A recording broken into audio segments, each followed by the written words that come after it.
All right, we're ready to go? Okay, well, I'll do my Andrew Knack impression. Good morning, everybody. All right, and welcome to, the hundreds in the room and the thousands watching online to the April 15th City Council meeting. And I'd like to call this meeting to order. But before we begin today, I would like to do a land acknowledgement. So at this time, I'll acknowledge that we meet on the traditional land, Treaty 6 territory, the Métis homeland, and acknowledge the diverse Indigenous people whose ancestors' footsteps have marked this territory for centuries, such as the Cree, Dene, Saltu, Blackfoot, Nakota, and the Métis Inuit, and now settlers from around the world.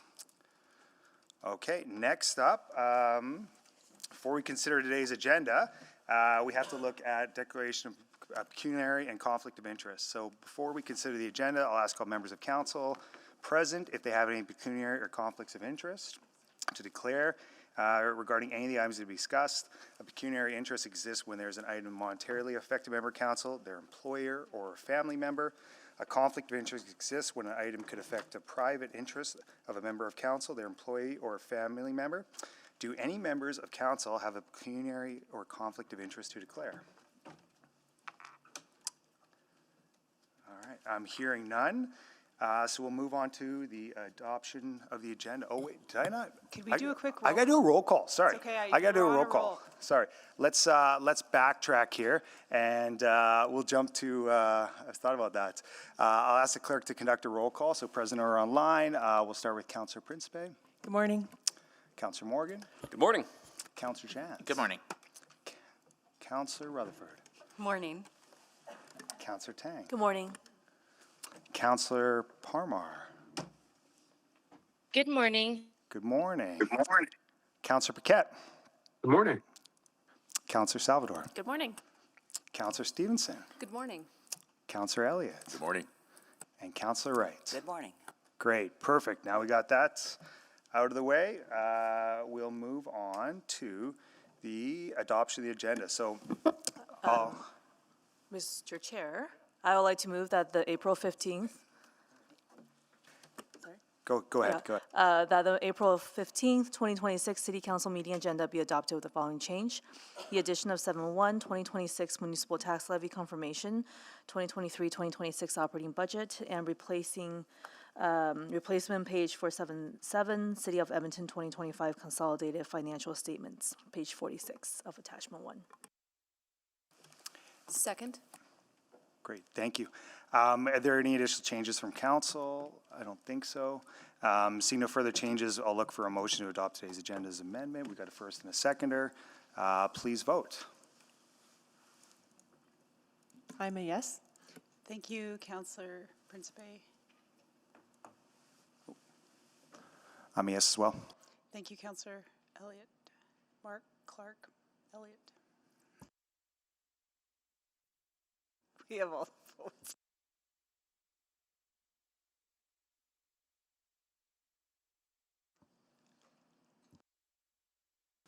All right, please display the votes, and that is carried.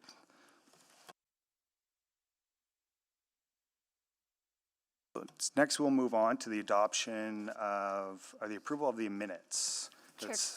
Chair Clark, I'll move the approval of the minutes from the following meetings: the March 5th, 6th, 13th, 24th, and 25th, 2026 Special City Council meeting, the March 17th, 18th, 2026 City Council meeting, and the April 7th, 2026 City Council public hearing.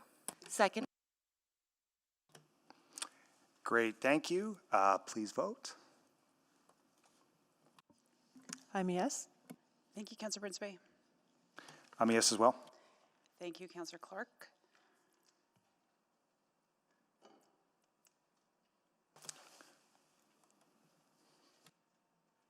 We have all the votes. Thank you. Please display the votes.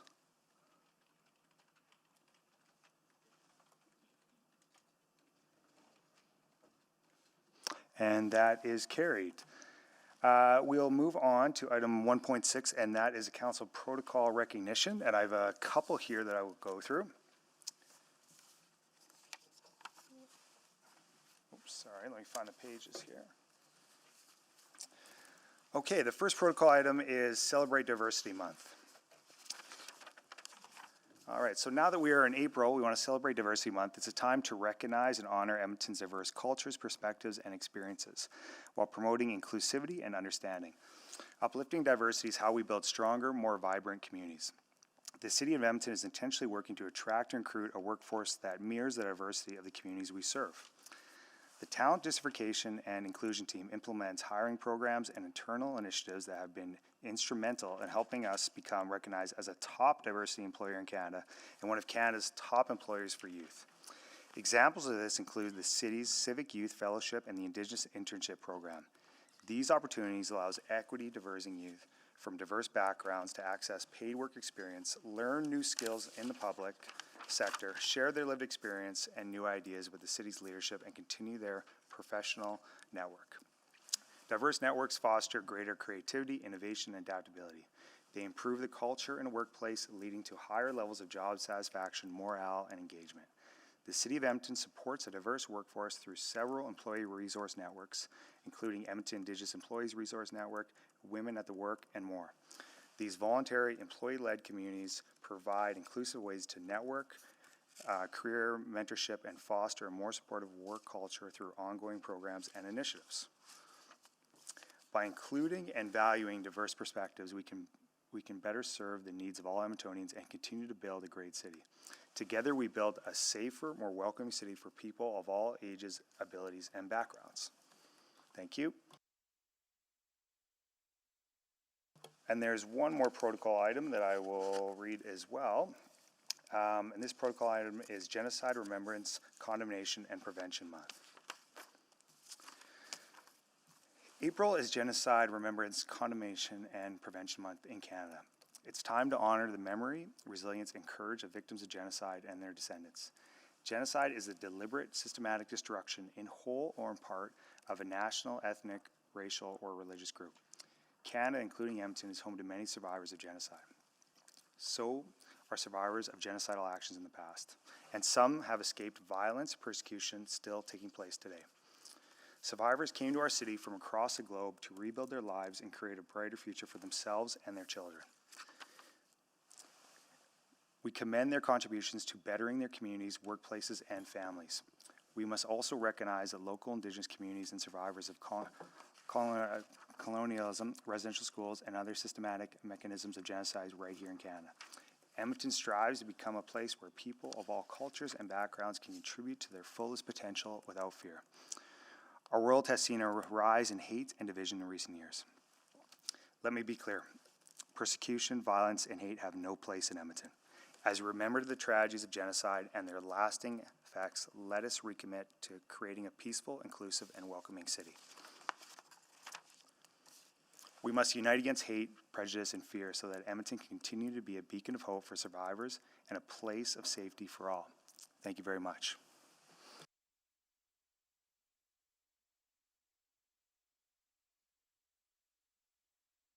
Okay, now we're going to move on to item, second part of our agenda here. So we are going to look at 2.1, and we're going to select items for debate, I think is where we're going to start, Clerk. So I think the first part of that, I was asked my colleagues to jump on the board, select which report they'd wish to select. I think that's from both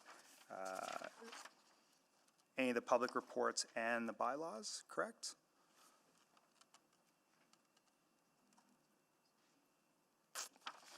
All right, well, go ahead and let me know if you want to select any. Let's go first to Councillor Tang. Thank you. 7.5, please. 7.5, got it. Councillor Rutherford. 7.3, please, and I would like to select 8.1 for voting purposes only. Okay, 7.3, 7.1. Councillor Stevenson. Thank you. I'll select 7.6.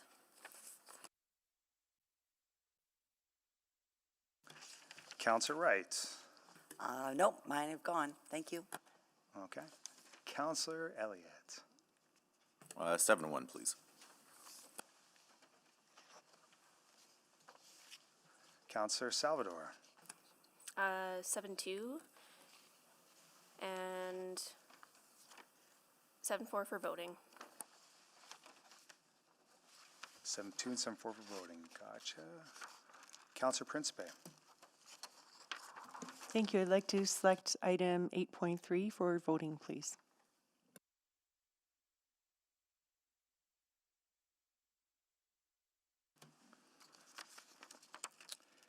Okay, great, thank you. Let me just check with the clerks. Are there any items that we had to select that would have been requisitioned here that we missed on this? No, everything's been selected.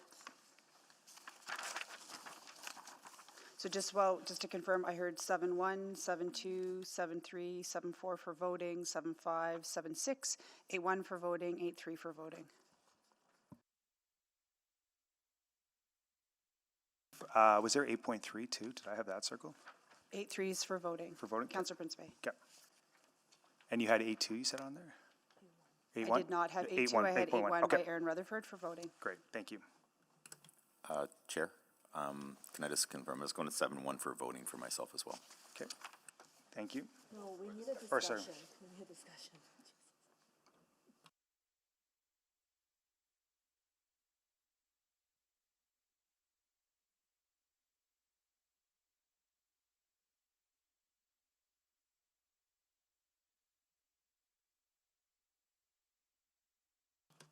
Yeah, right now, so 7.1 is selected, so that's for debate, but obviously voting to Councillor Elliott. Okay.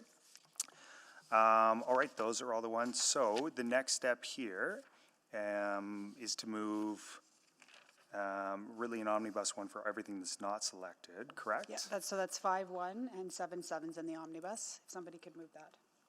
So moved. Second. Okay. Please, then I just think our next step is just please vote. Yep.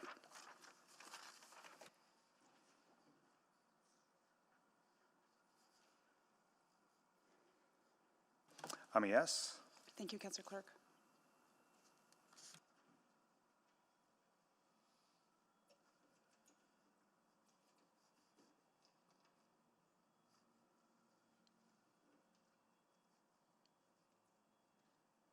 We're just waiting for one more vote. We have all the votes. Please display the votes. And that is carried, 12-0. Okay, our next step then is Can I just confirm what council just passed, just for those that are listening online? Please If do. you wouldn't mind. Thank you so much. So council this morning has approved the recommendation of 5.1, 2027 to 2030. The budget public engagement report will now be coming back to City Council on September 8th, 2026. And the recommendation in item 7.7 is also approved.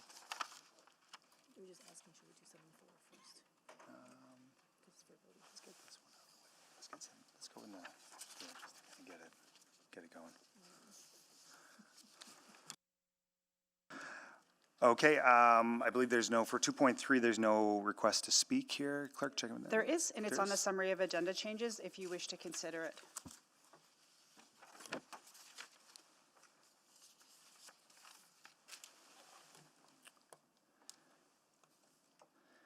Looks like we have one speaker for 7.3.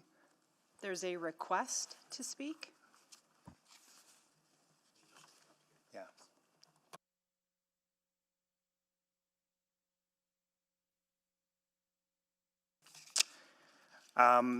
Yeah, here, I believe this, they already spoke at committee, so I think, appreciate the request, but I think we'll move on from that. Okay, so now for item 2.4, request for time specific on the agenda. I believe there were two items, but they were pushed for tomorrow, is that correct? Yeah, Agenda Review Committee already set item 7.1, the municipal tax levy confirmation, as well as the tax tolerance for 2027 to 2030. Those are both going to be dealt with on Friday as per Agenda Review Committee. Okay. Do we need to move that? No, it was already approved already and approved? set, Okay. not no new request. Okay, perfect.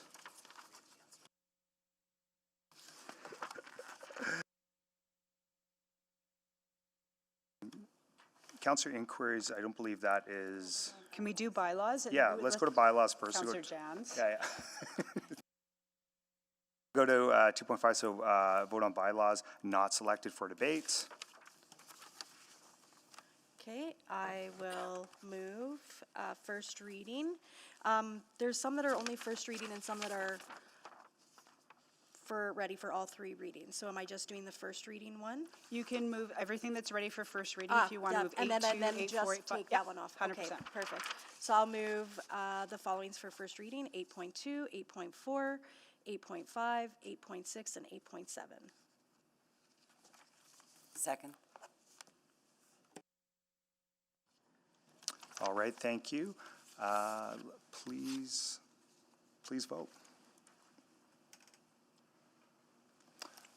I'm a yes. Thank you, Councillor Elliott. Councillor Clark, I'm looking. This is hard. Sorry.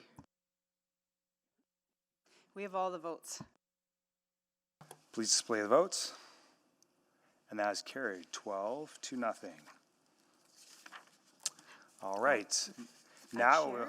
yes. I will move second reading of items 8.4, 8.5, 8.6, and 8.7. Second.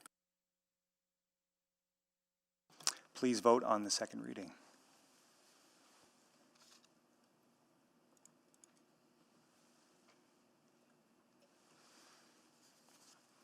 We have all the votes. Please display the votes. And that is carried 12-0. And I'll move consideration of third reading of the aforementioned items. Second. Please vote on consideration of third reading.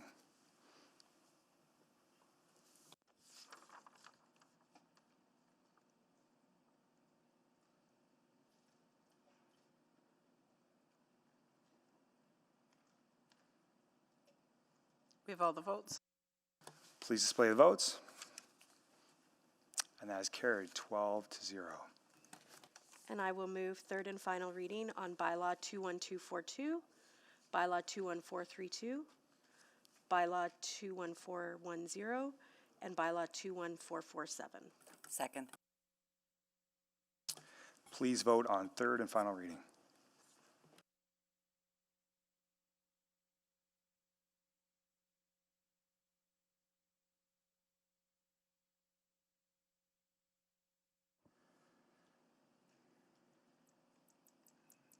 We have all the votes. Please display the votes. And that is carried 12-0. And then, Mr. Chair, I will move first reading on item 8.3. I believe it was selected for voting Second. purposes. What, 8.1 or? I'm doing 8.3 first. I'll still second. Please vote on first reading of item 8.3.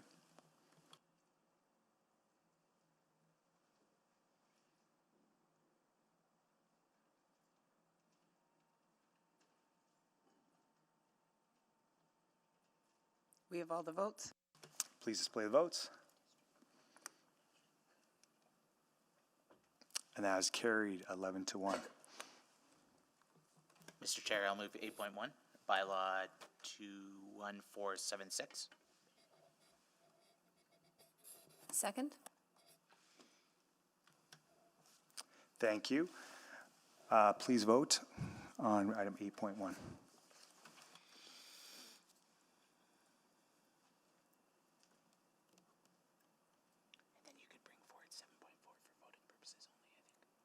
We have all the votes. Please display the votes.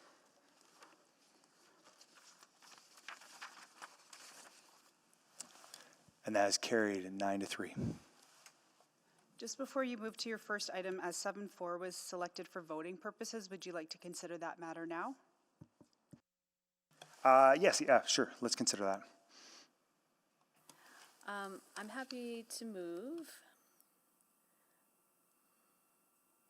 that administration reinstate on-street parking southbound on 101 Street between 107th Avenue and Kingsway during weekday daytime hours, 9:30 a.m. to 3:30 p.m., and provide a report with an analysis of related bus on-time performance data after 6 months of implementation and return to committee, Urban Planning Committee. Second.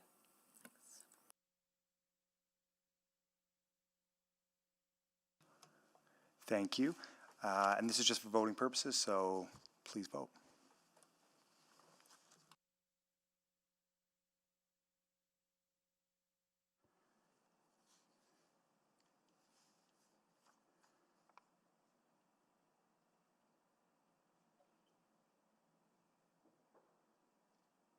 We have all the votes. Please display the votes. And that is carried 7-5.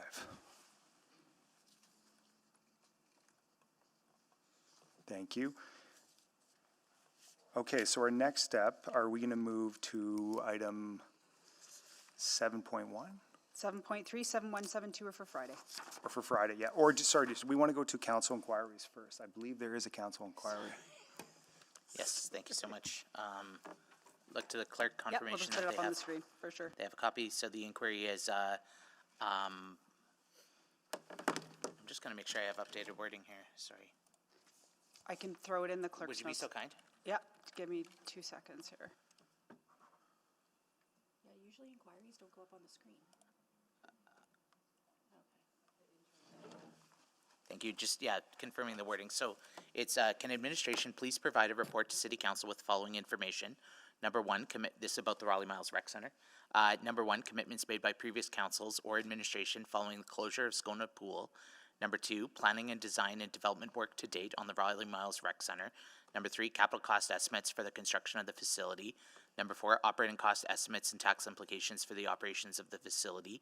Number five, population growth or demographic/recreation data and projections for the Skona district.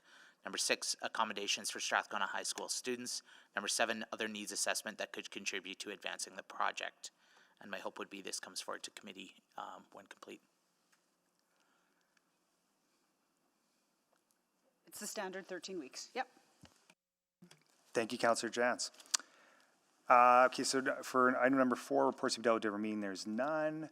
Item number 5, request for reschedule reports. That's 5.1 for the 2027-2030 budget public engagement. So that revised due date September 8th, 2026. Do we need to vote on that, or is You've that already passed it. We've already It's for passed your that one? omnibus, Okay, yeah. perfect. Okay, so we'll move on from that. No unfinished business, so now we go into public reports, and because 7.1, 7.2 already scheduled on Friday, we'll move to 7.3. Yeah, thank you very much.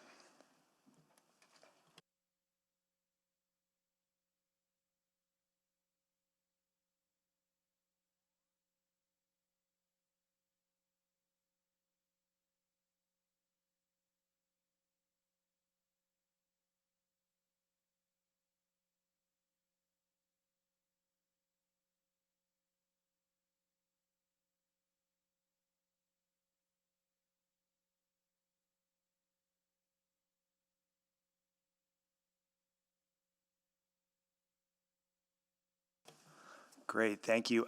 Before you guys kind of get into your presentation, I'm going to go to Councillor Wright, as you're the chair for the committee. Do you want to give maybe a brief kind of summary on kind of what your discussions were in terms of this matter? So the items came forward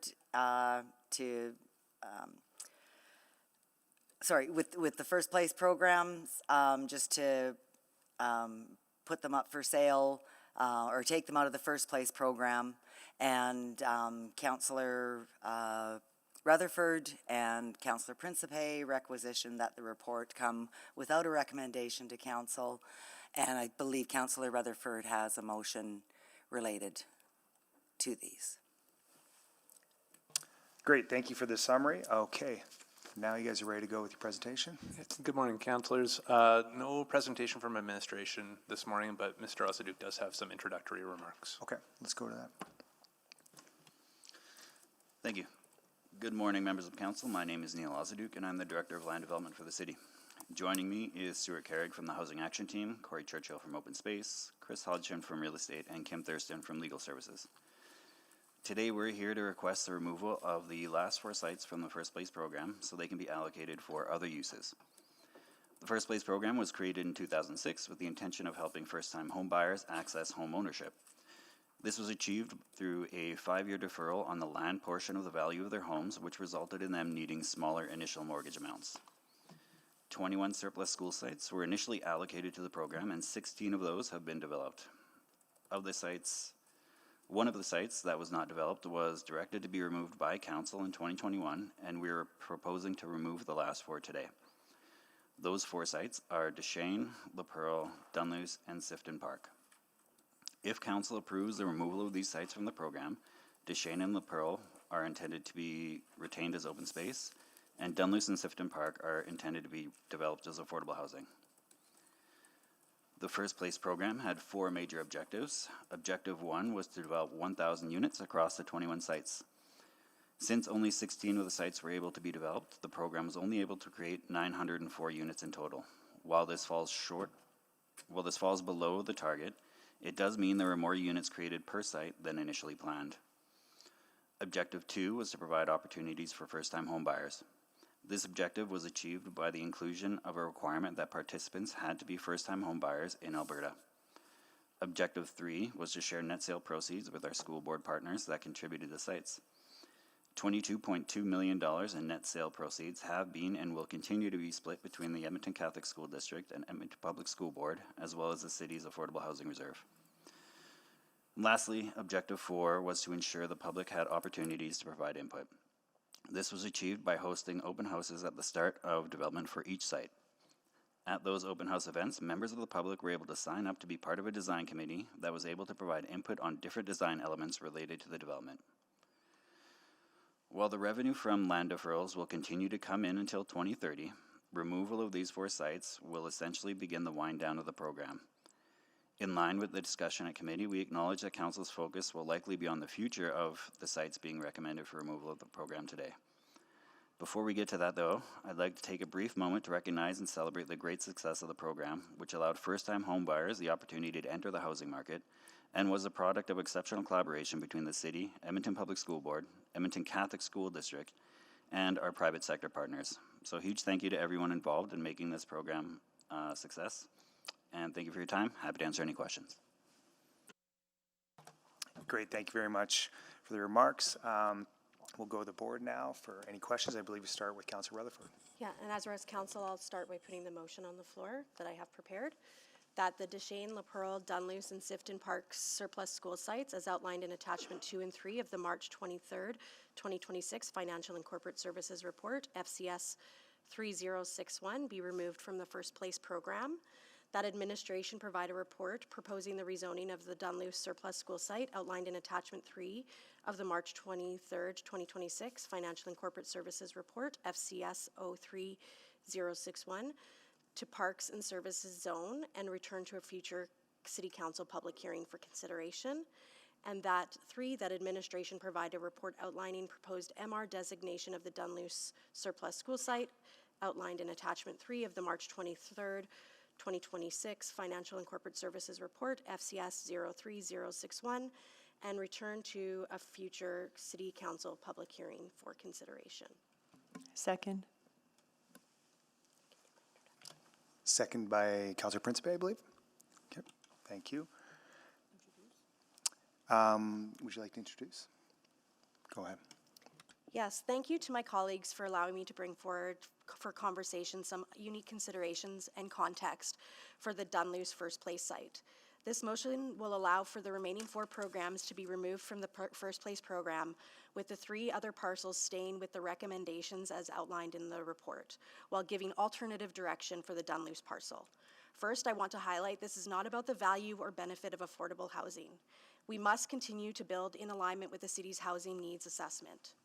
In the ward, there have been 14 affordable housing projects since 2019, in addition to the new Hope Mission location. There are also 5 more in the works, excluding the one here for debate today. Dunluce currently has 7.3% affordable housing, while many wards and neighborhoods remain at 0%. In fact, the ward in Ilnik has contributed more affordable housing units in this time period than any other area of the city. A significant affordable housing development already exists, not just in the ward or in the neighborhood, but in the same park. Yes, Dunluce has a certain number of park space, but when you look at the quality and the purpose of the park spaces, as well as the access, this also needs to be considered. Developing the site proposed would impact 3 grass sports fields, 2 baseball diamonds, and a soccer field. The bulk of parkland in the Castle Downs is in the Castle Downs District Park on the far southeast corner of the neighborhood, with much constructions and changes of uses on the horizon, including the already opening this fall Catholic high school and the future public high school that is currently in planning. These are not close or accessible for all residents, and we need to consider walking distance to park spaces. I had other stuff, but I will leave it for now and just say, you know, the La Perle concerns are valid and honored, and we need to balance this with what Edmontonians are asking for. So I'm asking and hoping you'll consider this balance for Dunluce today. Great, thank you, Councillor Rutherford. Now I believe we'll go to the board for questions of the mover. And we'll start off with, I think, Councillor Jantz. So I actually have an amendment to the amendment, so if you want to go through the other folks on the board, I'd be happy to jump on after that. Yeah, 100%, we'll go through that. So then we'll move to Councillor Parmar. And I just have a process question. Can I ask questions to administration about this? Okay, thank you. So appreciate this. I had a question regarding the other 3 sites that are talked about removing from the program. Can you just walk me through what the zoning, like, will they have to be rezoned to, and will they be rezoned to PS then? And then what else, what other uses could they be for if not for housing? So the current plan for La Perle and Deschênes would be that they do come back for rezoning to PS. Okay, and so as we look at like more recreational spaces, can you remind me, can we build recreation spaces on PS? I believe so, but Corey, if you're online. Yep, recreation uses are permitted within the PS zone. Okay, and do we know when they will come back for rezoning, if approved at council today? If they're approved today, we would probably start applications in short order, so I would say 4 to 6 months. Okay, sounds good. Those are all my questions. Thank you. Great, thank you, Councillor Parmar. We'll get to Councillor Wright next on the list. Thank you. So I guess sort of part of the introduction of the motion was, you know, talking about equitable access to recreation. Was any analysis done for the report that's coming to committee on May 11th on equitable recreation, or is that just facilities? That's just rec facilities. Okay, and given the timeline, I don't suppose that this could be considered as well in that report? Not at this time. Okay. Do we have any sort of, I guess, you know, sort of benchmarks or as to what we would consider adequate open space in a neighborhood? Just ask Mr. Churchill to answer that question, please.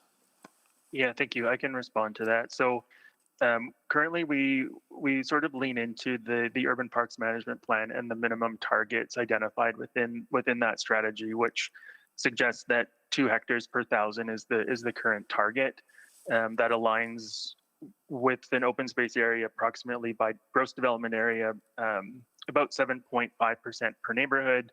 2% would go towards district park allocation, and generally 0.5 is allocated to protect high priority natural areas using MR dedication.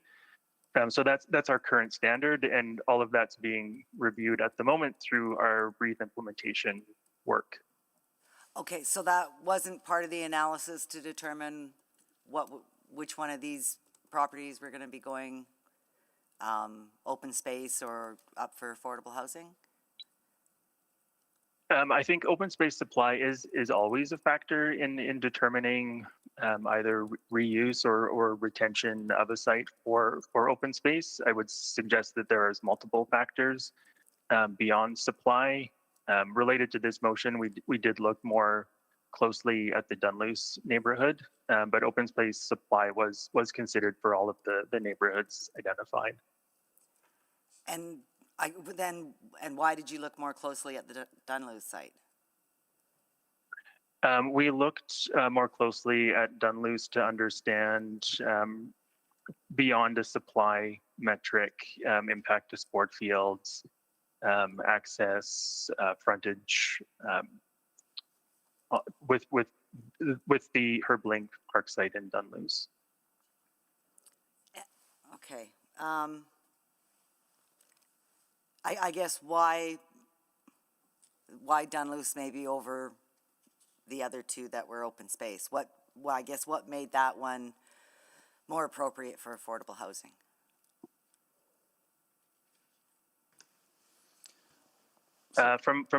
Sorry. So at the time, when we did our circulation last year in 2025, the only group that put their request forward for the site was affordable housing. Open space did look at it at the time, taken into consideration factors, I think, beyond just Herb Park. And a decision was made not to advance an application. So the only group that wanted the site was affordable housing. So it was retained for them. Okay, and open space. And Corey, you're from open space, right? Correct, Yeah, yes. Open space and planning and environment services. Okay. Okay, I'll wait and see what Councillor Jans's motion or amendment to the motion is and consider it further. Thank you. Great, thank you. Next, we'll actually move to Councillor Jans. And I'll just look to the clerk if they have the wording ready. Yeah, so I'm going to say it out loud, and I'm stalling on purpose. Yep. So what it will be is the amendment will be that points 2 and 3 of the main motion be deleted, and that a new point be added that La Perle and Dunluce school sites, as outlined in attachment 2 and 3 of the financial services report, be listed for sale for the purposes of affordable housing, and I will put that in the chat for you right now. Thank you. Thank you. I can introduce it. Please do. Yeah, so I respectfully to my colleague and to admin, I think it's going back to the beginning here. I think the first time program has been very successful as outlined. And while I appreciate the mover of the amendments concern to try and think about some of these other considerations here, the high level concern I'm coming back to is the affordability crisis, the need for much more affordable housing in many more places around our city, and the fact that we have these parcels that they're wonderful opportunities to bring more affordable housing online in our community. And I think right now when we balance out many of the concerns that we have in our city, we know that more nonprofit housing, more public housing, more opportunities to build homes in these communities is critical. And we have these sites here, and I think we need to think about using them for highest and best use. And respectfully, we have a lot of other opportunities for investing in municipal reserve, but these are really core opportunities for affordable housing, very close to schools, very close to amenities, and I think La Perle is an excellent opportunity as well with the Dunluce site there. So that's my objective. I'd like to see more affordable housing and more opportunity there. Are you able to state that with a seconder? If that's Second. Okay? I've just put it into the chat. Second. Thank you. Do I need to read it out, or does that suffice? Sure, because that'll stall. Thank you. Okay, so thank you to the chair for the grace. I move that points 2 and 3 of the amendment be deleted, and that La Perle and Dunluce school sites, as outlined in attachments 2 and 3 of the March 23rd, 2026 Financial and Corporate Services Report, FCS 03061, be listed for sale for the purpose of affordable housing. Second. Seconded by Councillor Stevenson. Salvador. Sorry. Come from Councillor Elliott over here. Great. I'm just going to, obviously, I'm going to check with the original mover of this motion. This is not a friendly amendment. No. Double checking that. Didn't think so, but want to be crystal clear on that. Okay, so we did the introductions, and I guess we'll go to questions for the amendment of the mover and see who's on the board. We're just refreshing eScribe, and this is the list. Okay, Councillor Stevenson.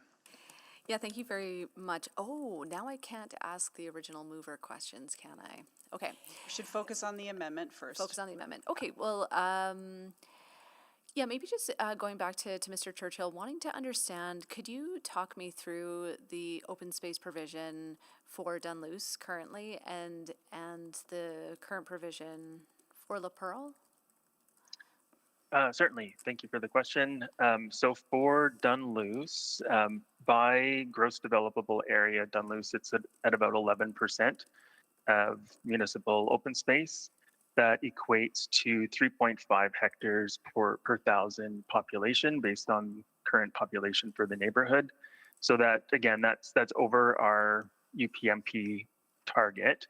If we exclude the surplus site, we're sitting at about 10.5% by gross developable area, 3.4 hectares per thousand. So again, that's over the target.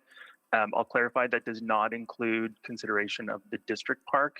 If we include the district park, obviously it's significantly higher.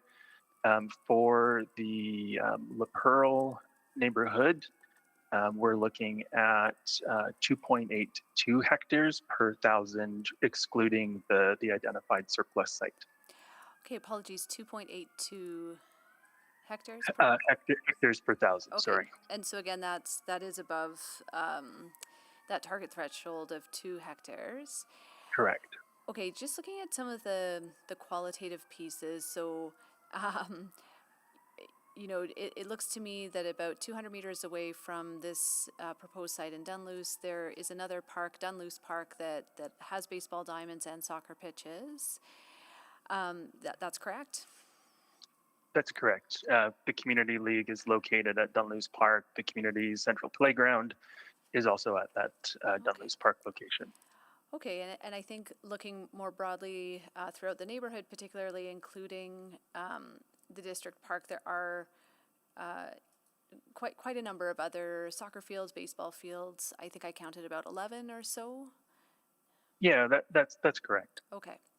So then just now comparing that to La Perle, so recognizing that there's sort of a quantitative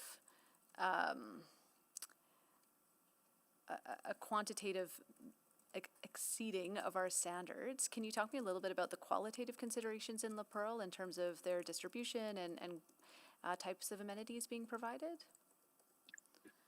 La Perle,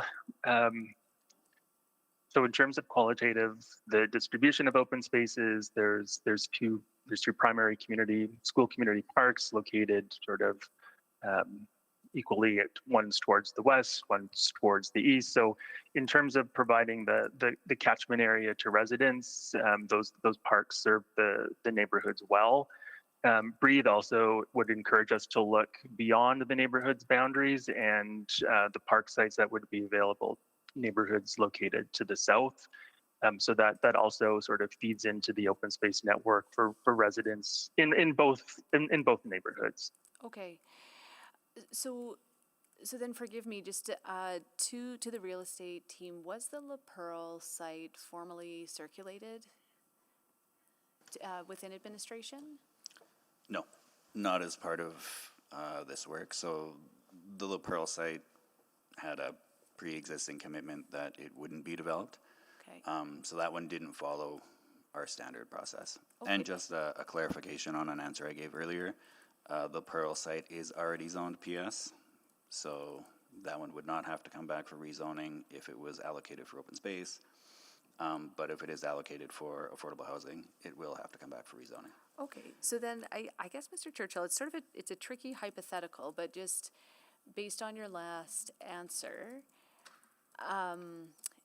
if this site had been circulated, do you think it's likely that open space planning would have selected this as a priority for municipal park use? If you don't feel ready to answer, I know it takes much deeper analysis, so please don't feel that you need to answer that if that's not a fair question. Yeah, I appreciate the question. It's difficult to answer, so I don't know. I might defer because we haven't done that detailed analysis. We certainly do respect previous council direction that does inform our analysis, but we haven't done that that deeper dive for the La Perle neighborhood. Okay, appreciate that. Thank you. Thank you. Councillor Salvador. Yeah, thank you. Appreciated some of the clarity around what the metrics are looking like for green space allocation and access. I wanted to ask about some of the metrics around affordable housing distribution as well. I think there was a figure shared. I think it was the 7.3% affordable housing for the Dunluce portion of the city. Just wondering if you can provide some commentary on that piece and share a little bit about, what are those citywide metrics? What are our expectations or goals in communities across Edmonton? Sure. So, Stuart Carrick with the Housing Action Team. The actual goal is very much to have no one in core housing need, and that is within the city plan. Also within the city plan, the affordable housing strategy talks about how there's a diversity of housing options through all neighborhoods.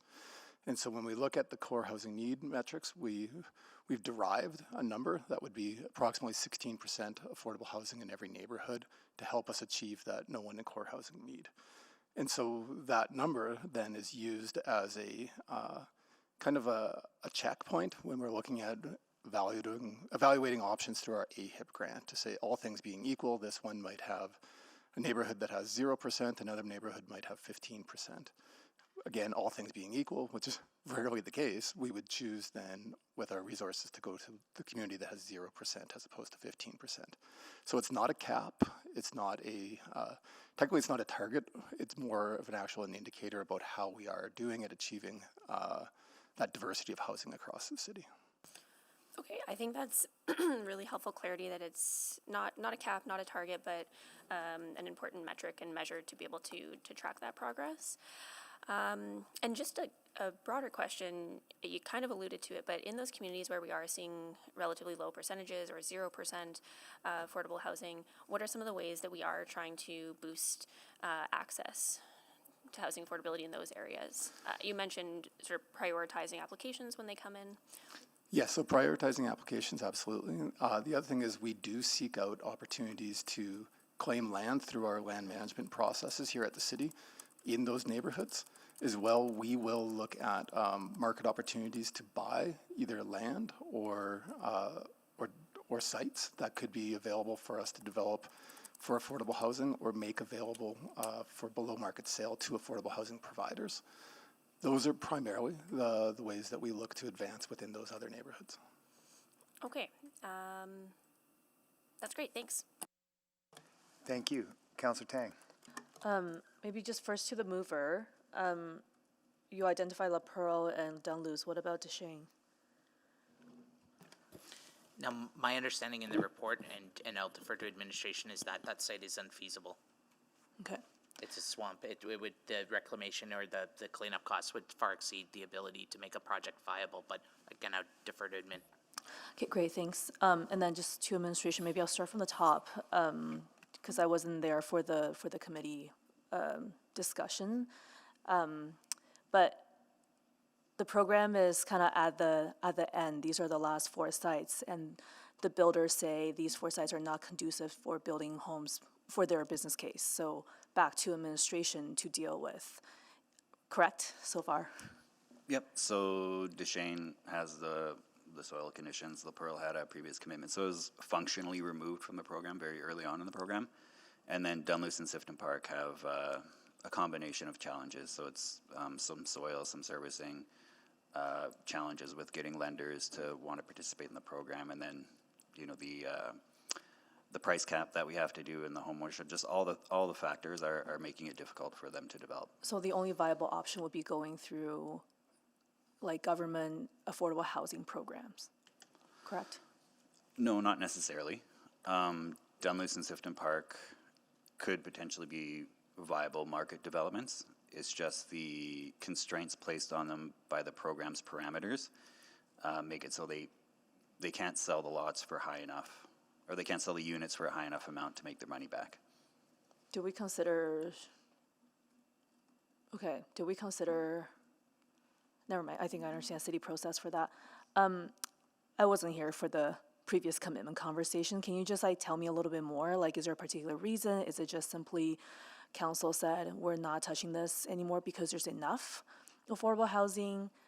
This is regarding La Perle commitment to not designating it. Is there any particular reason that might be relevant, or is just simply this is what we're doing? So the La Perle commitment is kind of interesting. We don't have records of the actual commitment that was made at the time. We do have records that there was a commitment made, and that was sufficient to justify back in 2013 that we will continue to honor it. But since that time, they weren't retained, so we don't have that commitment. But the land is suitable for, it would have been suitable for first place home. It is suitable for development in terms of analyzing the land for a specific first place program and applying those other factors into whether or not it would be suitable for that. I don't have the answer. Okay. Chris, did you want to jump in? I see you wanting to. Okay. Okay, so I think there was a lot of questions that was asked about open space already.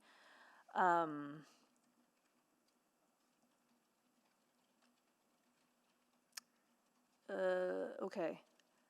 So I just want to kind of check again. The reason why Dunluce was not identified for open space like others is because the neighborhood has reached over that threshold of 2.5, and therefore open space said no and passed it over to affordable housing. And the land is suitable for development, correct? Correct. Okay.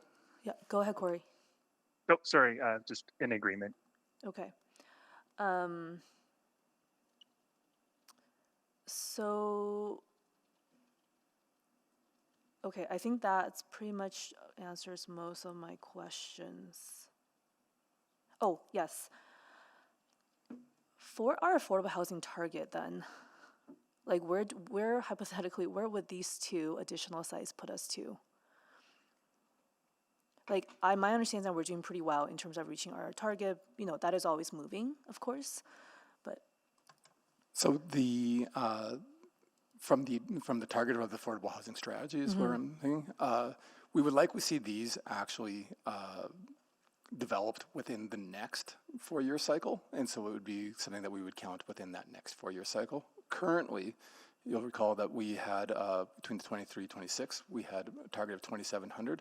We exceeded that. We were very fortunate to get a large renewal contract with CMHC, so we increased that to approximately 4,700.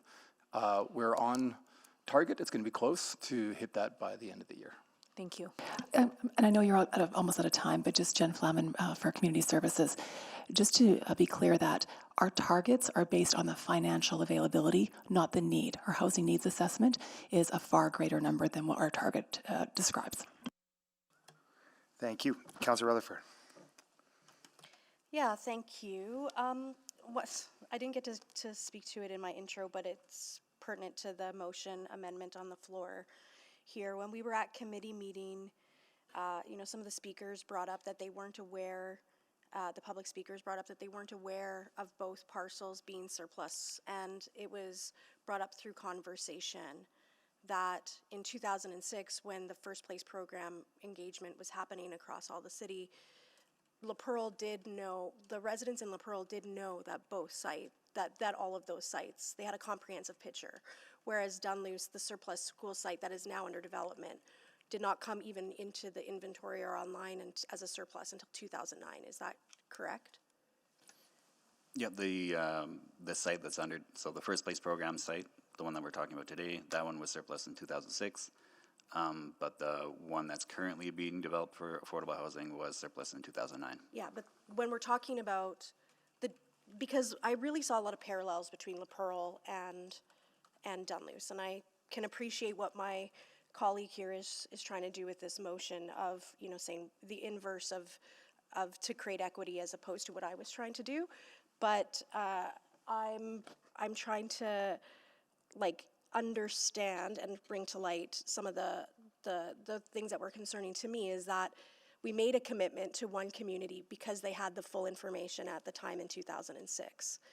That commitment was not made to Dunluce, but Dunluce also didn't have the full picture in which to even have that conversation or have the councillor representatives at the time even make a motion to make that commitment.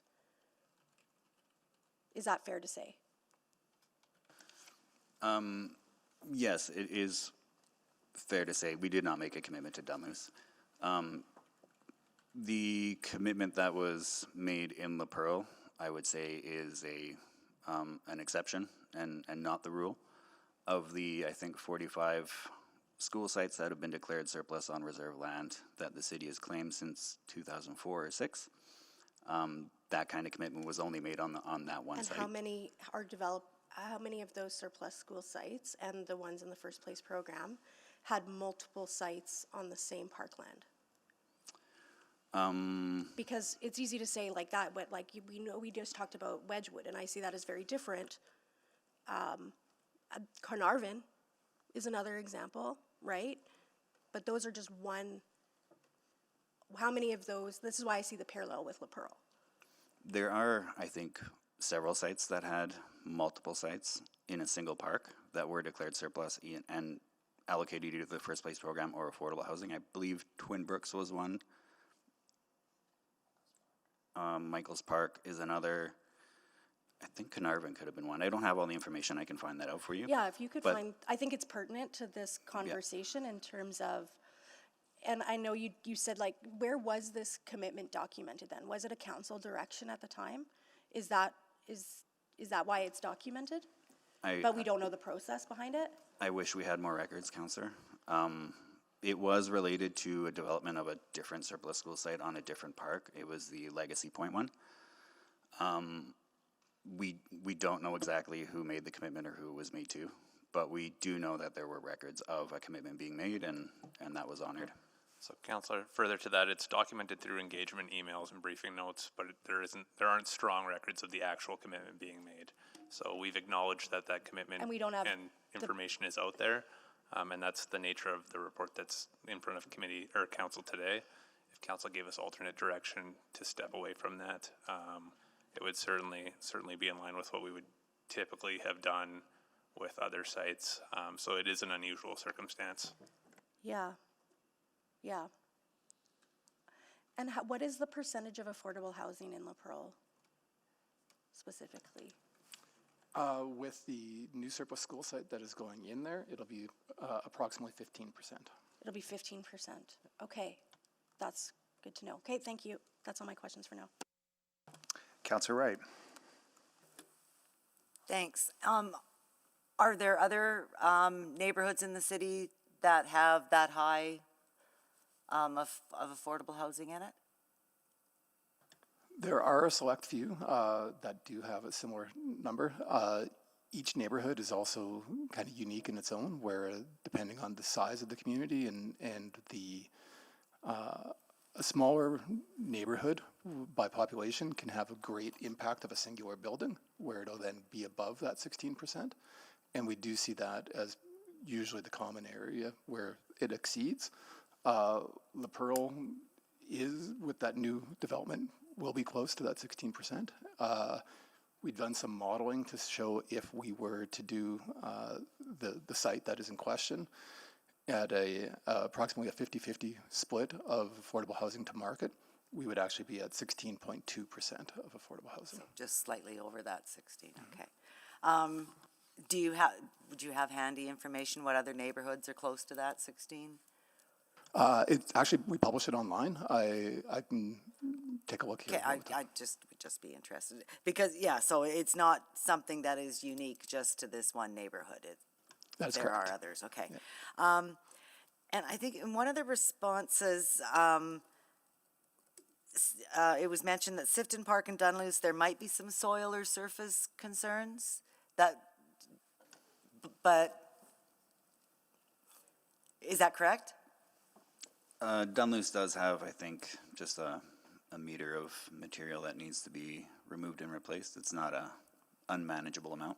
Oh, okay, it's not a swamp. It's not gonna, okay. So then affordable housing is still okay for that. And then I guess to the mover of the amendment, what sort of analysis or rationale did you use to swap out Sifton Park for La Perle from the main motion? Or sorry, no, sorry, from admin's recommendation about which should be affordable, which should be open space. Sorry, I'm. So in admin's report is recommending Deschênes and La Perle be open space and Sifton Park and Dunluce affordable housing. You're saying nope. Like my preference would be all for affordable housing. If we're not using them as first-time home buyers, they should be affordable housing. And I think a commitment made that we can't find, that was maybe decades ago, I believe 2007, to say that we shouldn't do affordable housing, I think is a invalid commitment given city plan, given district plans, given everything else that we've done since then. So my preference would be wherever we have opportunity for affordable housing, let's go. We have more than enough need. We've heard that from admin. But what I hear from admin though, different admin, is that other site is just a swamp, that it's unviable. So that's the only reason why. If new technology or ability comes in, I would want to see that considered for affordable housing too. Okay.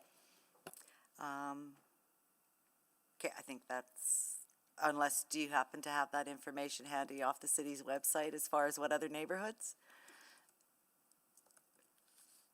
Or, okay, go, tell me the link and I'll look. Okay, thank you very much. Councilor Wright, do you want to move another round of questions? I will move another round. Second? Second. All right, please vote. Yes. Thanks, Councillor Jans. Yes. Thank you, Councillor Paquette. Yes, as well. Mayor Knack, we will show you in the affirmative. We have all the votes. Thank you. Thank you. All right, that is carried. And then I believe next one up was Councillor Stevenson. Yes, thank you. I'm contemplating a potential amendment to the amendment. Just wondering if administration feels that there could be value in, instead of us sort of directing the outcome today on the La Perle site, just directing that administration go back and just do the regular circulation process to determine municipal need. We could absolutely do that, Councillor. And do you think that's preferable to the direction today?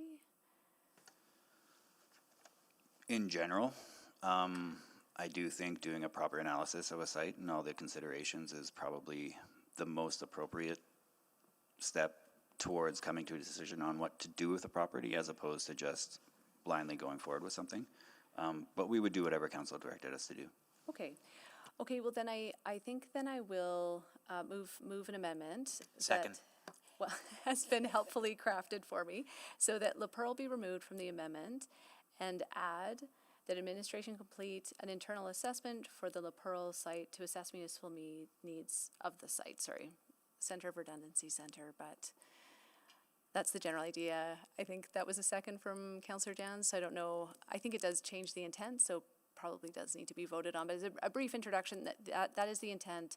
I think some good considerations have been flagged, and I think, you know, to others' points around process fairness, I think it is really important that each site is treated the same, each neighborhood is treated the same, and the intent would be that this property, like every other property, go through our really rigorous and thoughtful assessment process so that we can weigh the different needs and the complexity of the contexts on this site as we have done on the others. That's it.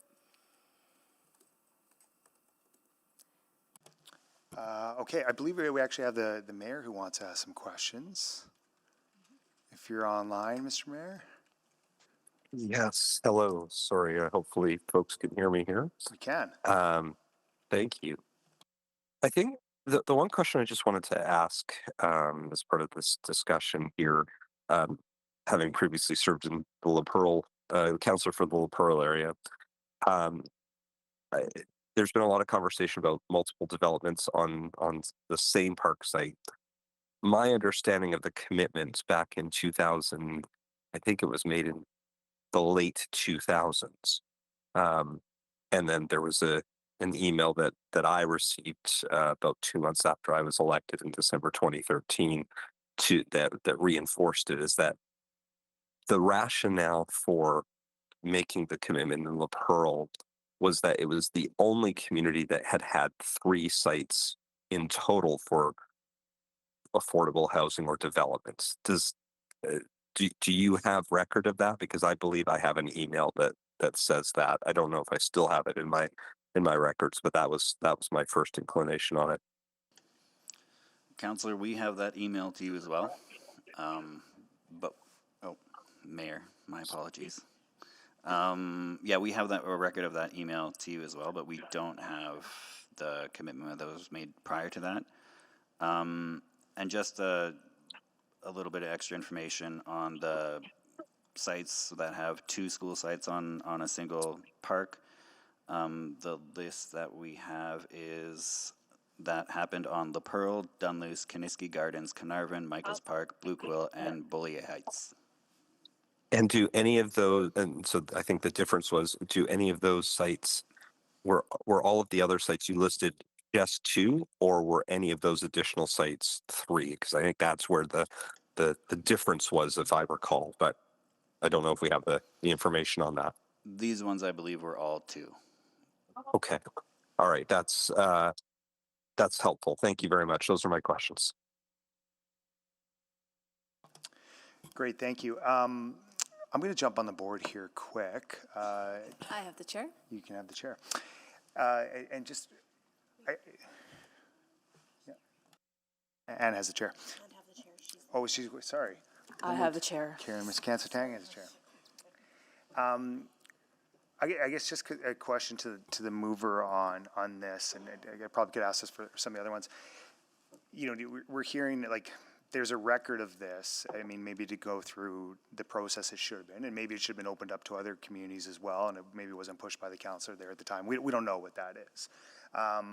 But, you know, from my experience and being at this community league, as we're talking about the surplus school site that's going to get developed here soon, this is widely known that this other site is not in play.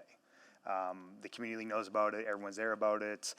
The developer's talking about it. The consultant's talking about it. So I guess if with your intent on this amendment motion, what is it like for community trust? How do you go back on that when this wasn't something that was mentioned 6 years ago and nobody forgot about it? This is literally being mentioned last month during meetings. So I guess kind of what's your response to that?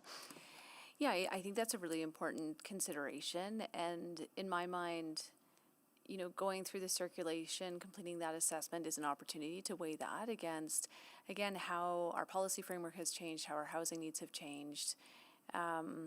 It's tricky. I mean, I think you have better insight in terms of the contemporary nature of that commitment and the knowledge of it in the community. I think that it's not uncommon that communities that past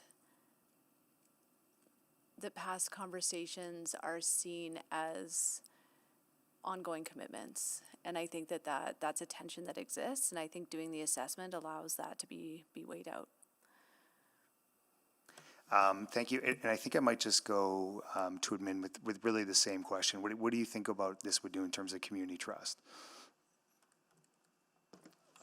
Councillor, to the points that you've made, we believe that the commitment, I'll put it in quotations, is widely known within the community.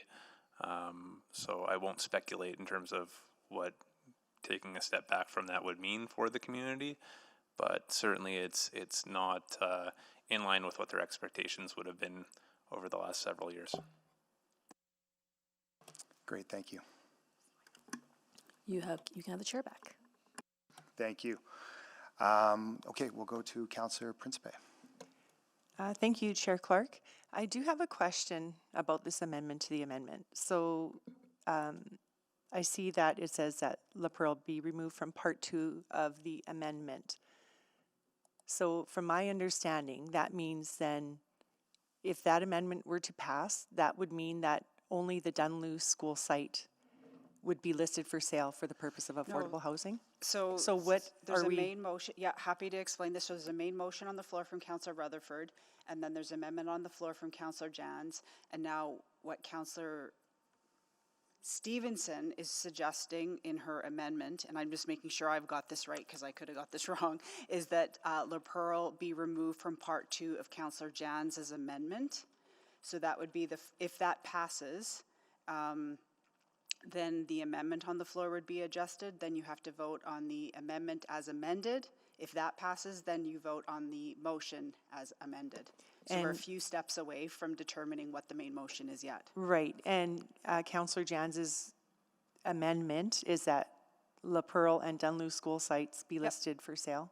Yeah, so if it's struck out, so let's say Councillor Stevenson's amendment passes, then Councillor Jans's motion as amended just refers to Dunluce school sites. And then if that passes, then we work our way in reverse order. But you're right, it would strike it from Councillor Jans's amendment, not the main motion quite yet. And then La Perle, if this were to pass, then La Perle would be assessed to see the needs of the site. Yeah, I would suggest that 1 and 2 shouldn't be split for voting purposes. It seems it's a bit of a package. Yeah. Okay, You're thank right. you. Great. I'll move another round. Oh, thank you. Second. Okay, please vote another round. I'm a yes. Thank you, Mayor Knapp. Yes, Madam Clerk. Thank you, Councillor Paquette.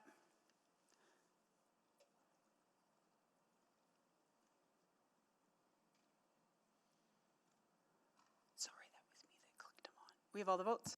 Please display votes. Okay, and that's carried 13 to nothing. All right. Can you take the chair, Council? That's it. Great. Okay, I'm going to, thank you very much. I'm going to add another wrinkle into this. I'm going to make an amendment to the amendment to the amendment. I think Nope. are we on a third one? What do we call it? We're full. So what you need to do is vote on the amendment to the amendment, and then you can put another amendment to the amendment on the floor. You can't stack more than 2. You can't stack more than 2? Nope. Okay. Unless it's friendly. I don't Can know you if say we're- can you say what it is so that we can get a sense of order of magnitude? Yeah, I mean, I was going to move an amendment to really delete point 2. To what, sorry? Delete point 2 from the current one. So that the following be added, the administrator complete an internal assessment Yeah, of La Perle yeah, to you can't assess. do that yet. Okay. Okay. Okay. Okay. I'm going to assume it's not. Okay, well, I will turn it back to you. Okay, thank you. I guess we're not seeing any other questions up on the board. So this would be next for, do you want to close, councillors? Speaking to it? Yeah, I'll close, but I might want to. Okay, we are speaking to it. We have Councillor Rutherford on the board. Yeah, so I will be supporting this amendment to the amendment on the floor with the hopes that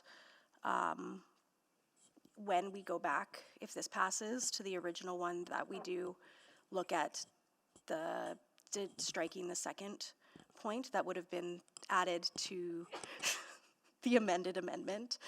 I think at the end of the day, I've heard a lot of compelling arguments that parallel. I think La Perle and Dunluce really parallel each other, and hearing how much La Perle has already taken its share of affordable housing, and I understand they're not quotas, but they are an indicator, and they are an indicator of that we are seeing areas that are taking a lot, and then areas of the city that are taking none. And so we, as was mentioned by our Deputy City Manager, Flamin, that we only have limited resources. We know the housing needs assessment talks about, in the magnitude of $1 billion worth of affordable housing investment. We're never gonna get there. So if we don't start shifting and looking at how we take the limited resources we have for Housing Accelerator and make sure that affordable housing is distributed across our city, we're going to see concentration. So that's why I support this amendment to remove La Perle. I think it's fair to build public trust that the commitment was made, and I'm not arguing that that commitment shouldn't be upheld. I think that what we need to look at, though, is what Edmontonians have been asking us for, which is a balanced approach of making sure that while we're achieving city plan goals of housing affordability and density and all of those things, that we're also considering the context, the quality, and the value of park spaces. So I'll leave it there. Thank you. Councillor Jans. Yeah, thank you. La Perle is a relatively small neighborhood population-wise, and that's why affordable housing can have such a percentage-wise impact. So I would suggest that the percentages are a bit of a distortion, and remember that they as said by administration, our housing needs are far, far greater than that.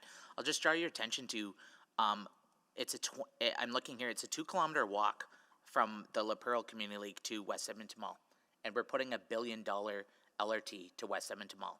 Wouldn't it be wonderful to have affordable housing where people can walk 2 kilometers or catch a bus or be even closer to a direct LRT line? This is an incredible location. There's so many great schools, amenities. Like for me, it's a wonderful site that should be included here in our affordable housing inventory, and an opportunity to allow people a more affordable life close to transit. This is exactly what we want. There's enormous job centers and opportunities in the West End with the West Industrial. Again, a close walk, a close bike, a close bus. So for me, this is a prime opportunity we should be looking at. And you know, if we want to talk about commitments, we committed to building an LRT to St. Albert. We committed to the Metro line. We committed to Raleigh Miles Rec Center. We've committed to so many things throughout the city where I have emails and agreements and things like that too. But ultimately, what is the a city is in clay. The clay is soft. The clay is moving, and a commitment verbally is not it's not a zoning. A commitment verbally by one person may not have even had the authority to speak on behalf of the mayor and council. I don't know who made this commitment, what authority they had to make this commitment, and we can't build a city just on vibes. We have to build a city based on core needs. And right now, when we know we have 50,000 people waiting on our affordable housing list, and I'll just speak to this once, so I'll turn off in a sec here. But this is why I strongly believe we should be looking at these. And why I seconded Councillor Stevens' amendment is because I think circulating it around to all departments is the proper and fair way to do it. But as I look right now, it certainly deserves a fair shake. And I would urge all of you to at least support this amendment so that everyone in admin can look at this. Look at what's going to happen here. And after all, had this not happened, this site still would have been a first-time home buyers program. It's still something would have been happening to this site. We know that. So I would urge you to support Councillor Stevenson's amendment and support my amendment and keep building affordable housing in Edmonton. Thank you. And we have Mayor Knack. You're up next. Yeah, thank you, Councillor Clark. A lot of thoughts on this. You know, I agree actually with a lot of what Councillor Jan said, and so I lean towards actually supporting this amendment because, in my view, it is a preferred option to the amendment that this amendment is amending. I think that makes sense. But I do want to correct a few things. So number one, actually, La Perle isn't a small population. It was one of the communities, like many across the city, started building in the late 70s, early 80s, and those communities are actually much higher population than your average mature neighborhood. And so I do think that the percentages are more relevant than it might be in, say, a smaller community with only 1,000 or 2,000 or 3,000 people. This is a community that I don't have my census data in front of me, is likely in the range of at least 5,500 to 6,000. It's a larger community. So I do just want to make sure we're talking about the same thing, and if supporting this amendment gets us that data, then that can help. You know, I think the commitment piece is an important part, and I do understand where Councillor Clark's coming in part because, you know, within a month of me starting as a councillor in 2013, this particular site, I had received an email from the Community League president who had been involved for the Community League for a number of years, and the Community the community as a whole was aware of that commitment. And yes, it's frustrating that there isn't clearly a record of the email, but or the original, what generated it. But I do know that that commitment was shared broadly across the community back even before I was a councillor. And then subsequently, literally every year at the La Perle AGM, I would get asked about the other surplus site that we had recently rezoned. And I would talk about the history in every community AGM about those various commitments being made. So I wanted to make sure folks had that. I think it's fair to have the broader conversation. I think understanding that this is a site that's already at 15% might or might not change people's perspectives on it. But I do think we shouldn't gloss over the intensity or I think frequency of the understanding of this site in particular, because it's also currently zoned as a PS site. So in order to change it, we actually do have to then change that for development. So just again, all of this is important. I don't know if I want to speak to the sort of broader discussion yet about other sites, and maybe I'll wait on that at the appropriate time. But I think what I would ask is that at a minimum, if we're going to support any amendment, I would prefer this one, which allows the community to be involved in this because they were the ones involved in this 14 years ago, and not sort of rushing to jump to a decision point. Similarly, I'd like to get that same level of understanding. Maybe if there are questions from the original mover of the original motion about the other site in question, I'm happy to get some more of that information because again, similar to probably the importance of getting context on the La Perle site, if there's more information on the Dunluce site that could in fact change something, I feel I'm okay with getting to know what that is. At the same time, it doesn't sound like that same commitment was made. And so I think we need to just be aware that, of course, things will change and should evolve, and we shouldn't be scared to have those conversations. I just wanted to throw that out as some context for this discussion. So I think I would encourage folks to support this versus defeating this and then voting in favor of the amendment to the amendment, which would immediately take a jump to something that was not the expectation of the community for more than about 15 or so years. So thanks for that. Thank you, Mayor Knack. Councillor Paquette, to speak to this. Yeah, thank you very much. So a few things. I agree with Mayor Knack that this is the preferred, in my opinion, change to the amendment that this is amending. It feels more fair to the community. Now, having said that, I also want to see this included because I'm quite interested in this discussion of a commitment that exists, yet we have no record of the commitment, which to me is simply bizarre and also calls into question, is that a responsible way to operate a city? It could be that we find more information on this, which would be great, but to be held by a commitment that I don't know about, that I don't have a clear record of who made it to who, is confounding. And hopefully that this can help clear that up. And the third thing that I think about is about, what was it, 2 years ago? Or was it just 1 year ago? It all starts to fold in. But this room was filled with people furious about encampment removal, about housing, about affordable housing, and everyone on the campaign trail recently heard about affordability as being one of the #1 issues. And at that time, during that very public meeting, council made a commitment that called for a declaration of a housing emergency. If that emergency is over, I'd like to know. Otherwise, I'll be supporting this amendment. Thank you. Thank you, Councillor Paquette. Councillor, anything to close? Yes, thank you.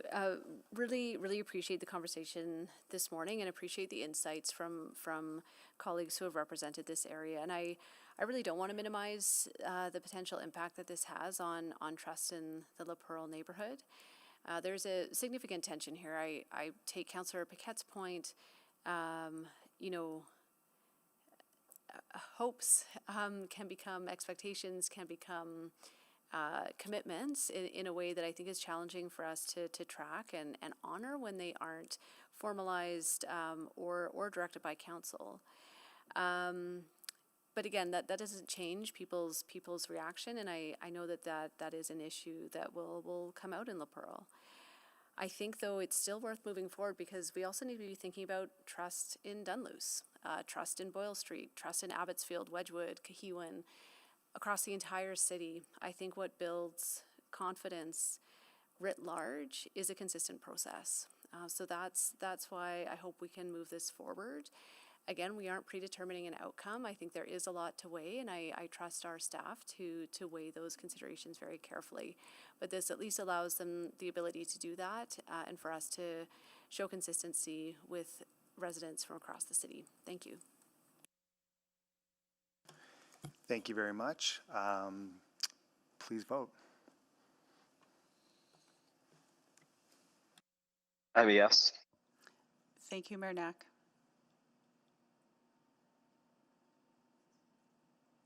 We have all the votes. Please display the votes. And that is carried 11-2. Okay, so where does that put us now in terms of our other? So now the Michael Jan's amendment has been amended by Councillor Stevenson's amendment to the amendment. So now if you'd like to make your amendment to the amendment, you may. Okay, I guess Councillor Stevenson, can you take the chair, please? The chair is mine. Okay, and I'll just sign up here, follow the process.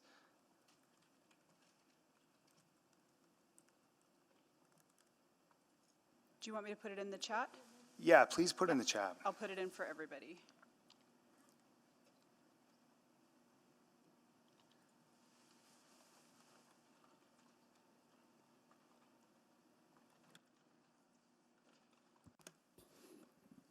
May I challenge the chair? I think the amendment may be.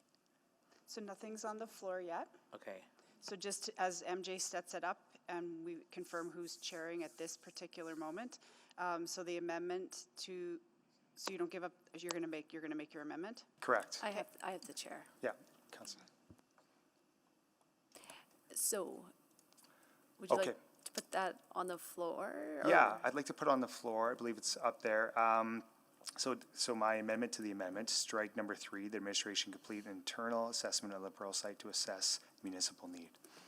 Okay, so I'll just seek advice from administration on whether that actually I need a seconder first. Is there a seconder? Second. Okay, thank you. I'll now just get some clarification from administration. So I believe we just passed an amendment to add this. And so I'm wondering if now deleting it, So this is the part, the concrete action is not yet decided. This is sort of like a fill in the blank. You haven't even figured out what your main motion is. So because we couldn't split that previous thing, and we'd ran out of runway, we now have more runway. We just keep working on amendments to amendments and amendments to the main motion until you confirm 7 of you are happy, and then you vote on the main motion as amended. Excellent. Okay, then I rule this in order and happy for any questions. Or Councillor Reid, Councillor Clark, would you like to introduce? Yeah, I mean, we've been going kind of back and forth, so I'll hit some of the points kind of said that there's, there's questions, there's commitment, loose commitment, but it's widely known, it's documented, it's out there for this site. This is a large community with big population, and you know, as Amend pointed out, adding another surplus school site for affordability only increases it by 1%. So this is not that one extra site will have a huge lift on this, right? Because it shows the population size on there. So yeah, it's my intent to kind of put this forward because of the kind of reasons I stated. So I think that's pretty clear. Great, thank you very much. Councillor Principe for questions. Thank you, Chair Stevenson. I do have a question. So if this amendment were to pass and if Part 3 were to be deleted, does that mean that La Perle would remain open space?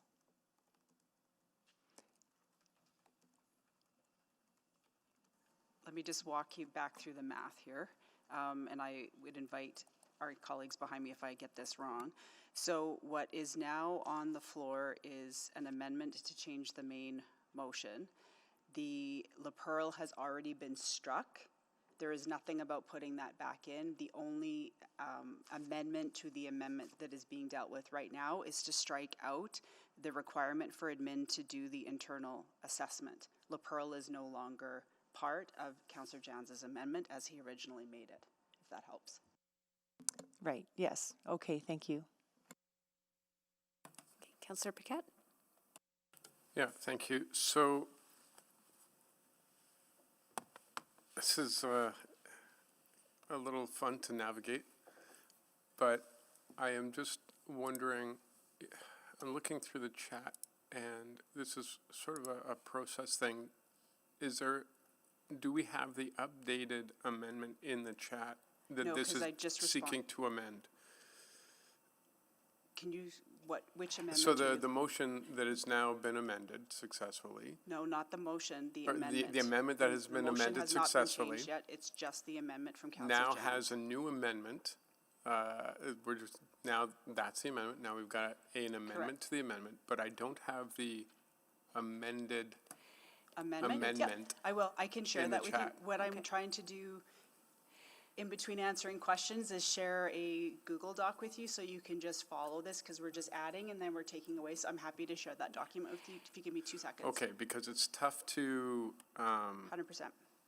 ask pointed questions without knowing the precise wording that is being changed. Yeah, so just to be really clear, there was a motion or an amendment passed to add the requirement to do an internal assessment for La Perle. The Yeah. amendment on the floor is just to delete that. That's it, but I will put that That's in the it. chat. Yeah. Would it be possible that we could recap the effect of the various motions? Because I think that's more pertinent than the exact wording. So if I'm remembering correctly, the original motion, the outcome of that was to remove Dunluce from affordable housing development. Is that just as a first step?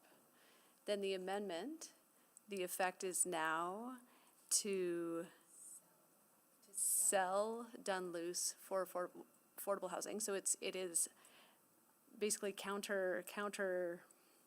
it's maintaining the original recommendation from administration, which was that Dunluce should be affordable housing. Yeah, sure. And then the further amendment was to give additional consideration to La Perle, which is currently recommended for park space. And the amendment would now have that assessed for potential affordable housing. I don't know that that made it any Everyone in clearer. the stands following this? Okay, so, all right. Well, we'll wait for that information to come up. But to administration, it's a very interesting thing to assess municipal need. Wouldn't we do that for every potential land? Is there anything that we would say, we're not even going to look at that for municipal need?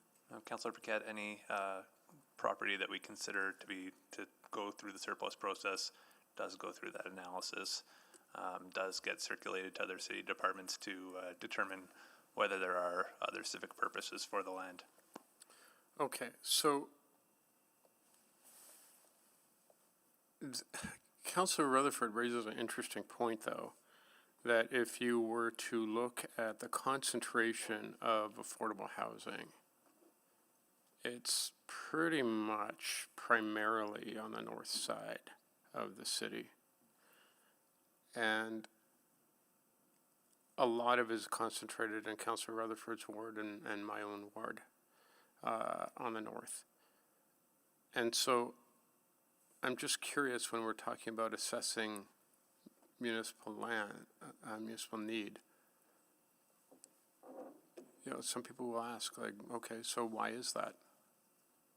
Why is it seem to be concentrated, not just north of the river, but even north of the Yellowhead? So whenever there's a circulation of land that could be considered for affordable housing, the affordable housing team looks at it, and we put in a claim on a lot. It just works that there's more opportunities and more land currently in the areas that you have said than we have maybe in those other neighborhoods that are more south to where we would like to see more affordable housing opportunities built. We just don't have the land that we would be able to build it on in those locations. All right, so it sounds like for equity's sake across the city, and we might have to take a look at that and maybe develop some kind of direction. There is a council report that will be coming at the end of June. That's a response to a motion last year looking at how do we build affordable housing in new neighborhoods. Yeah. And so that could be an opportunity to discuss. In new neighborhoods, but what about established neighborhoods such as La Perle and Dunluce and Belvedere and so on and so forth? Yeah, okay, thanks. And you can have some extra time if you needed it, because I used up some of your time. You're good? Okay. Councillor Tang. Just to the mover, so your intent essentially is you don't even want to put La Perle on the flag for anyone, correct? I mean, particularly for the residents. Correct. I want to honor the commitment that was made. There's one being developed right now that is across the street. That's my intent. And right, because this commitment is what the residents have been living on or understanding for the last 14 years, and this is what they would like to have in perpetuity, no matter what circumstances change or happens in the rest of the city, correct? Correct. Okay. And so this amendment to the amendment is really just not to raise unnecessary anxiety. Yeah, it's gone. I mean, I think the trust is really important. This is a community that's going through a lot of significant changes. There's renewal happening, the surplus school site, a whole bunch of different things. Yeah, so I think that is my intent. Okay, thank you. Thank you. Councillor Rutherford.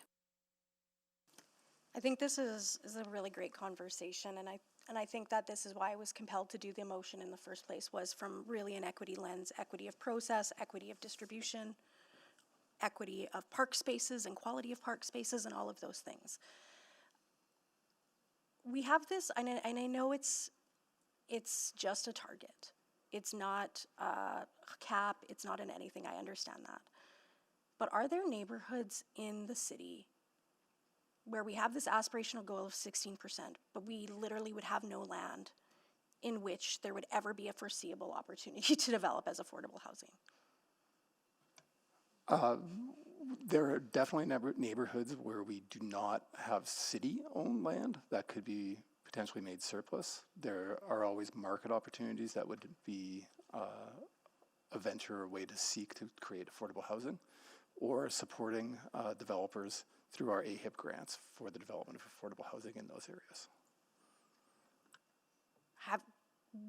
Can you give me a recent example of when we have done that? Sure. In the southeast, there was a group that was developing Maple Crest affordable housing. They developed the full neighborhood, and they also pulled out a specific lot to help develop affordable housing there, Ivana with that's a new WCA. neighborhood. Yes. That's a new neighborhood. So again, like I'll highlight, like Goodridge Corners in the Northwest is likely going to also have affordable housing. It's not one of the 5 that I mentioned in the pipeline already, right? Is that correct? Like we're contemplating correct, yes. Goodridge Corners as well. We just haven't talked about it yet. As a new neighborhood. As a city-led development, we will definitely be looking to And probably achieve at 16%. Yeah, right, okay. But like to Councillor Paquette's point, I think like this is again, where it's like we have this policy and this aspiration, but there's what is the policy and the aspiration and what is actually happening in practice. And this is where I see the disconnect. So like, it's great that we're doing that with and pushing that with new neighborhoods. but we do have established neighborhoods that will never see anything above 0% affordable housing because we do not have land that would ever be A, city land that could be developed, or B, would be financially viable for a pro forma for affordable housing. Is that fair to say? The potential viability, I think, is maybe not quite there. It would be that they would be viable, but the market would choose to build market housing because it's viable for market housing as opposed to Affordable. Yeah. Well, if you're already paying X number of percent for land, and you need operational dollars, right? We know those margins are tight on affordable housing, correct? Which is why we've also leaned towards more mixed-use housing pro formas, because that helps to supplement the subsidies for the affordable housing units. In theory, the more desirable the neighborhood where the market can do that work would require less subsidy from affordable housing to get a mixed market development possible.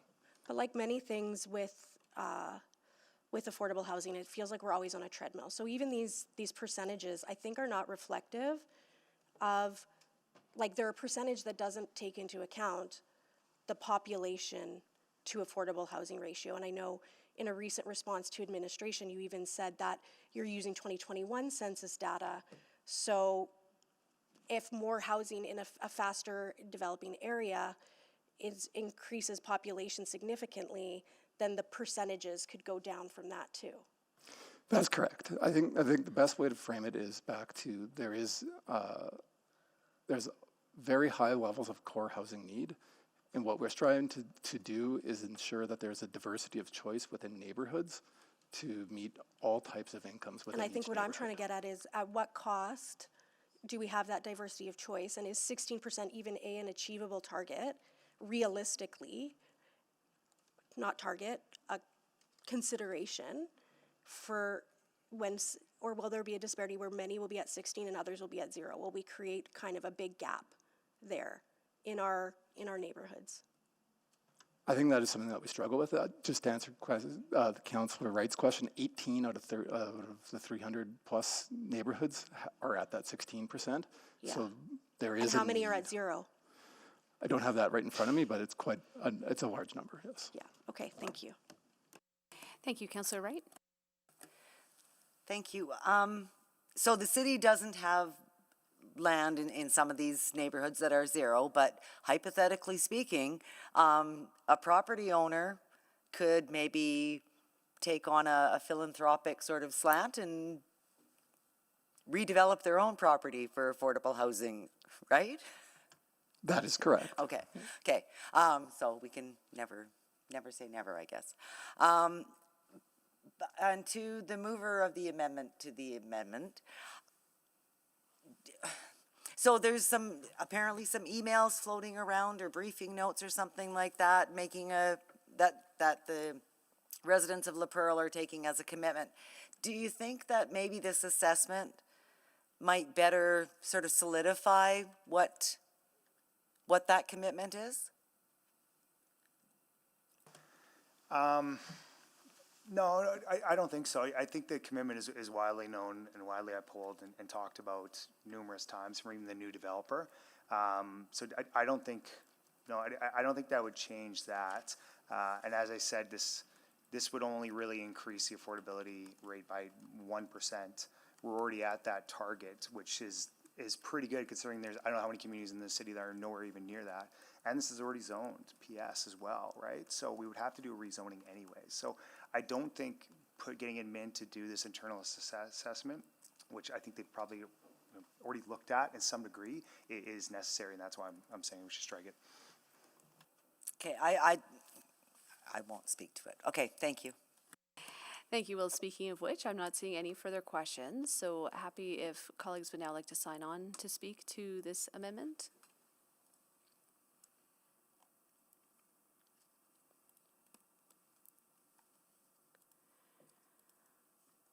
I'm hearing some clicks. There we go. Councillor Wright.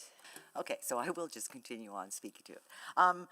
I can't support this, even though I did second it, just to get it on the floor for discussion, because I do think this would provide public record of some possible commitment that was made 15, 20 years ago, whatever.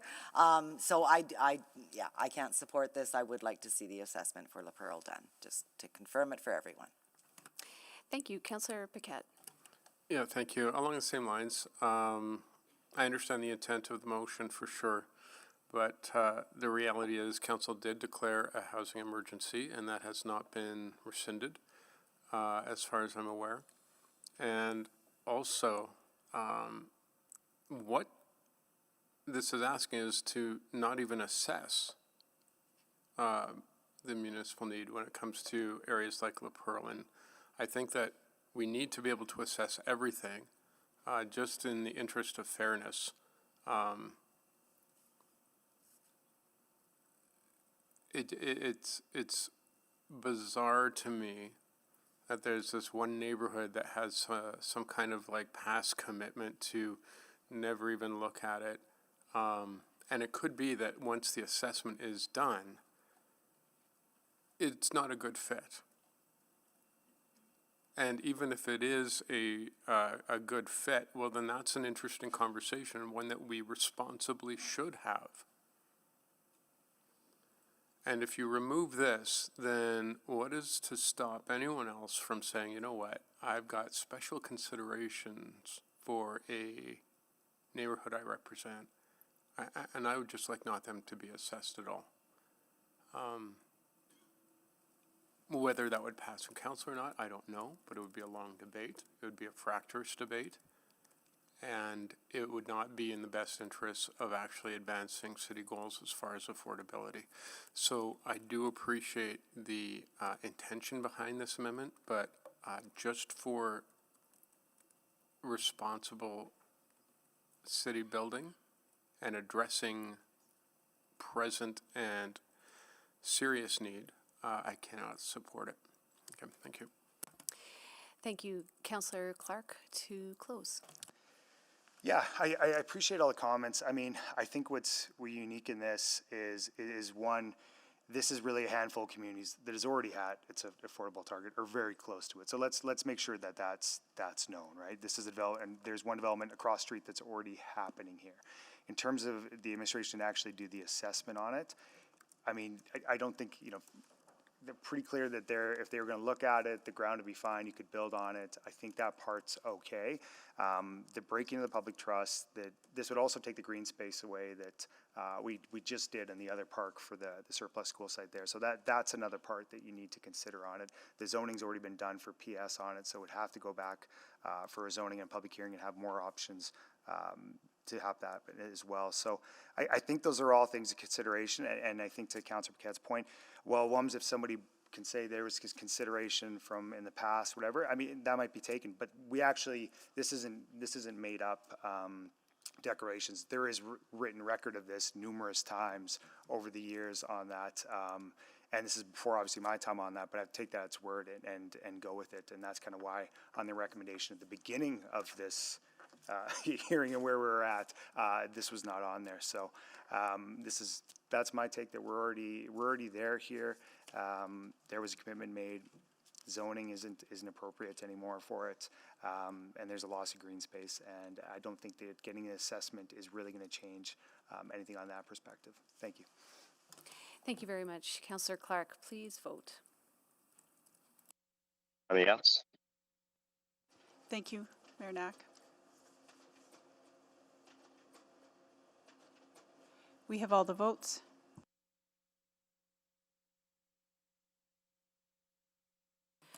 Okay, and that is defeated 5-8.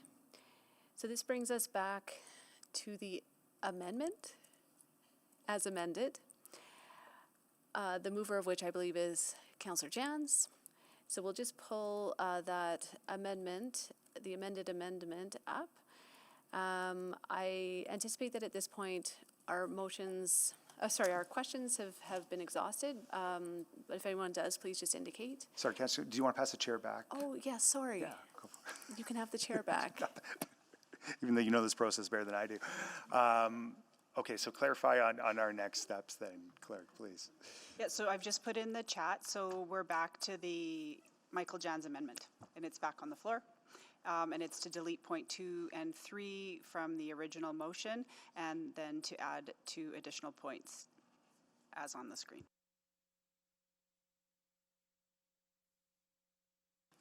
Okay, great, thank you. Would any further questions on this? We don't need to introduce this again. We can just go straight to questions, looking on the board. This has already been questioned, so you Questions, might so, just okay, want to. so we'll just go right to speaking. Councillor Rutherford.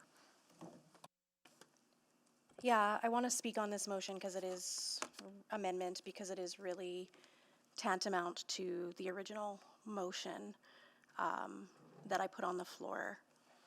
And I think that through the amendments to the amendments to the amendments, a circular conversation has arisen, but the outcome is still the same. We have given a lot of consideration to La Perle. We and that equity piece, but we haven't given that same opportunity to Dunluce. So Dunluce doesn't have the ability for this to come back to a public hearing and have their voice heard like La Perle will. And I know I hear the mayor's point of this is the sort of the best case scenario with the item 3, but it does allow for another step and another process for that community's voice to be heard. And I continue to come back to how many times the process is not allowed. Specifically, and I'm not going to speak to any of the other and the anomaly of it, but specifically, you know, my experience with the 14 housing projects that have been done or completed during my tenure, those opportunities have not been afforded to them to the same level, and especially not to Dunluce. But again, like the reason this is brought forward is because we need to have a bigger conversation. Whatever the outcome is today, whether we move forward or not, there is, I hope from this, a true understanding of how our ideals are not happening in practice and how we bring community along with us, how we find that balance. Because we only have limited resources, we only have limited land. So if we are starting to see concentrations, even if it's not at the 16%, do we not owe it to ourselves to say, if we're only going to be doing 5 more projects with the budgets that we have, do we want to make sure that those are distributed differently in our city? And right now, the numbers are, the facts are the facts. Warden Ilnick has taken on and built more housing units. You know, we are in you talk about being in a housing emergency. We've done that. And not only that, we're the only ones that have taken on a new shelter with Hope Mission. So it's not a NIMBY concern, or they are valid concerns that the Dunluce residents have that parallel the concerns that La Perle residents had. And they had the information to be able to raise those concerns in 2006 that were never able to be raised because people didn't even know about the second parcel. And again, my experience with the ward is that people are so welcoming and inclusive of affordable housing that, you know, Athlone, for example, just got showcased in the Edmonton Federation of Community League's newsletter for the great work they're doing in supporting the affordable housing project in their community. Dunluce might not have had concerns about this first place program at the time because they were willing to give up some of the park space for those common goals. But at some point, we have to say how much, how far, how fast, and at what cost, and is it equitable, both in terms of process and in terms of distribution. I haven't even talked yet about the quality of the park space. I'll wait to see what is even comes out of this, but I think that, again, we can't just look at raw hectares. We have multiple neighborhoods that have way more than 3.5 hectares of parkland that will never be touched because it's River Valley. The north side, aside from the new acquisition Northeast River Valley Park, has no River Valley access. So we have a lot more park space that could be surplus to municipal needs and then put up for affordable housing. So I think this brings up a bigger conversation around breathe, around quality, around access of our park spaces as well. and how we're making sure that we're finding the balance that Edmontonians are so asking us to find. When I was campaigning, it was never we're against infill or we're against affordable housing, but it was we want to see a balance. And so that's what I'm asking you to consider today, and to please not support the amendment on the floor. Thank you. Thank you. Councillor Paquette. Yeah, thank you very much. So a very interesting discussion. The first thing that comes to my mind is the fact that, okay, this is a very complex local policy discussion in that we've heard of some kind of commitment to never look at the area, but at the same time, we've also declared a housing emergency, and at the same time, we've had a massive influx of population and the city is changing. So it makes me think of a number of other areas where we have tied our hands, or past councils have tied the hands of current councils that really inhibit good policy and good decision-making and good development. This may not be the situation. In fact, what may come out of this is that La Perle is deemed, you know what, it's actually not ideal for city goals because we do have a concentration already on the north side, particularly in Ward Métis, Anurknek, and Dene. And maybe what comes out of this, and what probably should come out of this, I would argue, is a better policy that ensures that other wards that have an extremely low percentage of affordable housing take on some of that, because it boggles the mind that folks who are in housing need are essentially excluded from parts of the city simply because our approach is not allowing for that, and that is not equitable, it's not fair. And what the result may be is you get communities who are, and let's be clear, most people support affordable housing, support the goals of affordable housing, and know that it needs to happen, and it needs to happen in their neighborhood. Most people are on that page. So that's not the concern. The concern is when it gets concentrated more and more and more in certain areas, you may have people who are supportive saying, listen, what about everyone else? What about every other part of the city? Why just here? And that can start to change the conversation and change the support that people will feel.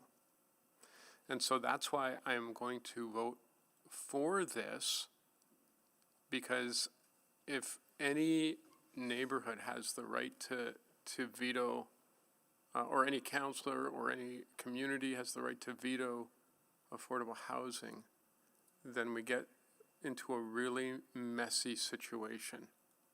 Now, again, I want to reiterate, having said that, communities that have welcomed an inordinate share of affordable housing are starting to kind of look around the city and saying, okay, let's get a better policy here. And that is what I think should come out of this. You know, you've also got downtown that obviously Ward O'Damon also has a number of units and this kind of concentration. And the problem that represents, the last word I'll say on this, is that it gives, what it does is it creates a very strange circumstance where multiple neighborhoods tend to be living in what looks like different cities. And that's not okay. Because what happens when you get that perception is that the issues that we should find common ground on are no longer a common understanding. So I will be supporting this with the caveat that things have to change. Thank you. Thank you, Councillor Paquette. And we're going to pause for a brief moment before we get to Councillor Stevenson and Mayor Knack, because we have some guests that we want to welcome here today. And just so you're wondering, I am not your mayor. I am the chair today. I'm the deputy mayor. My name is Reed Clark, and I'm the city councillor of Ward Dakota Iska. But this is Millwoods Christian, and your councillor is right next to my left is Karen Tang for Ward Keno. And I believe your teacher is K-Ma. Great. So what are you guys doing today? Are you doing a tour? Are you doing a mock city council? What are you doing?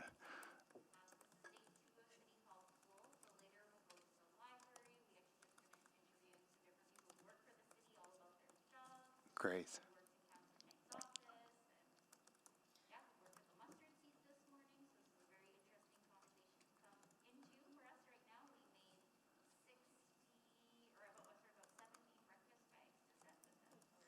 Great. Great to hear. Oh, okay. So you already did your mock council? Okay. And who was the mayor? Do you want to come down to either one of these podiums? Introduce yourself, and then we can kind of talk about what you guys were debating. And I guess what the decision was, too. It's an interesting one that we haven't heard yet. I'm hearing it's an interesting one that we haven't heard yet. Okay. All right, go ahead and introduce yourself. Hi, my name is Benjamin. Hey, Benjamin. How you doing today? Good, and you? Good, I'm doing really good. Okay, why don't you tell us about the Mock City Council and what was the decision, or I guess what was the question and then what was the decision? If the trees next to the football field should be a naturalized site. Trees next to the football field. Your guys' football field? Like at the school? Oh, okay. Whoa, yeah, we haven't heard that one before. Okay, so what did everyone decide? What was the vote? It was carried. It was carried, okay. So it should be a naturalized site. Okay, that's a good one to know. All right, well, we'll remember that when we're having kind of future discussions. Okay, thank you so much for your time. Appreciate it. All right, thank you. We'll welcome everyone. Enjoy the rest of your time at City Hall. Okay, back to the task at hand. Councillor Stevenson, go ahead. Thank you very much. Just wanted to offer some thoughts. We've talked a lot this morning, and again, really appreciate the conversation. There's a lot of complexity here, but we've spoken a lot about equity. And I think it's really important that we come back to the fact that equity is about according to need.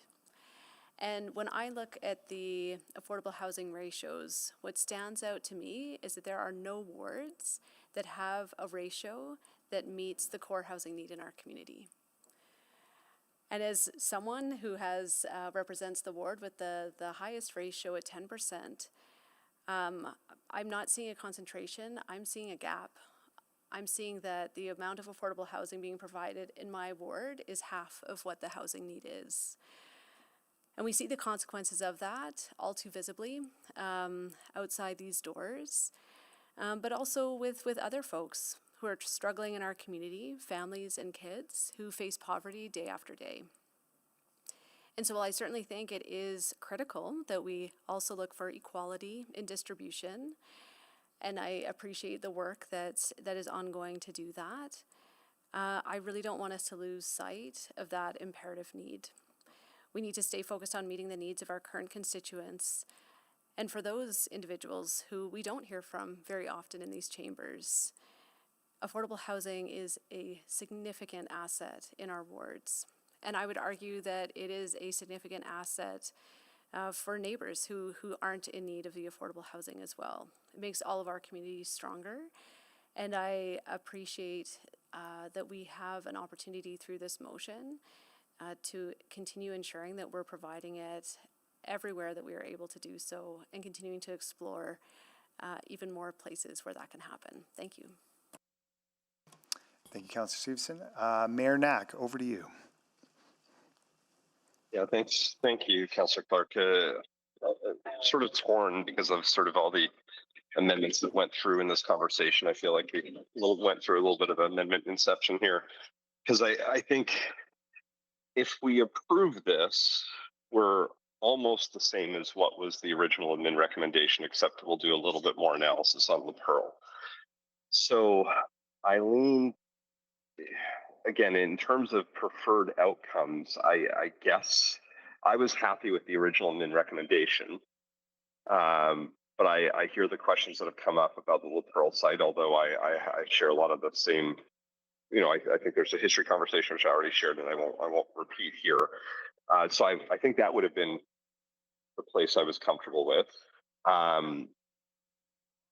With that said, I'm not sure voting no to this amendment is going to get us back to that original recommendation from admin, because then there's still other work to do. So I'm in this odd place of thinking I think it probably makes sense to vote yes, because we do have the need. I would echo much of what Councillor Stevenson had just shared.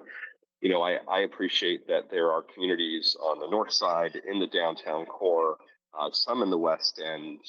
There's even a couple on the south side, and I think we shouldn't forget that have a higher percentage of affordable housing than other communities, recognizing some are at zero. I don't think we solve that inequity by not continuing this work that we've been doing, and a program and a process that has generally been successful.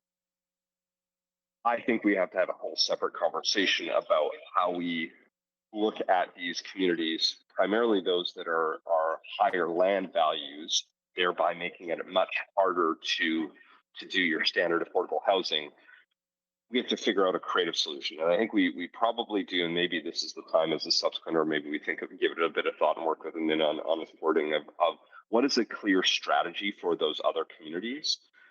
Because I understand the concern about inequity, but we're not going to solve it through this conversation. We probably need to actually task administration with coming up with a different set of solutions for those communities. Wedgwood was probably the exception in those communities with what we would consider generally higher property values, because there was a surplus school site. Many of the other communities that are at zero, I don't see a path unless we come up with a new way forward. So I think I'll support this, because we do need to continue our work, and also then commit to working with council to figuring out a new path on the other communities that we need to reach that. I know it's not a 16% target, but general direction in every community to hit our massive affordable housing goals. That yes, we've met the current 4-year goal, but we are still well far off the broad city goal to address those who are in core housing needs. So I think I'll support this and work on a different solution for other parcels going forward. Thank you. Thank you, Mayor Knack. Councillor Jan's close. Yeah, thank you. I'm glad the mayor came around to the correct position on that, in that logic there. So I commend the mayor on that, and I would urge you to follow his similar logic. I think that as a city, remember, affordable housing is a responsibility of the provincial and the federal government. We, as a municipality, do not have the tax tools, do not have the money, do not have the ability to come in and solve the housing crisis here. We need partnership and support, and our best way to do that is having ready and available land. We heard from DCM Flaman that reminded us that our plan here is held back by money, by resources, and by coming to the government with coming to the provincial and federal government with available land, saying, here we go. We've got spots available right here, especially if those spots are close to transit, close to other amenities, close to schools. That's the affordability double whammy, because you're saving on housing and transportation costs for those residents. I think about affordable housing not as a burden to bear, but as it's a seatbelt. It's a seatbelt that we as a city wear in this game of bumper cars that is the global economy. I was reading this morning that the top 100 oil and gas companies make more than $30 million every hour. $30 million every hour. We have enormous opportunities as Canadians to capture some of that value, to make sure that money is being reinvested into affordable housing, into public transit, into our communities, and bringing the federal and the provincial government to the table. There's enormous amounts of money right now in profits that are made by these companies, but we as a city are eating in higher diesel costs every time our buses are running, every time we go out to fill a pothole, every time a police car responds to a call, I cringe to think what kind of property tax increase we're going to be facing on fuel costs coming forward. And I think to myself, are we going to need, over the next 10 to 25 years, are we going to need more affordable housing or less? Are we going to need more opportunities for affordable housing or less? Do we think that AI is going to help us profit here in Edmonton, or it's going to create disruptions and a greater need for affordable housing? And more and more and more, I think the buckle your seatbelts, we're in for a ride, and the more affordable housing we can shore up, we can provide. This is our core protective factor as a city against crime, against poverty, against hardship, against suicide, against alcoholism, against all of the other disorders that help kids and families succeed and complete high school. We need more sites, not less, and this is this just puts two more opportunities into play. Thank you. Thank you, Councillor Jans. Okay, so please vote and make sure everyone's clear on what we're voting on as it's on the screen.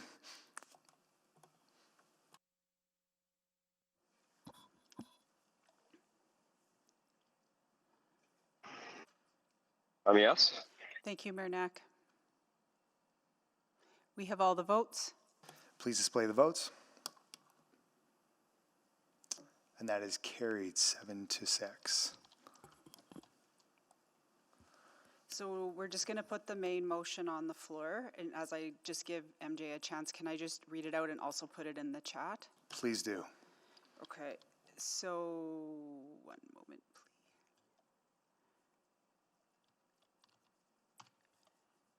So the motion is the original part 1 has not changed, that those 4 surplus school sites as outlined in attachments 2 and 3 of Finance's report be removed from the first place program. Number 2, that the Dunluce school sites as outlined in attachment 2 of the same report be listed for sale for the purposes of affordable housing. And 3, that administration complete an internal assessment for the La Perle site to assess municipal need.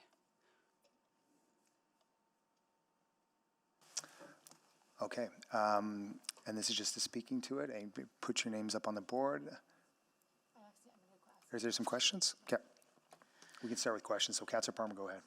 Thank you, Chair Clark.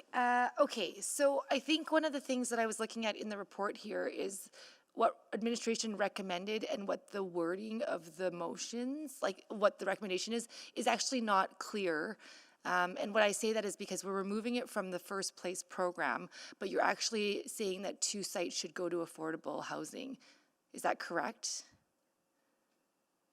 Sorry, I'm... No, I'm talking to, I'm sorry. asking admin. Yes, I think that is correct. We're removing all 4 sites from the first place program. And really what you are recommending in the report is to remove them all from the first place program and put 2 of those towards affordable housing. Is that correct? The recommendation, like the official recommendation of the report, is just to remove the 4 sites from the first place program. The work that would follow that we spoke to in the report is that we will be allocating those for affordable housing. The 2 sites, and then the other 2 would go to open space. So then would you come back for those 2 sites for affordable housing? Like, is that the process? Because it just feels like a very long process. So if we're talking about the motions, yes, I think we're going to have to come back for. Yeah, we have to come back for both of them. If we're selling them for affordable housing, chances are we'd enter into an agreement and a below market sale, so we would have to come back for them. Right, but I'm just trying to ask, you're asking us to just remove them from the first place program. But in the report, it says for 2 of the sites that you want to remove them and use them for affordable housing. So just to be clear, what exactly were you asking? So the process would have been, so we need council direction to actually remove these from the first place program. This program was created by council, so to do anything else with these sites, we have to have council approval for that. So that's why we brought forward this report to remove those sites for affordable housing. Following that, we would just follow our standard process. We wouldn't need council direction necessarily to allocate those programs for affordable housing and pursue that work, or allocate something for open space. We would need council approval if we wanted to rezone any of the properties or do a below market sale. So we would have just followed standard process for how those would have been. But with this, we're getting more clear direction on exactly what you would like to see as council for these particular sites.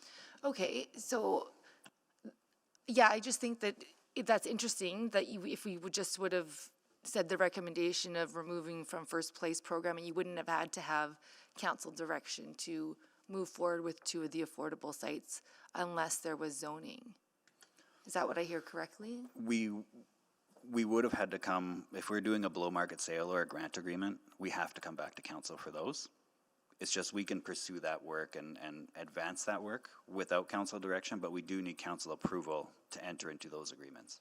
Yeah, it's just interesting how we couldn't come here with like a full package. It feels like we're doing a little bit of like piecemealed steps. And I think what you're hearing from council today is that they're looking to move it faster and to give more direction.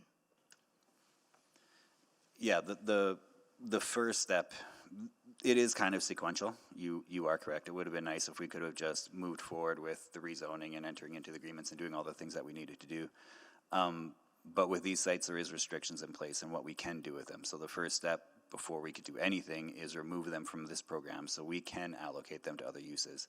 So that's the first piece that we really needed council direction on. Okay, and so then in this, what happens to Sifton in this, in these motions that you read right now? Without having any direction to the contrary, we would continue to move forward with allocating Sifton Park to affordable housing. Okay, and so you don't need direction on that, you just will do that as proper protocol process? Councilor Palmer, we would, but I guess the clarification point would be that once we move forward with listing the property and we work through the negotiation process with a proponent, we would bring that back to council for approval, and the same process would be followed for Dunluce as well. Okay, and after we remove these sites, will we be closing the first place program, or are there still things in the program? So the program would essentially be winding down. So as part of the program, there's a 5-year deferral for the land value. Yep. So that's still happening. Our last sites, the last sales happened last year. So we'll be collecting payments and stuff for that until 2030. But no new sites would be developed. No units would be sold as part of the program. Okay, thank you. Thank you, Councilor Palmer. Councilor Wright. I was looking for some clarity on that as well. So isn't point 2 basically redundant from what the recommendation says? Because in the report it says that if the recommendation is approved, so point 1, then it'll be removed from the program and publicly listed for sale for developing surplus school sites. So isn't that what point 2 is saying for Dunluce, but it's not saying it for Sifton Park? So, Councillor, technically we don't need the direction, but the clarity doesn't harm our process in any way. I just think it's redundant, and I was going to put a motion through to remove it from, amend this motion to remove that, because you're following the direction of what's in your report. And then the only change that we do need from the report's recommendation is to pull out La Perle to do a municipal needs assessment. Correct. That is the one piece up there that kind of deviates from what we outlined in the report. So I guess maybe to Councillor Rutherford, the motion, can we either take out 2, or in 2, can we specify Sifton Park as well? I'm agnostic to either.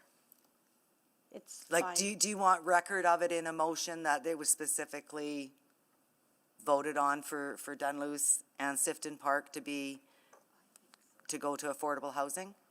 I'm hearing from my colleagues that that would be their preferred, so I would say. So can I do a friendly amendment to add Sifton Park into that number 2? Yeah? I'd be Okay. friendly. Okay. So can we just, just to be clear, we're just a friendly amendment to add Sifton Park into point 2? That's it? And the chair's ruling that friendly? I'm ruling that friendly. Okay, that's all I have. Thank you.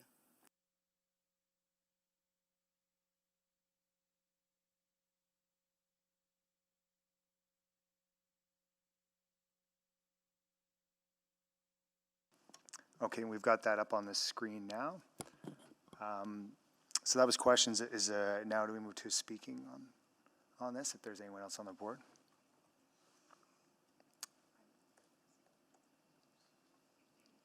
Not seeing anybody yet.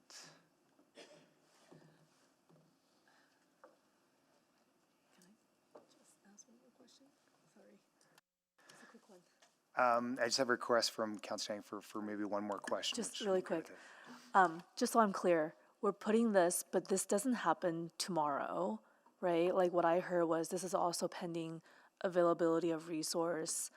And Stuart, you had mentioned even if we have these sites, it's still sort of a next budget cycle, post 2030 kind of thing.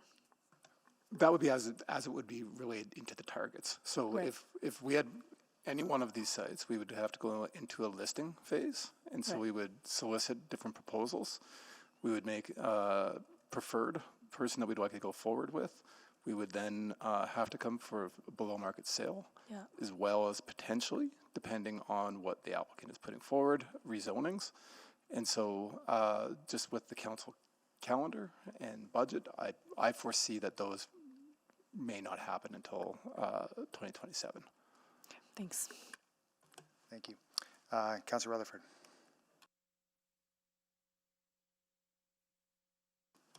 Okay, anyone else to speak on it? I don't think so.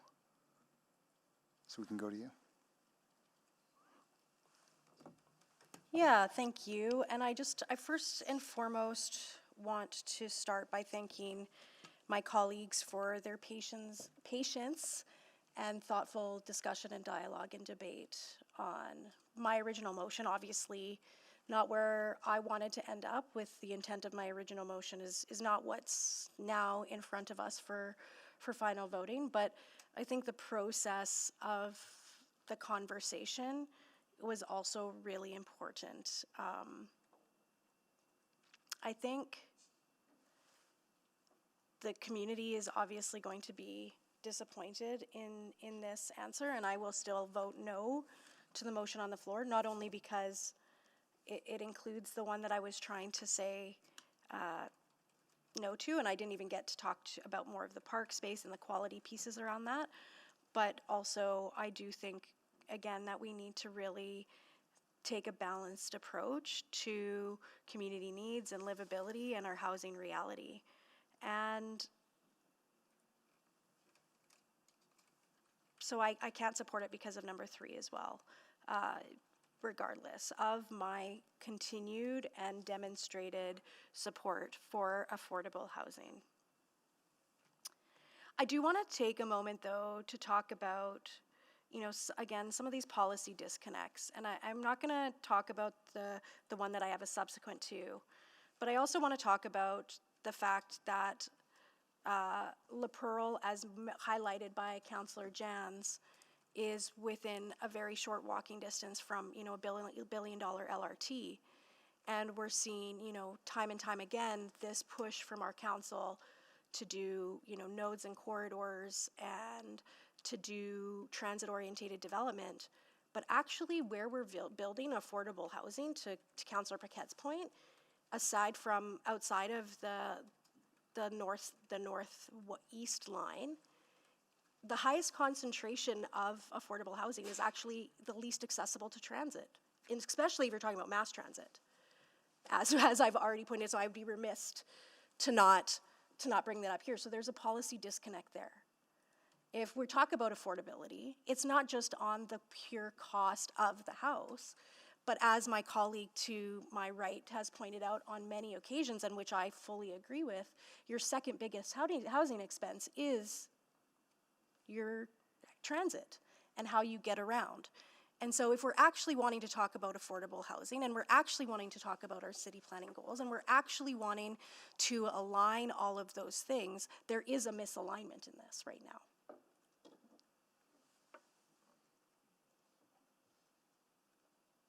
Dunluce, yes, has some conventional transit, but only during peak times. And I think, when we look at the process of how we had a commitment for La Perle that is close to an LRT, that unless I brought up this debate today, would have actually probably passed without debate. So sorry, Councillor Clark. But we also then have areas that we are saying, yes, this is a perfect spot for affordable housing without consideration, in my mind and from what I've seen, of access to transit and good transit and mass transit, let alone access to park spaces and all of those other things. And so whatever comes out of the vote today, I've signaled my intent to not support the motion on the floor, as it's not what I can support at this time. But I do want to signal that we do have to have a bigger conversation and a subsequent about this alignment and this misalignment. And I want to acknowledge that, yes, we are in a housing emergency, and that housing emergency included both non-market and market housing. And again, we need to keep pushing on that. And not voting no today does not mean that I don't still support and acknowledge pushing on the housing emergency, but rather that with our limited resources, how do we make sure we're not disproportionately having certain neighborhoods or areas of the city take on the brunt of that housing emergency? Thank you. Thank you, Councillor Rutherford. Please vote. I'm a yes. Thank you, Murnak.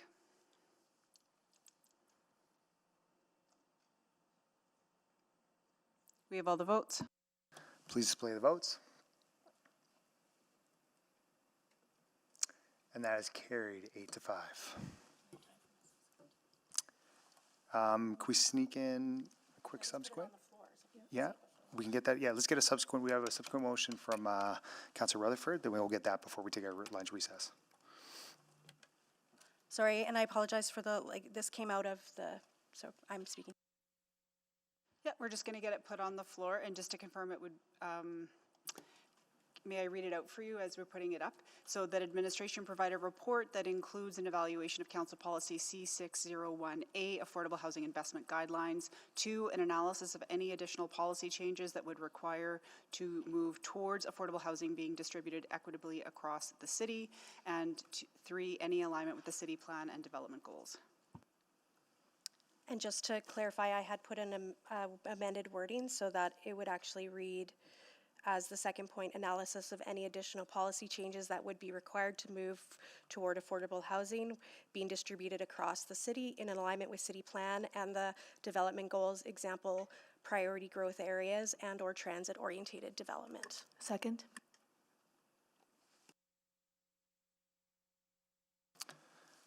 Okay, so we got a second here, Councillor Tang. Do you want to speak to her, or we're just going to vote? I think we've spoken enough. Enough? If councillors have questions on it, I'm happy to answer it, but I feel like through the process of the conversation, the intent here is clear, and this would be coming back, sorry, I see the due date, would be coming back to Community and Public Services Committee, Q3. Does Q3 work for admin? Yeah, Q3 works perfectly. Okay. Thank you. Okay, so we have a few questions, but we are at 11:58, and we're not going to extend orders because I know there's a lot of commitments that people have at lunchtime here. So we will recess for now. We'll come back at 1:30. We will continue with those questions, and then we'll move to 7.5, and we will move quick in the afternoon, folks. Thank you very much.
Ready to rock? Okay.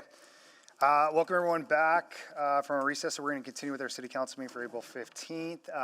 We're going to jump right back to where we were. Sorry, we're going to do a roll call first, of course. I would ever miss that. So we'll do roll call. Councillor Principe. Hello.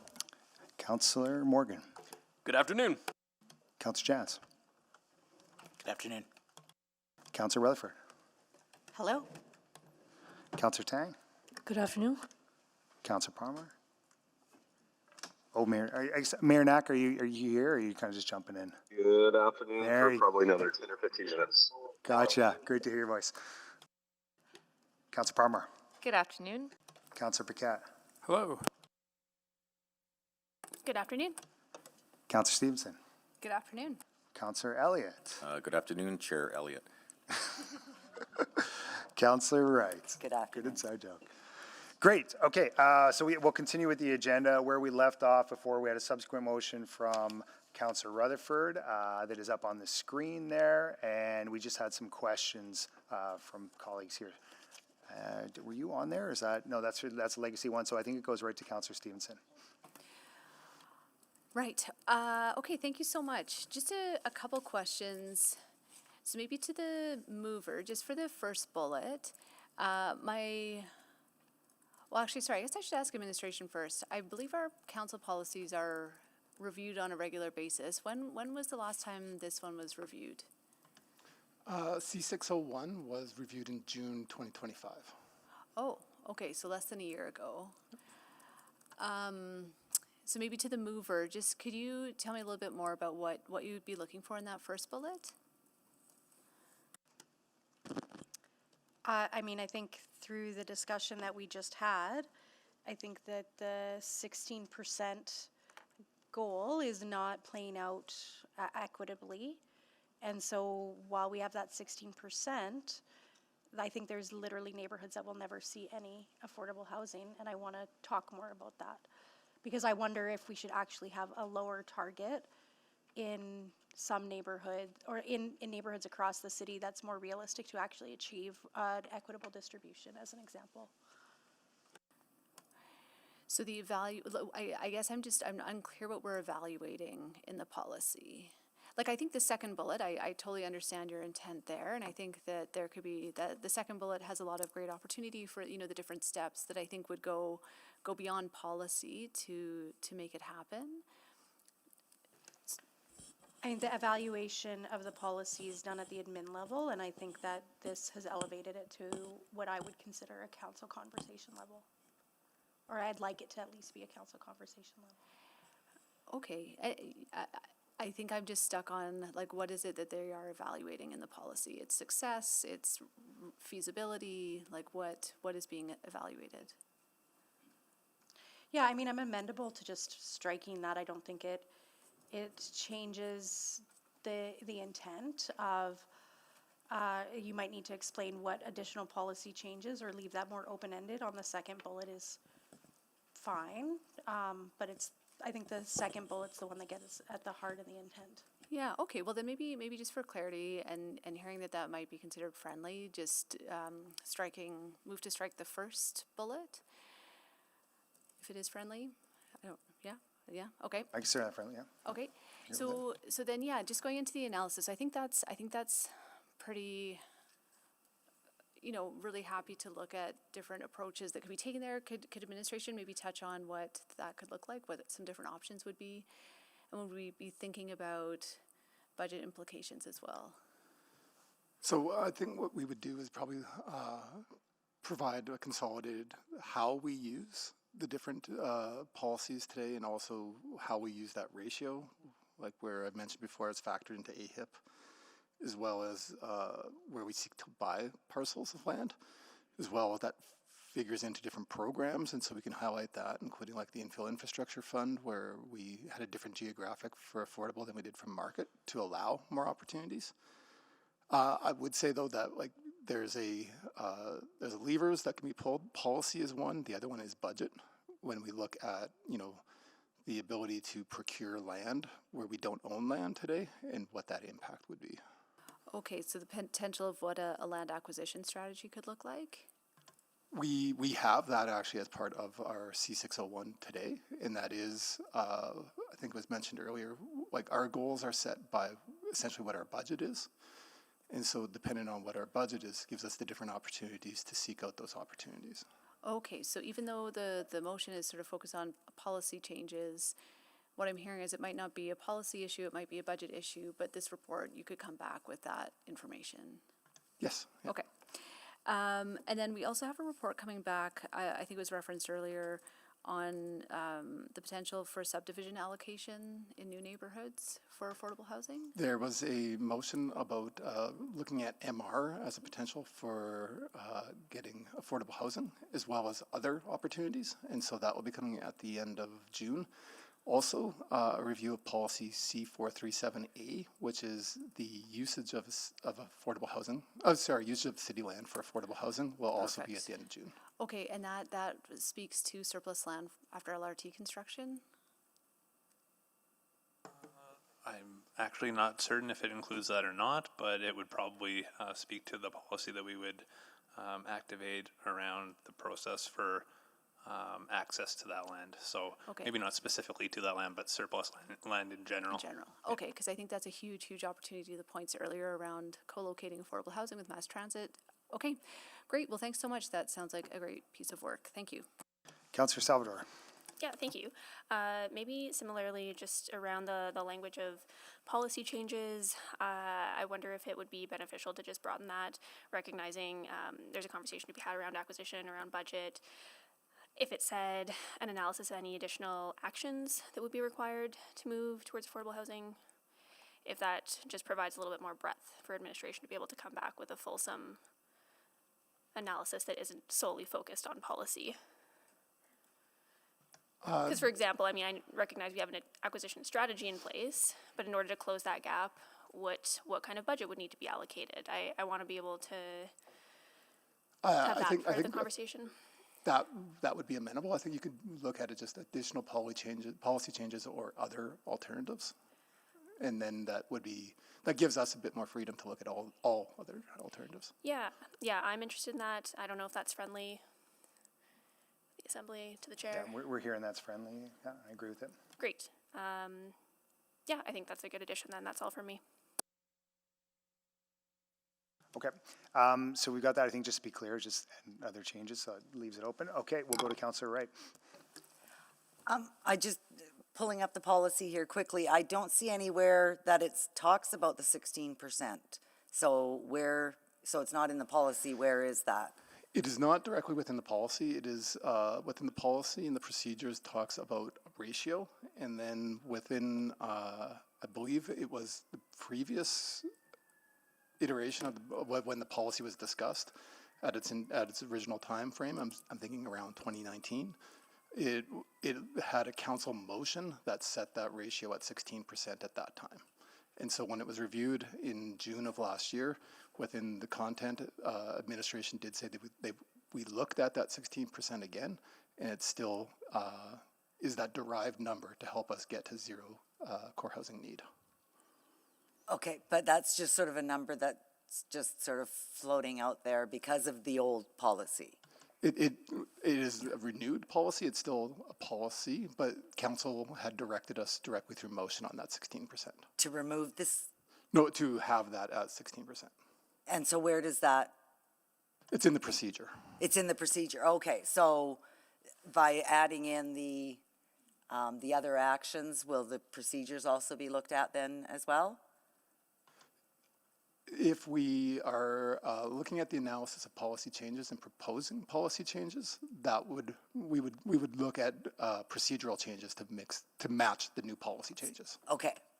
So looking at that 16% would be part of this. Okay. Yes. It could be. I think the motion is for us to look at it to move towards it being distributed, and that is very similar to what our policy and our affordable housing strategy says. But we would probably look for direction if it was to be changed directly from 16%. Okay, I guess to the mover, is that something that you want focused on directly, that 16%? want to have the conversation about it. I don't know if I would change it or not, but I think it's worth a conversation. And when I look back at the report, right, where we talk about the goal is to have affordable housing across all areas of the city, that's not how we're seeing this play out since 2019. So my colleagues are just tipping me here. We can do that analysis to see if that is still accurate. I will say, though, that, our household data is based on 2021 census. And so we continually always look at updating our core housing needs assessment. And we built that 16% to meet core housing need. So that if core housing need also changes, that would be something that we would consider whether or not 16% needs to change as well. We might have to increase that to 20 in order to meet our core housing need. But okay, thank you. Councillor Paquette. Yeah, thank you. So before we change that, though, there's a number of areas in the city that are not even close to that 16% number. So I'm just wondering, policy-wise, like at some point, there's got to be a point where we say, okay, the saturation is such that maybe we should be looking in other areas now. Does that not make sense? Yes, I would say we are looking at all other areas, and we are looking at all different land opportunities. And so we are, I would say, opportunistic, whether it's city land or private land that could be procured. And the need is so great that we look to almost any opportunity to be able to build. Okay, so if I recall correctly, part of the calculation that was made at the time when, like over the years, is where you could get land, have land, or procure land, looking at the tax implication for the operator as far as property tax. But that's not an issue anymore. So did we ever update that, or say, okay, well, now that's not a constraining factor anymore? That's not something that we usually typically look at anymore because of, as you say, that's right, no but longer. we used to, which is why there was like this concern about like maximizing the ability for the operator to actually do the work. Yeah, so the way with majority of the affordable housing today is often is a mixed market. And so the ability for it to be sustainable will also be based on what they can do from a market rent perspective. And so all of that does get factored in. That's one barrier that's basically, it doesn't exist anymore, really, if you're all affordable housing. If it's 100% affordable, but oftentimes we do see mixed market. Sure, but not in the scenarios that we're talking about right now. Like specifically, like I'm getting like how many in my ward? None of them are like they don't have commercial floor. They're all affordable housing. No, they do. There is ones within your ward, and within the Sifton and Dunluce, we are expecting mixed market. What's the property tax implication then? Are they paying full property tax? I'm not actually They sure. would be paying the property tax on the market units. The market unit. Yeah. Only on the market. So, okay, yeah. Okay, so I guess the next question is, and I don't know if we can actually discuss this openly, so let me know, but land development actually has like, you've got the floor of 30 million. You got more like, so can I ask this one in public? I'll just find out. Nobody knows what you're asking. It's hard to answer that question with actually knowing what the question is. It's the money you've got. Do we talk about that, or is that something that we hold as sort of like a protected information? I don't know. No, we can talk about the balance of land enterprise. All right, so we're talking about, budget implications for purchasing land or whatever, and so, but if we're looking at equity and like you're talking about like a 5%, 10% difference in land purchasing or whatever, there is that leeway, is there not? Is there not funds already available? So right now, our land enterprise policy is guided to direct us to use it for land development work. So policy C511A is our policy. Yeah. So we are looking at funding projects that generate revenue, but we do work with affordable housing to help, make sure that they're getting land in things that we're doing. So, for instance, in Heritage Valley, when we redeveloped that land, we allocated a lot to affordable housing. In Goodridge, and Exhibition Lands and River Crossing, we'll be helping to ensure that they make their 60% by allocating land to them. And then in McKernan, we have the former St. Peter's site where ourselves, Open Space, and the affordable housing team got together and acquired land so that we could have an open space and affordable housing and market development out there. Right, so any barriers that I'm hearing about making sure that there's an equitable distribution of affordable housing, we can already take care of those things, it sounds like to me. We aren't out, sorry, you want to? Yeah, so to be clear, these are lands that we're developing first, like they're land development projects first. I'm talking about the future. Yeah. So it's more we're out there doing our work and we're making sure that affordable housing is supported in those areas, but it's not out there specifically acquiring land, using land enterprise for affordable housing. Yeah, okay, thanks. Councilor Palmer. Yeah, thank you. I pulled up the city policy, citywide affordable housing framework that was done. I think that talks about the 16%, the long-term citywide neighborhood affordable housing target of 16% in all neighborhoods. And it talks about how there were some neighborhoods that already had met theirs, and so there was a pause on those neighborhoods. I'm just wondering, like, how often we get updated of when you hit, because it looked like Alberta Ave was there, I think Central, so Alberta Ave, Central McDougall, Eastwood, Macaulay, and Queen Mary Park. Those have like almost a moratorium or investment pause in those 5 neighborhoods. So I'm just wondering, like, does that continue? Like, do you add to that? Like, what is the policy around that? So those neighborhoods did have a formal pause pre-2019, and in a lot of ways that discussion was a catalyst for looking at how can we best distribute affordable housing across all neighborhoods. And so there is no pause within that neighborhood or in any neighborhood today. Like I said, it's not necessarily like a threshold to say that thou shalt not have more. It becomes it's almost like an indicator for us to use as a tool in our decision making. Okay, and you know, I think it's interesting because it's like you took a total number, you went across Edmonton and you said 16% in each neighborhood. But I think it's clear that there are some neighborhoods that are just better suited for affordable housing, those that are like near transit. But like I have neighborhoods that are by no transit, that are by no commercial, no anything. And I feel like it's almost like we treat every single neighborhood the same, like in this policy. And I'm just wondering how you would rectify like a neighborhood that has no amenities, but you'd like to put affordable housing in there. So we look at it as any location that is good for housing or for residential is good or it's set for affordable housing as well. And so there are preferences that we would look to, and we do have that built within our decision making to be near access to transit and to different amenities. But any place that is suitable for housing is also suitable for affordable housing. Okay, and it looks to me like we do a lot of building here at the city. You know, we acquire land, we build, but you'll come forward with other options for maybe affordable housing that aren't city building. Like, are there other opportunities of using market housing and being able to subsidize that to get to our core goals? So when we look at traditionally how we help incent the creation of new affordable housing is through grants, construction grants, and land below market value. Both of those have opportunities for market providers to access.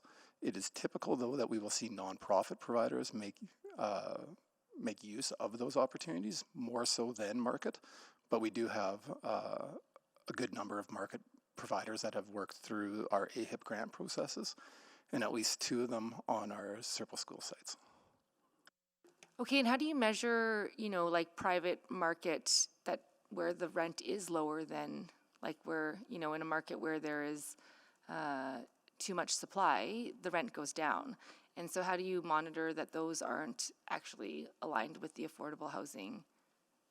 So within our affordable housing, we also have what we call maximum allowable rental rate, which will set what is the maximum that an affordable housing rent can be set at, and then also the income thresholds for individuals within that. And within our contracts then, it'll either be for all of those units or X out of Y number of units. The market units, if they are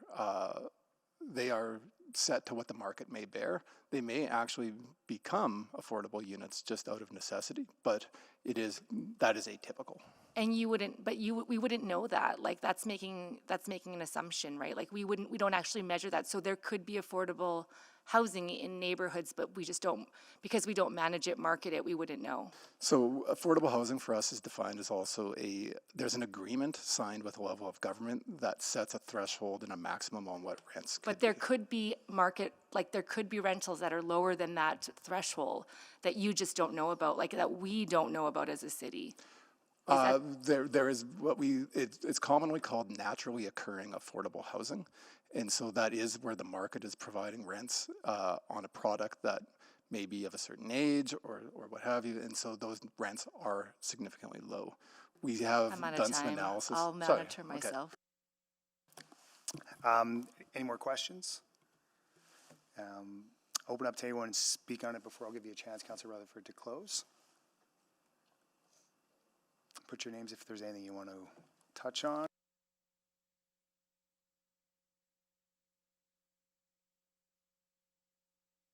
Okay, I think we've exhausted that. So, Councillor Rutherford, if there's anything you want to add, go for it. Yeah, I won't belabor this too much. I'm mindful of time. So, again, I thank my colleagues for the discussion we've had this morning and into this afternoon. It's an important topic, and it's one where, I think the aspirations are there. But if this is truly something that we use as a guide with regards to how we distribute affordable housing across the city, I think what the indicators are telling us is that we're not distributing across the city in a way that we would like to see. And I know there's a lot of things like where we have availability of land and the affordability of the land and the size of the parcel and on and on and on. But I do think with our limited budget, we are not considering all of the things. Like when I see access to services as one of the things in the current policy, yet we continue to prioritize affordable housing projects that are not near mass transit. That begs a question to me, and one that I think is worth discussing and debating in this motion. So I would encourage my colleagues to support. I think it's been a great conversation. Obviously, more conversation to come, and again, it's not. We all know we want to see more affordable housing.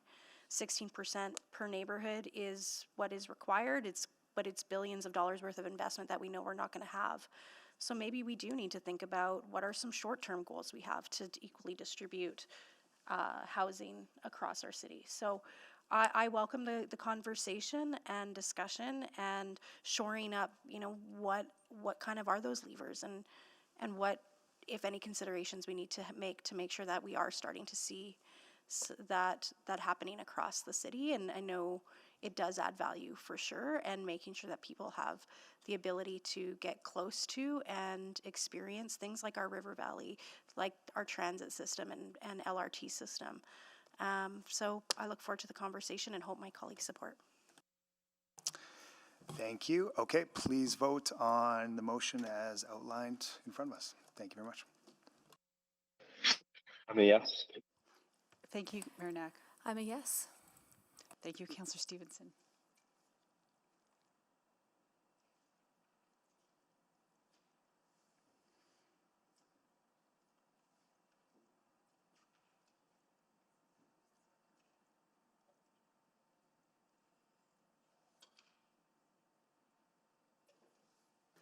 I'm a yes. Thank you. We have all the votes. Please display the votes. And that is carried 13-0. Okay. All right, well, now we're ready to move on to our next item, which I believe is 7.5 on the Mobility Network Assessment Update. This came from the Urban Planning Committee, and it was requisitioned. So I don't know if we need, do we need a whole presentation or maybe just speaker remarks, but. Ask the chair too. What's that? On the chair too. I do like that practice. So maybe as everyone's kind of getting it set up, I will ask the chair, who is Councillor Stevenson, maybe for a little bit of an update on this while they kind of get ready. Yes, thank you. You are, we had a really robust conversation just in terms of how we are considering prioritization of road infrastructure in our community. We heard from a number of community members who had specific concerns about pinch points in the neighborhood. I think some colleagues of mine have some suggested paths forward, and we felt that it was a citywide matter that, a number of non-committee members had strong interest in this topic. So we felt it was most appropriate for it to come to council for further conversation. Great, thank you very much. Okay, looks like you guys are all settled and ready to go, so I will pass the floor over to you. So just to confirm, council's not desiring to hear the presentation that occurred at committee. That's correct? I'll double check with anyone, just kind of I don't believe so. I think we're aware of it. Okay. Okay, just a few opening comments, and then we're available for questions from council. So my name is Kent Snyder, and I'm branch manager for Planning and Environment Services. And joining me here at the front table, as well as in chambers and virtually, is a delegation from Urban Planning and Economy, Integrated Infrastructure Services, and City Operations. Committee, okay, we talked about what we heard. We had 8 speakers at committee who shared broad perspectives on their experience of moving through the city. The report in front of you, the content shares the outcome of the Mobility Network Assessment, which is a citywide technical review completed ahead of every budget preparation. The current assessment is particularly important because we've had a significant growth cycle, and so looking at how that growth has affected our infrastructure and how Edmontonians move through our city. The intention of the report and the mobility assessment is to offer some prioritization based on data-driven technical elements that as well layers in the city's social vulnerability index and alignment with our city plan policy. So we're excited to have the conversation this afternoon. Thank you. Great, thank you so much. I'll open it up for questions, and we'll start with Councillor Tang. Great, thank you very much. I do have some questions, but before I do that, maybe I'll just put my prepared motion on the table. I move that administration bring forward an unfunded composite capital profile and related unfunded service package for consideration during the 2027-2030 budget deliberation for an arterial road growth program to address the top priority roads in consideration of locations with significant congestion level as identified in the March 23rd, 2026 Urban Planning and Economy Report UPE 03117 and is due for the 4-year budget deliberation. Second. Great, seconded by Councillor Morgan. And Councillor, maybe I'll give you a chance to kind of intro this. Sure, just, this is a continuation. This report was a continuation of the report that was identified back in 2022, 2023, looking at our road capacity, especially the main arterial roads, which is a pretty fundamental asset for the city and very foundational to our transportation system. And we're growing rapidly as a city, and we were at a point that we cannot just keep rehashing and looking at the data, we needed to act.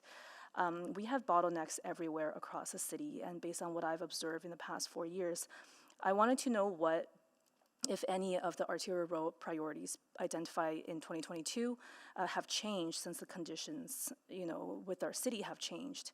And the presentation and the report have demonstrated that they have. And so there are a number of composites presented, and I understand that while administration is going to be working on these various composites and prioritizing them during the budget, some of these composites are also linked to other reports such as transit and active transportation. I was also told that if we wanted to prioritize arterial road growth, which I would say is probably one of the biggest issue in my ward, and from what I hear from my colleagues, for them as well, then they needed a motion, and that's why this motion is here. So I'll leave it there. can I ask questions? Because yeah, okay. So just then back to my regular 5 minutes for questions. I think this was super helpful. I wanted to maybe specifically ask around, can you just like share a little bit about the intention of the composites?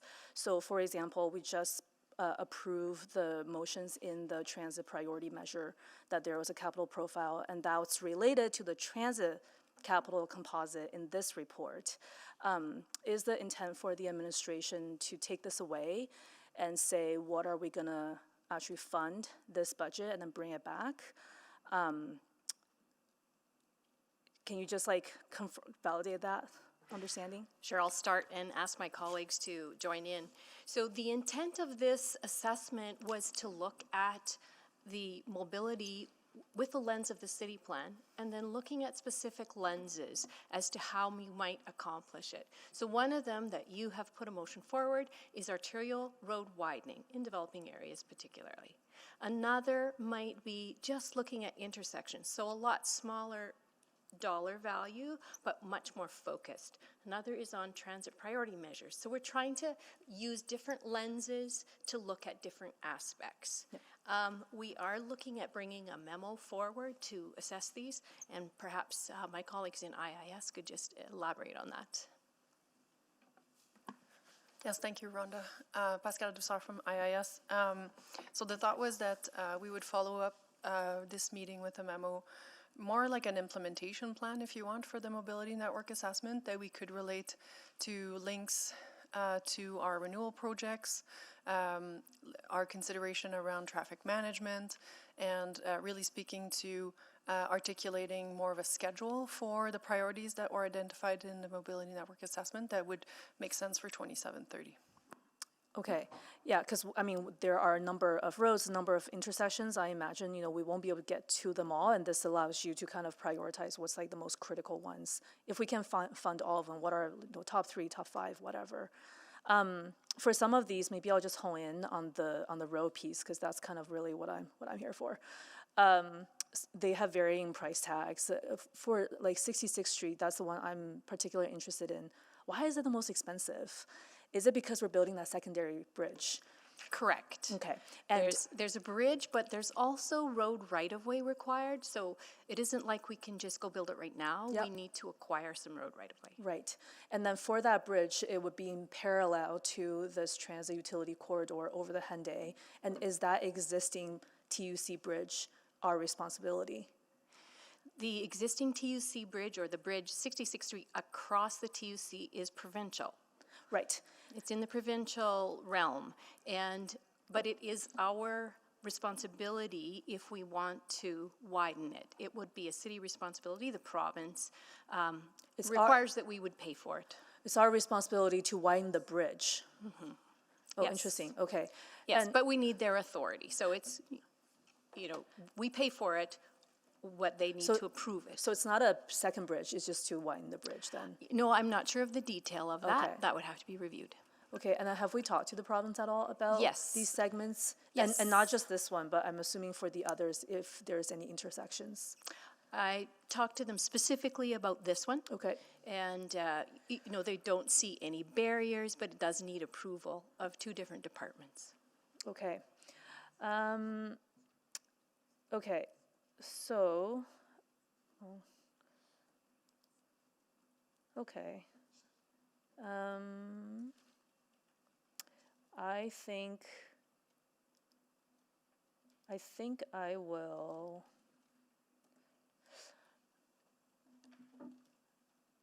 So assuming we don't touch the bridge because of additional complexity, we can't just like do what we need to do up to the bridge and then after, right? Counselor, that I would suggest wouldn't be the best use of resources to widen without the bridge. Fair enough. However, if you want to do a much less, there is opportunity to improve traffic operations by doing some intersection improvements along that corridor. So But it wouldn't see- be the same as widening Yeah. all the way, but it would provide some operational improvements and would be less expensive. But that is also not part of this MIA right now. Like it's not on the list for the most critical area. And if we ever had resource, I would assume it would go to the most critical areas. If we have resource specifically assigned to intersection improvements, we would need to do some assessments to really look at that. So we haven't looked at it in detail, and further assessment would be required. Okay, thank you. Councillor Wright. Thank you. You'd mentioned that the motion was talking about developing areas? But what about developed areas that never got properly built out for arterial roads? And I think we've got a lot of pinch points in the city because of that. So I'm just wondering how those are going to be addressed, and how come those top 100s listing didn't make it into this report? Sorry, to clarify, you mean the report looked at just developing areas, or the motion? I think you just said that the motion was made looking at the developing areas. Do you want me to answer? Is that a question for me? Councillor. She's the one who said it, so that's why. Sorry, because building on the previous reports, there were two reports. One looked at overall citywide that aligns with the city plan. The second one looked at specifically arterial roads in developing areas. And so then when we do this update, we have the overall M&A priorities based on all mobility priorities, based on alignment with city plan. Then we have different lenses. One of the lenses is arterial roads in developing areas. That's one of the lenses. Okay, because I wouldn't say that stretch of 66th Street is in a developing area. It's a developed one. And my concern is that we've, but in the past where it was done 50-50, maybe the city didn't have the funding for it, then we end up swapping. And we've ended up with a lot of bottlenecks that we seem to be, because we don't plan for the cost of construction to bring those up to the widening. We're stuck with a whole bunch of these bottlenecks, and we're just kicking the problem down the road all the time with swaps. So, Yes, just to clarify, the work that we did, this M&A report did look at both developing and developed areas. It did, Yes. okay. And so then that's why things like 66th Street were there, okay. But where is the list? It's referenced in the cover report, but there's no list. What is included in Table 3 were city responsibilities within the top 100 locations identified by the Mobility Network Assessment. But what I had asked for to be added in the motion that I made was to see where those, what the top 100 are. My concern is that it might not be a significant road like 66th Street, but there's little pinch points all over the city, and if it's going to cost us, 50 to 60 million? To do that one stretch of road, are there other little stretches of road that could be, maybe 8 or 10 that could be done for that same cost? Yeah, and just to clarify a little bit, so the top 100 locations of the Mobility Network Assessment include roadway improvements as well as transit, active modes, other type of improvements we can do. Now, the list that we provided here are the roadway improvements, road winding improvements found within that 100 list. There are definitely more. However, to include everything that the city has responsibility for, we required a bit more time to put that together. So we wanted to provide at least the road widening projects that were within the top 100 of the Mobility Network Assessment. Okay, because it specifically has in the report what the motion was on February 3rd was to include a list of all arterial roads yet to be fully constructed. Councillor Wright, it's Kim. I'll just comment, and you may recall at the public hearing or the meeting that motion was made. This report was very much nearing completion, given the date of the March Urban Planning Committee meeting. So we indicated we would provide all the information that we have that was available to include in the report. So as Pascal mentioned, it didn't include everything. It was within the top 100 list. Okay, you said it, okay. But what I had envisioned by your comment there was that we would get the top 100, and where you had where you had like the costs, which are, I guess, include them. If not, omit them.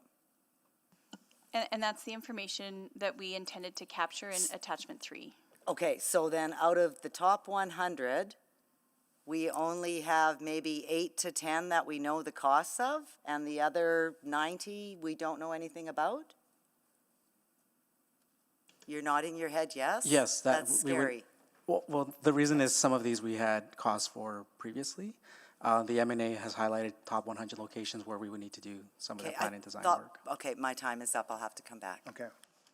Councillor Paquette. Thank you very much. Yeah, so I really appreciate this work. I did have a chat with a few folks, and I'd like to run this by you. So looking at 153rd Avenue between Henday and Manning, it's listed in attachment 3 as moderate because of the road volume, but that measurement was taken in 2024, I believe, and I cannot stress enough how much that area has grown and is going to grow. So I'm wondering if you factored that into your presentation, or just kept with those numbers, or have come out to do a updated scan, because I'll give you the lay of the land. There's massive Costco going in right there, along with a whole bunch of extra commercials. So that whole area is now going to be at least about half the size by next year or the year after as South Edmonton Common. And then you've got a whole bunch of new neighborhoods building out just across the Henday. And the main route into the city, if you're not going south on Henday, is 153rd. And so you're talking about Quarry Ridge, Quarry Landing, Marquee, and it is growing exponentially fast. And then, of course, we've got other massive builds going on right in the area, enormous amounts of density, shocking amount of density, especially right around Clairview. So I'm just wondering, because we've got only a few outlets off of that road, and each one is residential except for Victoria Trail. So your thoughts? So the analysis that we've included in attachment 3, which refers to the significant, minimal, or moderate qualifications for the travel time impacts, is representative of existing conditions. So it's based on data that we had collected in 2025, and it's on 2 different metrics, one related to travel time index and one related to total traveler delay that are on both those corridors. Those metrics allow for sort of a objective comparison between corridors to understand what is going on along them. For 153rd Avenue in particular, as you mentioned, there's a lot of development that's happening there. And that's something that we took a bit of a deeper dive into in terms of reviewing the TIAs that were approved recently for a lot of the developments that you had mentioned. Yeah, and I'll just mention Gorman neighborhood is literally on 153rd Avenue, and it's building out as we speak. So there's not a linear progression in traffic volume that's going to happen, and is already happening. It is growing so fast that I'm not sure if it's actually being captured in these numbers. I'm wondering if we do an update on those or no. Or we look forward and just realizing, look, we've seen this pattern. We know what's coming. Maybe this is a significant impact rather than moderate. So what I would suggest is the analysis that we'd done and looked at in terms of future horizons indicated that 153rd Avenue is an area that we need to continue to monitor, something that needs to be reviewed as we do M&A updates over time. The growth that's within that area is also expected all across the city. Sure. So many of these corridors are already highlighted as significant and will continue to grow in the absence of any improvements. On that note, I agree, and I'm gonna, I very rarely step in on something that I know is a citywide issue. This particular one, I am telling you right now, we are not ahead of it, and by the time we get to it, we are going to be so far behind that it's going to be a severe impact rather than just significant. And so I'm wondering, I'm happy to chat with you. If this motion passes, I'm happy to chat with you in the interim in order to really get a clear understanding of that, because if you haven't been up there and if you're not looking at what's actually going on paper and just from the analysis from last year, isn't going to tell you the whole story. Okay, thank you. Councillor Jans. Thank you. Can I ask the mover So I'm looking at your motion. Am I to infer that I take it's the costs in table 1, but it's the highlighted ones in table 2, am I correct? So I'm trying to calculate if your motion passes, it'll be 215th Street, 41 Parsons, and 66, is that correct?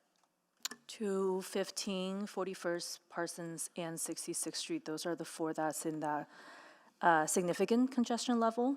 Right. That would be attachment 2, yes. Right, and according to table 1, the cost of those would be 185 million approximately, is that correct? That is about the scale, yes. That's about the scale. Can I ask administration, so these are not considered new, let me phrase it, are they new growth projects or are these renewal projects? That would be new growth in terms of the widening that would be. So it is not the cost of renewal, it's the cost of widening new growth.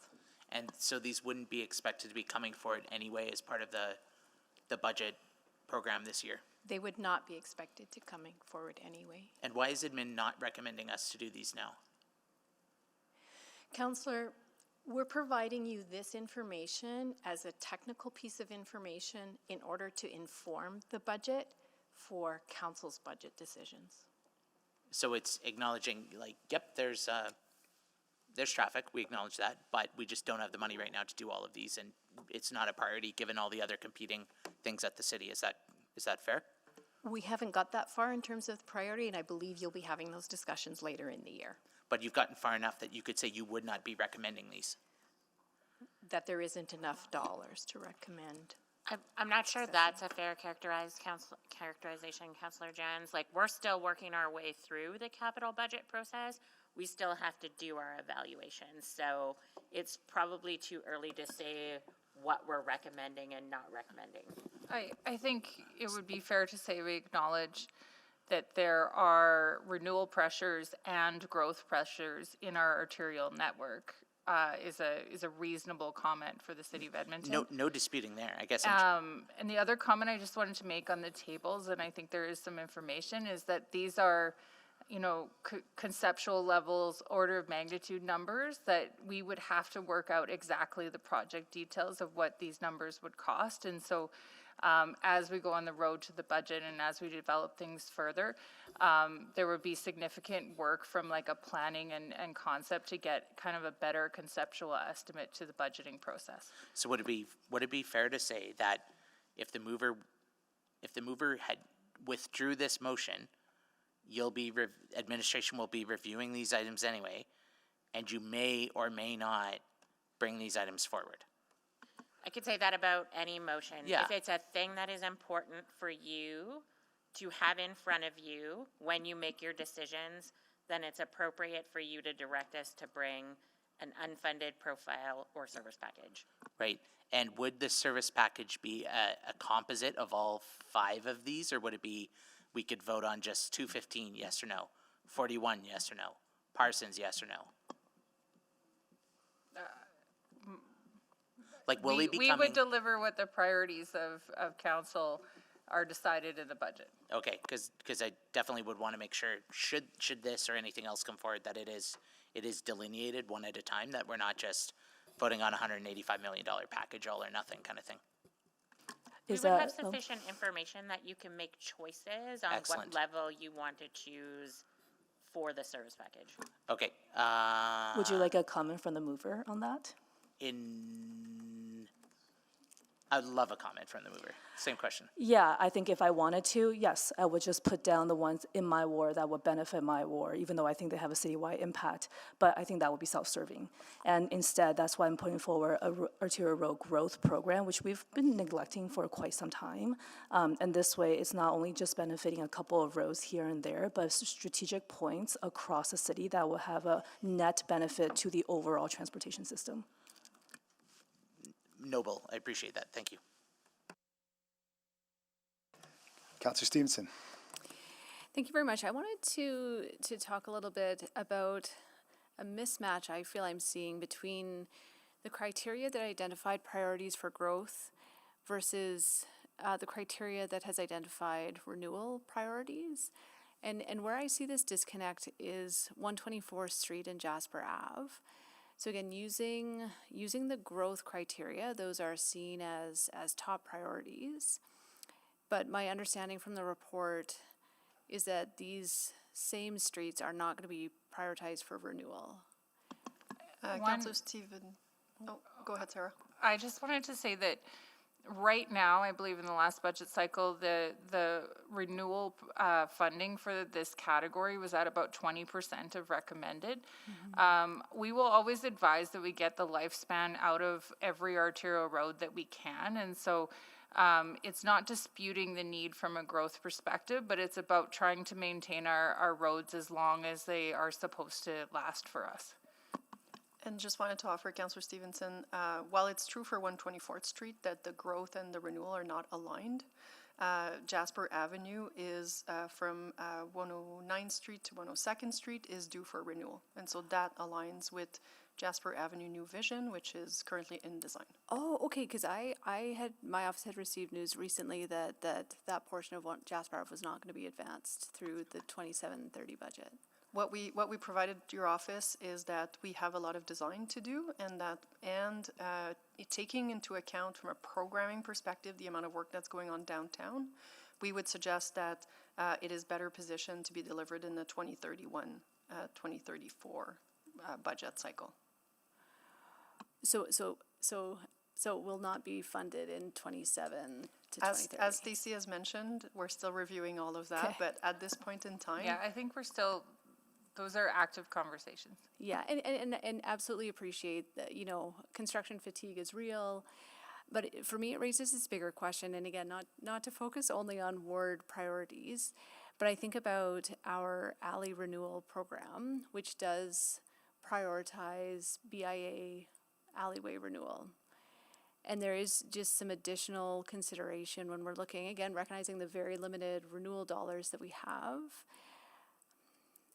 I'm just wondering if our ranking criteria, appreciating, again, we want to get the longest life we can out of our assets, but again, what are then the trade-offs in terms of our other priorities around economic growth, for example? Councillor Stevenson, if I can start, the alley renewal program is recognizing that the vast majority of the alleys are due for reconstruction, and so we added, Council directed administration to add the criteria of focusing on the BIAs in the short term to ensure that those were the first alleys that were reconstructed, with the recognition that they are all in bad shape, whereas for the arterial renewal, we are focusing on the arterial renewal arterials where renewal is due, to go back to Sarah's point about maximizing the value of the assets.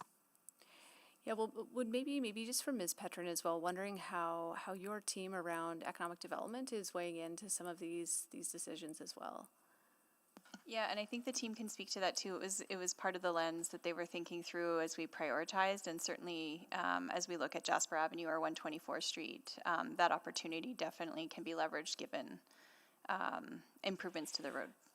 But again, so I hear that happened for renewal, which is excellent. But I'm still sort of seeing that as a gap. That happened for growth, but I'm still seeing that seems to be a gap in renewal.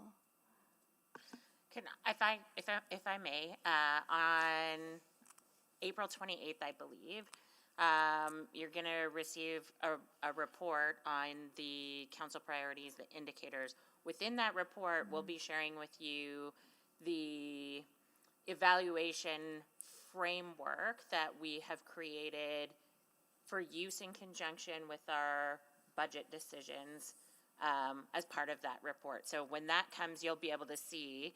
So recognizing that there's layers of prioritization when we do this, you will be able to see the evaluation framework designed for the final, to help us inform final decision-making on what gets funded and not funded. Great. That's very, very helpful. Appreciate the conversation, and again, recognize these are challenging conversations. Thank you. All right, Councillor Salvador. Yeah, thank you. So maybe a few process questions. So this is an assessment that's done before every budget cycle, correct? We've done it for the previous budget cycle. Okay. Yeah. Okay, and if this report were to be received for information, then administration would go away, be able to develop or further develop prioritization and potential recommendations for inclusion in the budget based on the holistic mobility system. I'm seeing nods. Yes. And that was the intent of the memo to come to you, just to sort of outline some of the process and. And that memo would include more of like an implementation plan, scheduling, phasing, things like that? A few of those details. Okay, and it wouldn't just be for arterial roads, it would be for all of the bundles? Yeah, all the bundles. Okay, okay. Now I want to ask some questions about the roadway capacity composite bundle specifically. So this bundle is intended to improve and address vehicle congestion during peak hours. Have we conducted projected traffic volumes on these corridors if we were to move forward with these upgrades or with these widenings? And as a second part of that, how is induced demand being included in this analysis? And we did not look at induced demand as part of this analysis. When would we look at that? Sorry, I'm going to suggest that any kind of modeling includes induced demand, but our modeling for overtime does assume some of these widenings. If I could just talk a little bit about induced demand and latent demand. These areas that are listed here, 215, 41 Parsons Road, tend to serve the community, a community area. So there is a latent demand that there's going to be some traffic that, because of the congestion, either was changing times or not making the trip, that will travel when the roads are widened. But the induced demand really comes to light on something like Yellowhead Trail or Anthony Henday, where you widen and you're never going to catch up to the capacity. So there is some of that, but it's a lot smaller component on these that are really serving the areas and serving the communities, because they're not drawing from across the city or citywide. Are they drawing from regional areas though? They would more like the area. Not so much regional as the area around it.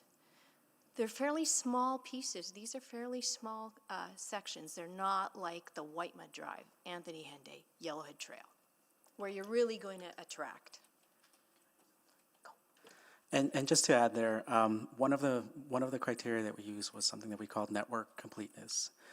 So are areas where around these roadways, you have roadways that are 4-lane arterials, and these are sections with 2-lane arterials. So it wasn't necessarily looking at how much demand it would induce, but more that there already is that demand for it, and therefore that should help identify its priority in that sense. So we also factor in population modeling for new communities and new areas that are coming online in this, I guess, quadrant of the city that would potentially feed into these particular segments? Yes, and identifying if the network is deficient based on those projections. Okay, I'm going to ask a different question then. Just around when does the analysis happen around life cycle maintenance costs of any sort of widening projects? I know we're doing work around things like total cost of ownership, but being able to understand the operational costs when we're making capital decisions?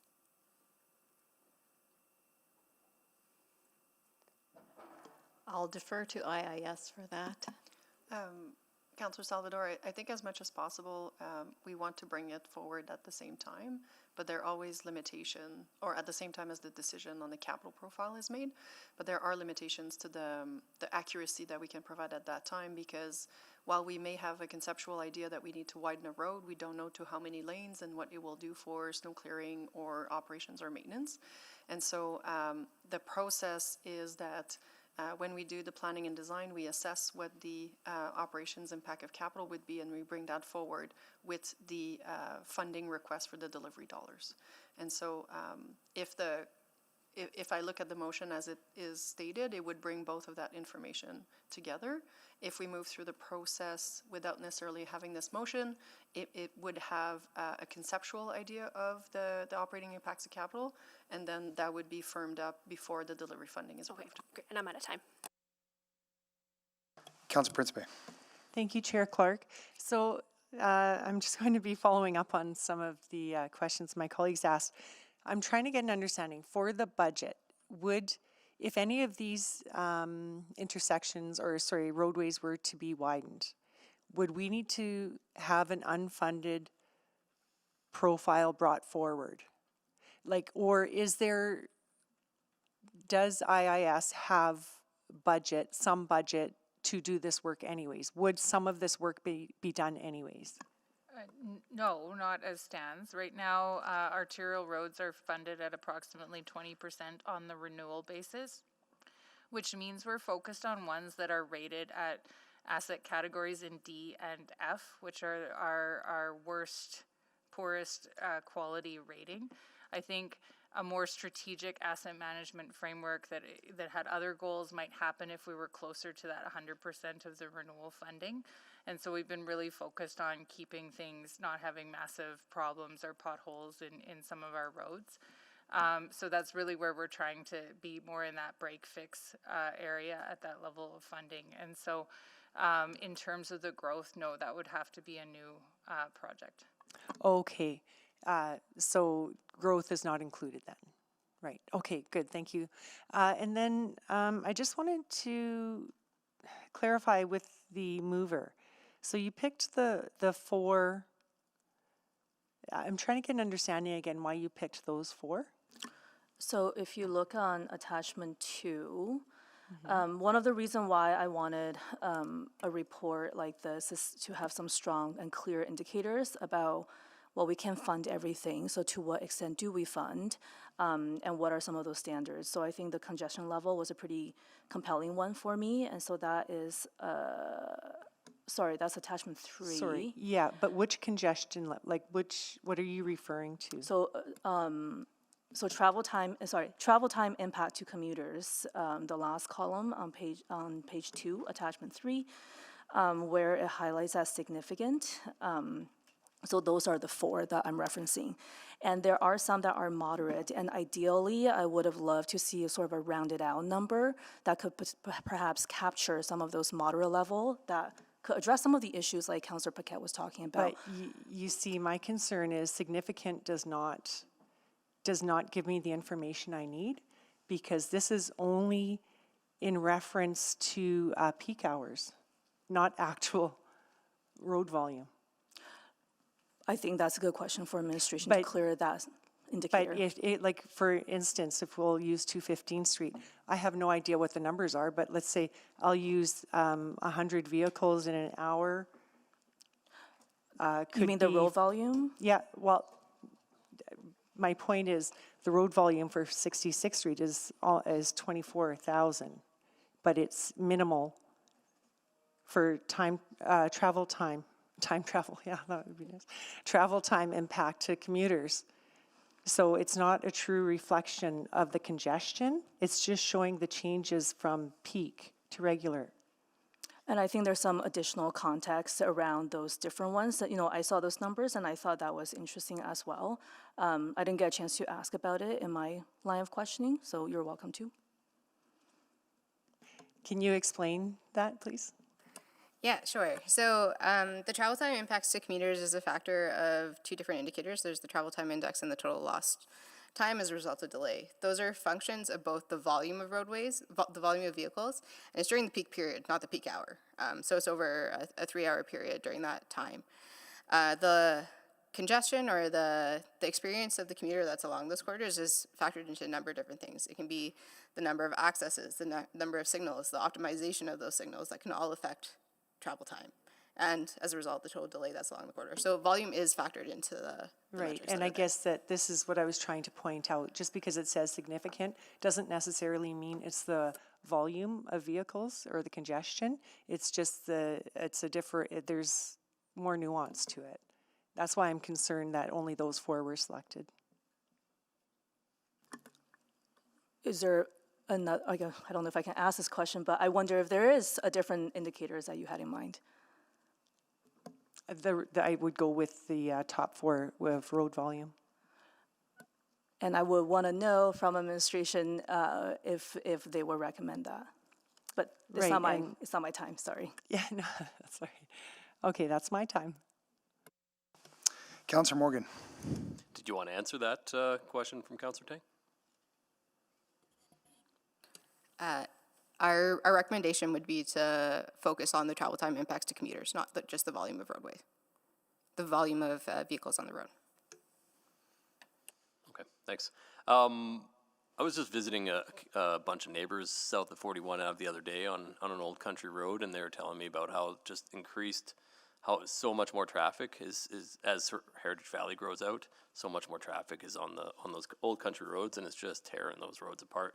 And so I'm kind of curious how does road maintenance costs factor into, like, not road maintenance costs of these arterials, but like the surrounding, like those old country roads that are getting chewed up that are now our responsibility, or the roads inside Allard or Des Rochers or Chappelle when people are cutting in and out. Is that factored in at all in this analysis, or? I defer to IIS related to the costs that are associated with it. In terms of the prioritization exercise, no. Is IIS talking to city ops about this stuff? We always talk to city operations. Councillor Morgan, I think for the analysis, I think we have to be clear that we understand that traffic moves, that in absence of the infrastructure to support the volume that people want to see on their arterials, they will move to shortcutting or using other roadways. Those are things that impact where we would do renewal and how our colleagues in city operations need to invest their time and resources into, for example, unpaved roads are not renewed, they are maintained until we can do the proper treatment to them with the development of the area. And so those are all things that are consequences of the analysis that's in front of you and that continue to be part of the reviews that city operations and IIS do. So like we're acknowledging the consequences, we appreciate it. Are we doing the analysis? Do we have an understanding of how many people or how many cars are driving on these arterials? Do we know? I think, are we doing traffic pattern analysis? Councillor, I would suggest that by doing the analysis and looking at the highest priorities, it's inherent that there's going to be some maintenance impacts in the area. And if I can add to you, Councillor, right now, this is a category of assets where we know there's significant need, both on the renewal side and on the growth side. And we've already, in the last budget cycle, Arterial Road renewal was only funded at 20% of recommended, and so there will be consequences to not having, 100% of our renewal funded. We don't have any hard and fast numbers on that, though, eh? We don't really know, or do we? Sorry, I'm trying to grasp it here. Well, I mean, we have to make choices in what can we do, and we prioritize based on the highest level need things, and so that will mean that 80% of the recommended work that we would suggest is not being done. Okay, thanks. Councillor Rutherford. Yeah, I just want to bring it back to what's before us, which is whether we want to debate this at budget or not debating it itself. But I guess I want to clarify one thing, because when I was at committee, there's other attachments and other recommendations, like I'm thinking about the intersection improvements. I'm not moving a motion for those because I understood that to be an information report where the final composites will come back, and at that time, if we don't see that, we can always amend the budget. But what I'm hearing from Councillor Tang is a concern that she has to bring this forward, else she can't amend the budget at the time of the budget. Can I get clarity on that? Because otherwise, I think a lot of other councillors are going to also want to put forward motions. I'd suggest that we are moving forward unfunded packages whether that matches necessarily with what Councillor So, Tang but has you're just not moving, motioned. and so this is where the question is about growth, because you're telling councillors, we're not putting forward unfunded growth packages that don't align with what council had already agreed on for our budget process, which I'll go to to Stacey Padbury. What were those criteria that we talked about, that we would only consider growth, and the administration is only considering growth, recommending growth, or supporting growth if there's a safety consideration? Yeah, so I think, so when we shared the CIO, it was mandated by legislation. Mandated by Required legislation. due to safety concerns, eligible for external funding, and showed significant benefit to the prosperity of the city. Okay. Now, at the time we did those, we didn't quite have your priorities, and so now we're turning this into an evaluation framework, but this helped us form the first draw in internally as administration on, hey, if you have a capital project that matches these, you should submit. Now we're doing a stage 2 draw from everyone across the corporation. I guess, just do you need this motion to be able to debate arterial road growth at budget? And if you need it for this, is there anything else out of this report that you would also need it for?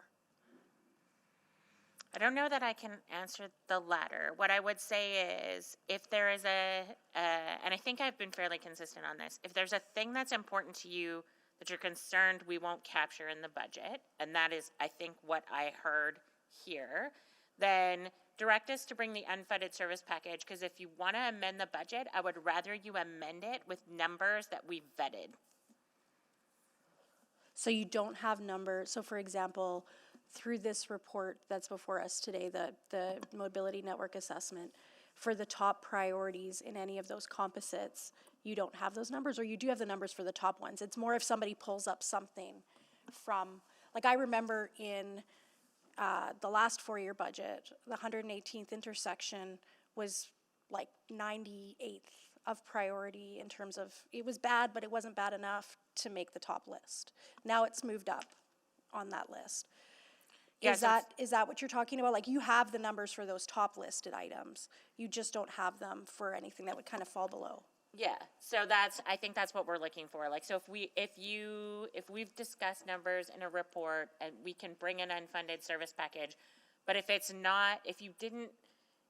we didn't cost it and you think it's important, we are gonna be stuck at budget if you're trying to amend something and we can't give you any sort of reasonable cost estimates for the amendment that you're trying to make. So we're just trying to balance those two things. Yeah, okay, that makes complete sense. So before us today is, do we want to give the councillors the opportunity to debate these items at budget? If yes, support this. If no, don't support it. Is that fair to say? That's a fair way to say it. Okay, thank you. Do you want to move another round of questions? Yes, I will move another round of questions. Is there a seconder? Second. Seconded by Councillor Salvador. Please vote.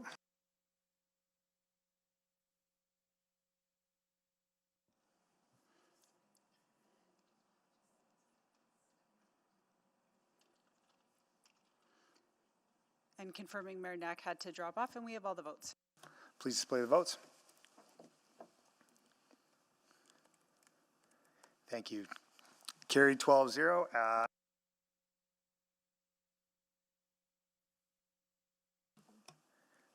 Councillor Wright, I think, was on the list. Go ahead. I think so. There I am. Okay. Okay, so if we don't have all the information on 100 arterial roads, how can we say that these are the top 8? Councillor, that was the point of our evaluation, was to bring to the top the highest priority arterials. But how can you bring them to the top if you don't know what's below? If you don't have the costs, you don't have the traffic counts for the others. Cost wasn't a factor. Okay, so yeah. traffic counts. So the list of locations that you have in front of you for attachment 3 were included in our overall list of projects that were prioritized through this process. Those locations were prioritized twice previously through other analysis, the original M&A and the Arterial roads for developing areas. We used that as an indication that these are locations that need further review because they've been previously prioritized. In terms of And sorry, what was the criteria that prioritized them previously?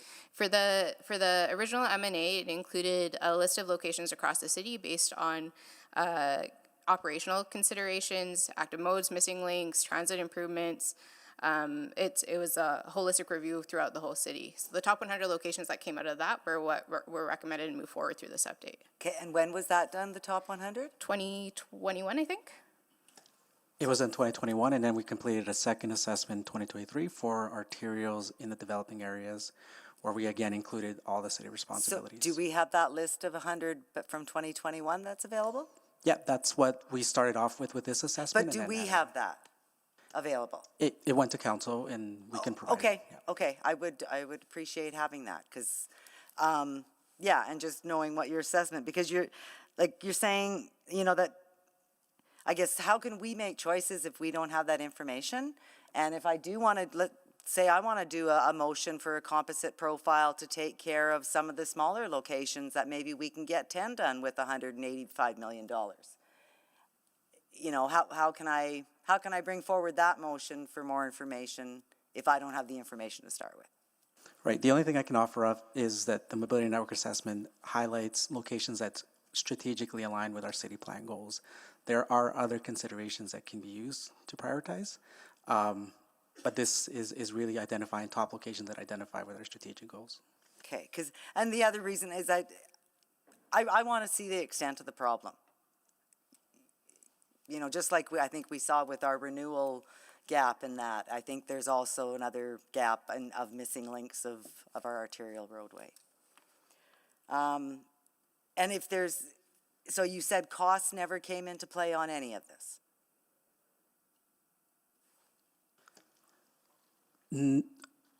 No, so it did not. It was not included as part of our prioritization exercise.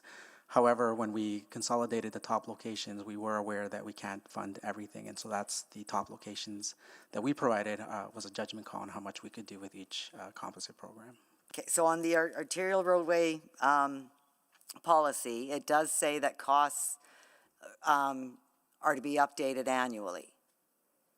So is that data available? Councillor Wright, I believe you might be talking about the developer arterial roads. And that only applies to the developer? It's not the previous ones that have been left over from us not doing it? The developer in any ARA basin, arterial roads for development, those costs are updated annually. Okay, but other costs, so where did we get the cost for 66th Street? The costs for 66th Street were developed, Natalie from IIS over here.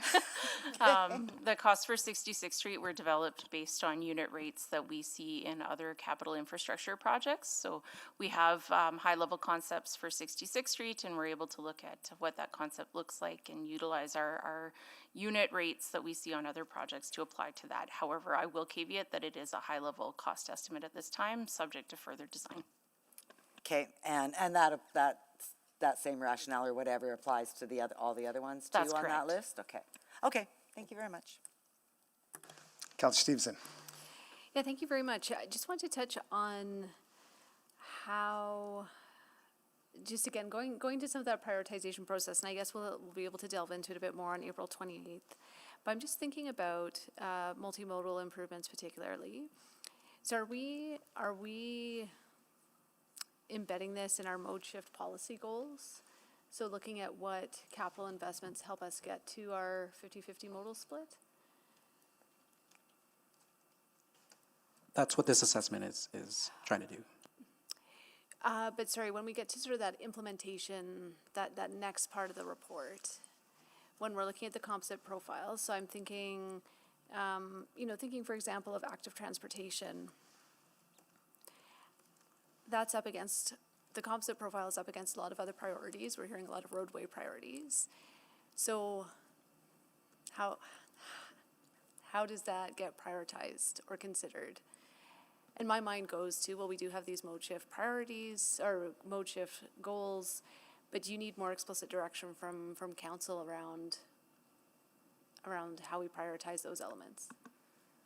I would say no, because I think what we're trying to bring you is an evaluation framework that reflects the priorities that you've established and the outcomes that you're trying to achieve.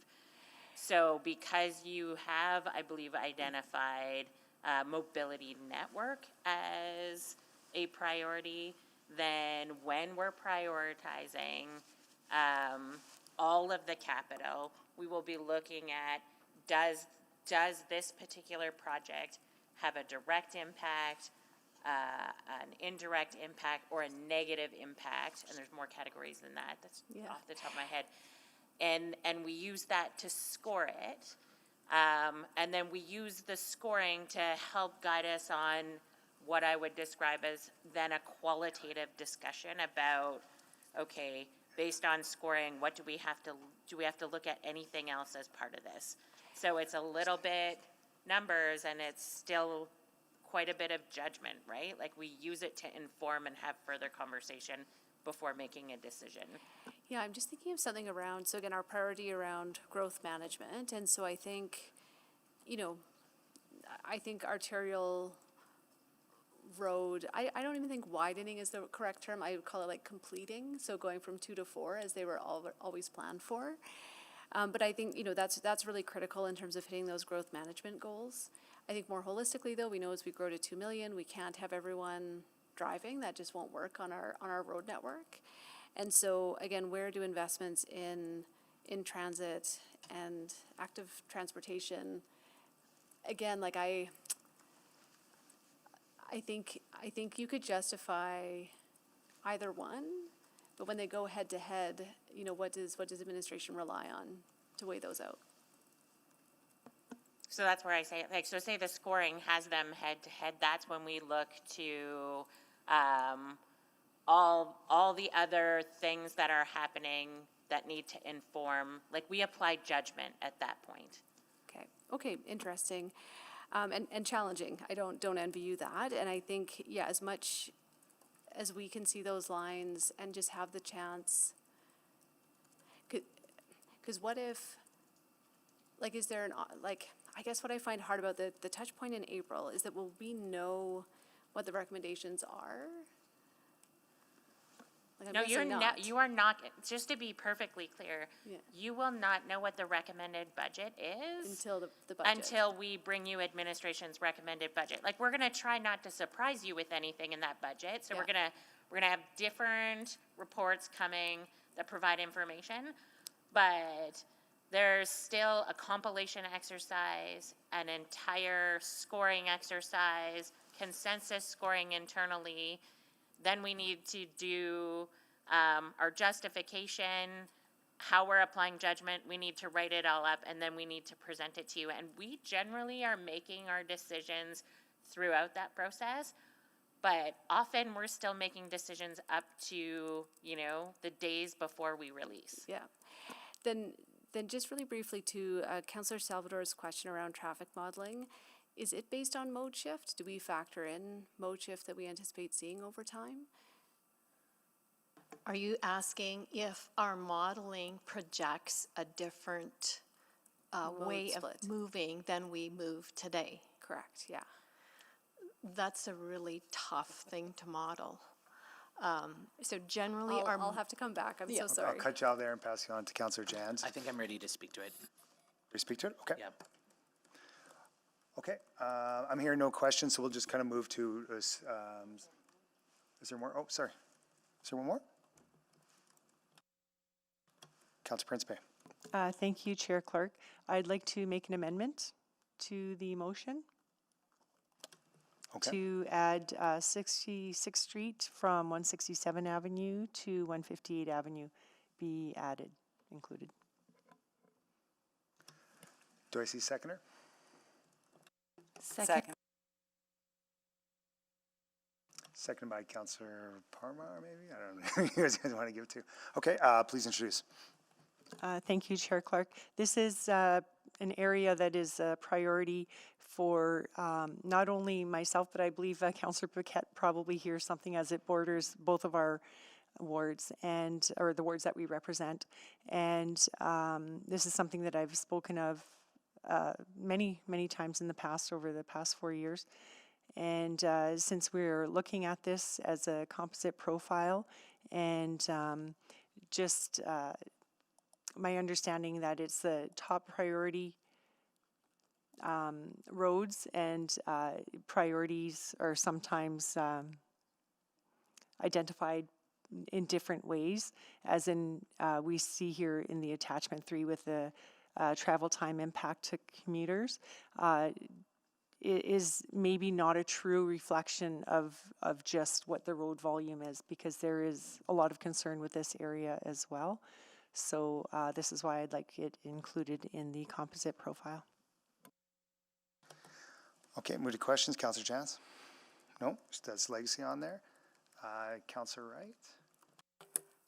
Can I do an amendment to the amendment? What do you got? What? Let's ask what? Well, I'd like to add 34th Street from 76th Ave to Sherwood Park Freeway. It is a problem at time with winter with snow melt, and it overflows. I think we need to have that improved as well. So I would just suggest if there's going to be a series of these, I would say we treat this as a fill in the blank. You have a main motion on the floor. If there's anything else to add, just stack them all up and vote on them individually. That would be my recommendation to the chair. Yeah, I think this is going to open up for a few more. So, yeah, if I accept that. If we want to kind of put in any more, I'm seeing the kind of list fill up. So I think that's going to happen. Could I make a suggestion that the motion be amended, I guess, for a composite profile for what administration determines to be priority? I take that as that's what the motion says. Oh, I thought Councillor Tang was talking about 4 specific ones. Yeah, based on the recommendation from administration for travel time impact to commuters as the indicator that they have proposed. Sorry, but only for 4. And I don't think I should be asking Councillor Tang questions about Councillor Principe's motion. So you're asking me, well, in my mind, when I read this motion, the original motion, it says the top priorities, and we have actually a list of 1, 2, 3, 4, 5, 6, 7, 8. There's a list of 8 priorities here, and there's a priority list, and it's not identified what number of priorities is being in the motion. So for me, this is actually very confusing. I know that I heard the intention was to have the 4 that are labeled significant under travel time impact to commuters. And my understanding is that's what administration says is the priority. However, as a representative of the area, I know that 66th Street is a high priority, and that's why I'm bringing this amendment forward. I'm not sure how to answer your question. Okay, I guess I'm almost trying to make a point. But I would like to add 34th Street to 76th Ave on as well. Or sorry, 34th Street, 76th Ave to Sherwood Park Freeway. So just for clarity, so the main motion that's on the floor, I would just suggest we add, just for absolute clarity, if it's okay with the chair and the mover, to add reference to attachment 3. And then as councillors want to add additions to attachment 3, we'll recraft the amendments to add instructions, if that's okay, if that's clear. I just want to make sure that we're all saying the same thing here. Yeah, I think that's clear. So we'll add more to it, and then we'll vote on all of them. Is that the recommendation? or vote one by one? I think first of all, for you and for Councillor Tang, can I just add attachment 3 into the main motion for absolute clarity so that everybody, all 13 of you know exactly what you're voting on? Yep. There's the first amendment to add a new location. I would say just move an amendment to the amendment, which is to also, like, does anybody else have anything else they'd like to add? Maybe that would be a helpful question to answer. Then we know how to move forward. I can't give advice if I don't understand where we're going. Yeah, yeah. I'm joining on that. Okay, do we have any, yeah. Let's, so we'll just open that up on the board. I know there's already some names on there, but if there's anything else to add, let's get that on there and then kind of go through that process. So if we go in there, Councillor Jans, or is this the old legacy? Do you want to have a new list on it and clear those ones?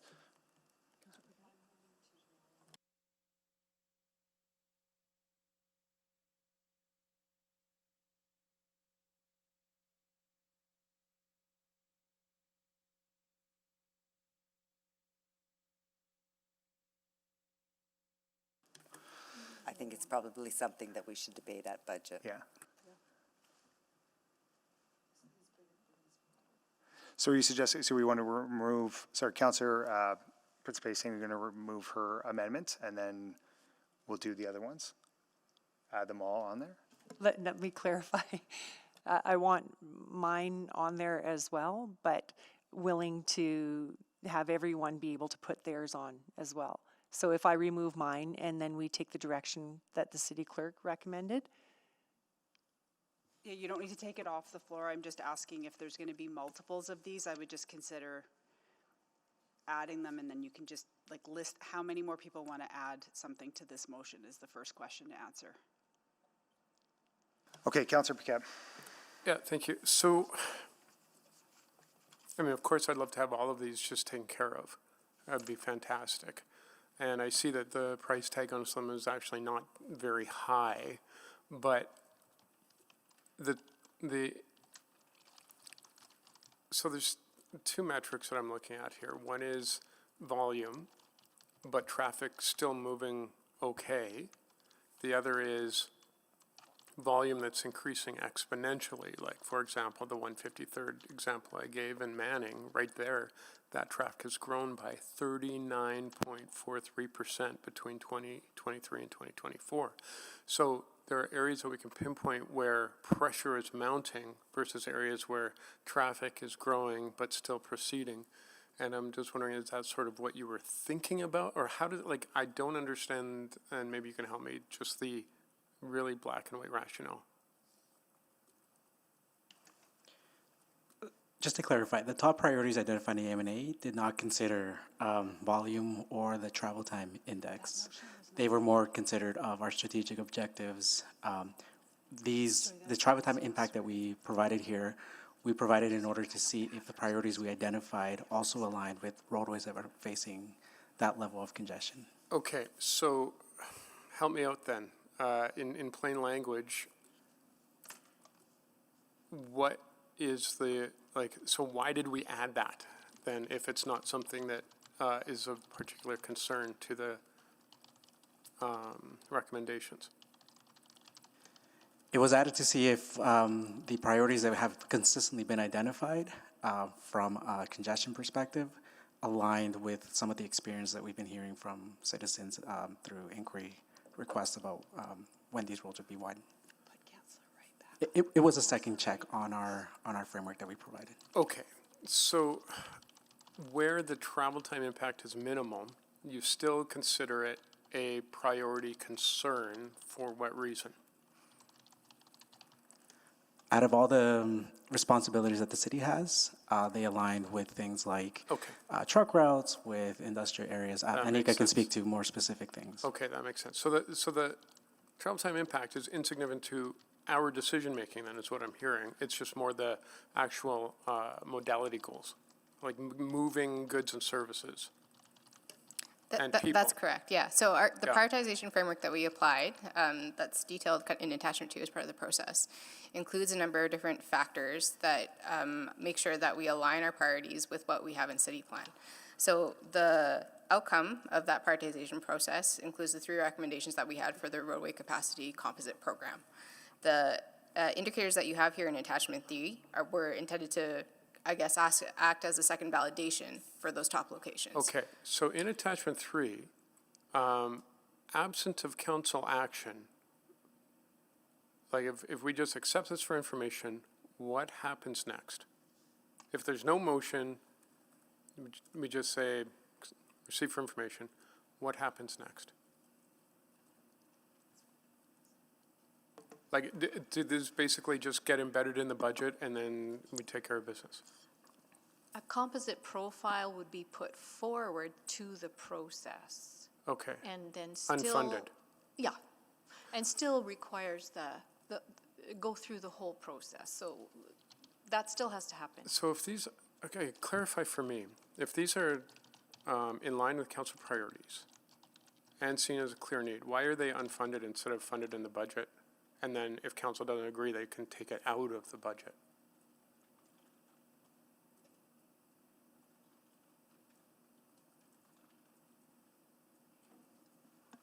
Sorry, you want us to, Well, I'm just asking, like why, if these are priorities, and we all kind of agree these are priorities, why do we have to make a motion for an unfunded service package instead of just saying, yeah, this should be part of our budget? And then if we disagree, come budget time, we can remove it from the budget, but otherwise, if it's a priority, why would we even put these important items at risk in a budget debate to include, rather than if we wanted to find areas of saving, take them out? sorry, but if I include everything that everyone thinks is I'm not asking about important, there's a everything, good I'm chance. just talking about this only. But I can't just talk about this only because I need to look at this only in conjunction with every other item that you have decided or that you have told us is important. And so we're going to talk to you on Friday about tax tolerance. I need tax tolerance to know which decisions can I make around funding so that administration can show up knowing the money that you're comfortable in the taxes you're willing to levy against the things that you want to do. But the reality is, we're not going to be able to do all of them. And so if you select one and unfund, like there still might be things that you do that, but I think you should look at all of your things collectively after we've gone through an established criteria in alignment with your priorities. Okay. Thank you, Colin, on that. I'm going to go to Councillor Wright, 'cause I think that was our next step here.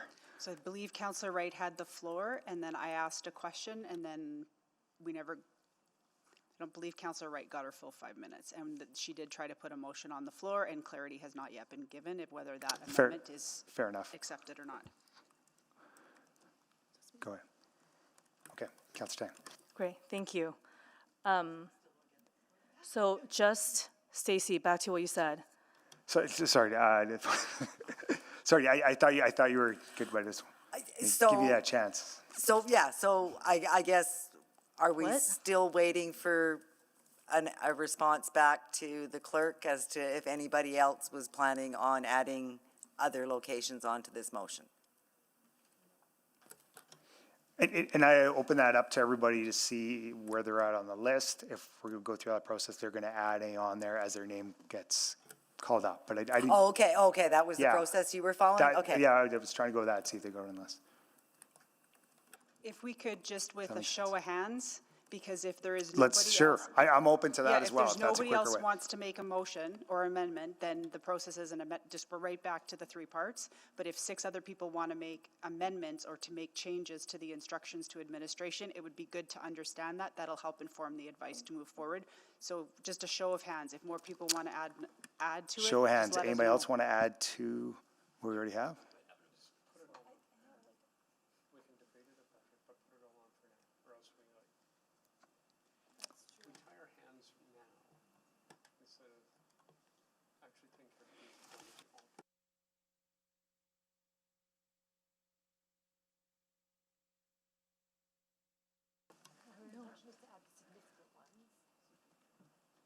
So I'm seeing, I'm seeing a few show of hands, that there's other priorities that they want to put on this as well, to add to that list.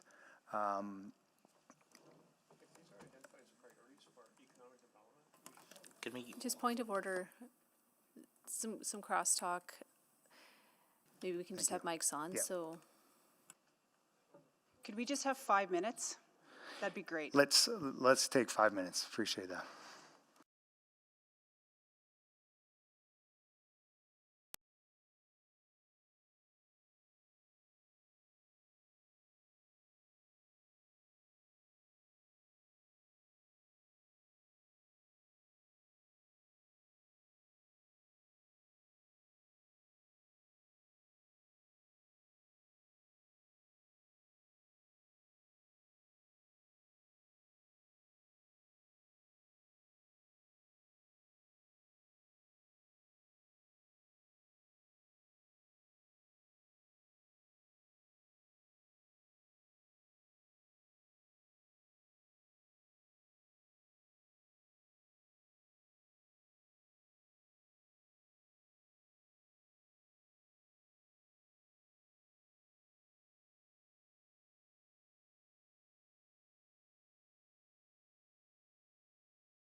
To Councilor Tan. Okay, so given the chatter, I think I'll just move to postpone this item to the end of the meeting. Yeah, well, let's push it to Friday. Yes. And then see how Friday goes. Thank you. Second. Second by Councilor Wright. Please vote.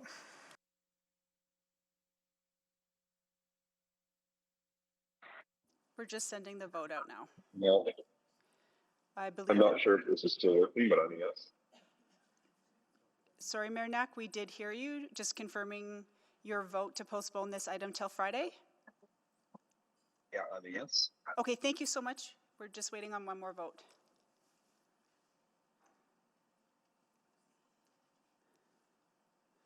Just waiting for one more vote. We have all the votes? Please display the votes. And that's carried 13-0. Okay. With that, we'll move on to 7.6, River Crossing Capital Profile Adjustment. And that was a requisition as well from Executive Committee. So maybe I will let the chair of the Executive Committee give a brief little update on that. That's the mayor. That's the mayor, I guess, yeah. Who'd be the vice chair? Okay. So I think similar to the previous item, for this one, we just had enough time to listen to all the speakers who are largely advocating against this project. We heard the presentation, and then we requisitioned, largely because we also just ran out of time, so we did not even get to Q&A, but we did have a presentation. Okay, great. And I don't think we need the presentation. Maybe we just do kind of maybe some opening remarks, and then they'll probably take us into our break, 3:30. Chair Clark, we can definitely do that. Sounds good. So good afternoon, members of council, and I believe Mayor Knack was still online. Administration is seeking approval of a capital profile adjustment for the construction of Phase 1 of the River Crossing Community Redevelopment Project. Joining me today are Neil Ossaduk, he'll be here shortly, the Director of Land Development, and Avril McCullough, the River Crossing Project Lead. The work proposed today reflects the development concept included in the River Crossing Business Plan and subsequently the Rossdale Area Redevelopment Plan, and which was informed by input from rights holders, the business community, key community partners, and citizens. Since the plan was approved in 2019, the city has worked methodically to complete studies, planning, and design activities required for the implementation, including the Rossdale Transportation Network Concept Plan, the River Crossing Servicing Plan, and the Indigenous Involvement Approach. Administration has worked intentionally with rights holders, key impacted parties like the Riverhawks, to ensure that their perspectives are reflected in the work that we do in this area and the way that we work in this area. The project removes redevelopment barriers by rebuilding utilities and roadways, which will create shovel-ready vertical development opportunities. Phase 1 includes construction of 102 Street between 96th Avenue and 97th Avenue. Point of order. I'm getting a lot of is there static?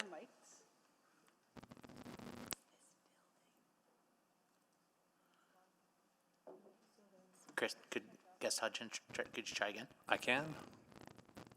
It's your mic, I think it's your mic.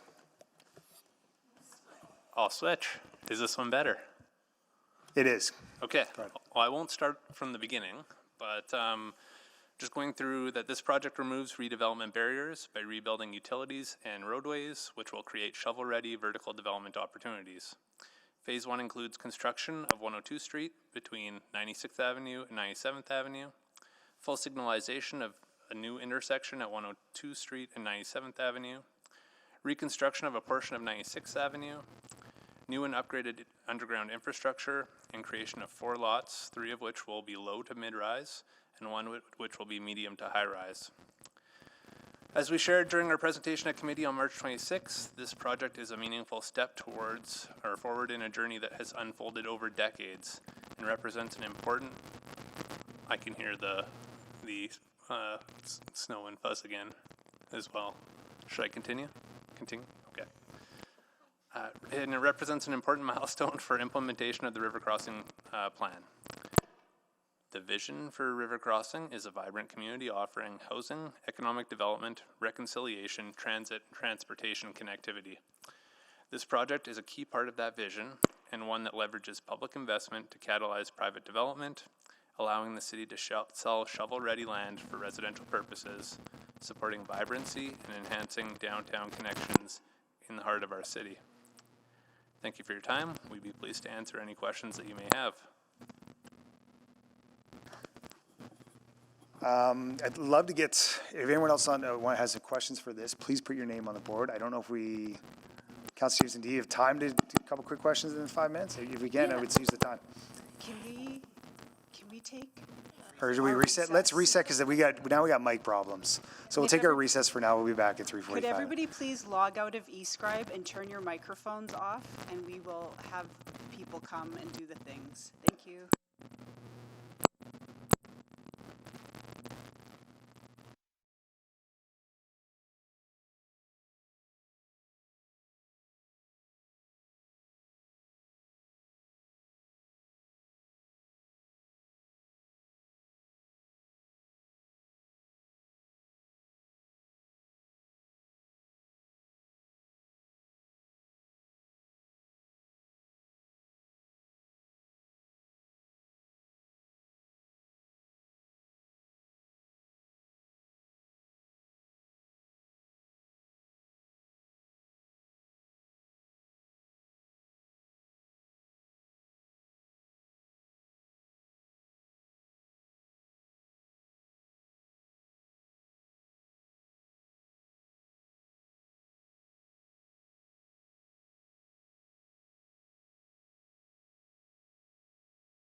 Okay, all right, I think we're ready to go. Do you want to do I'll do a quick roll call.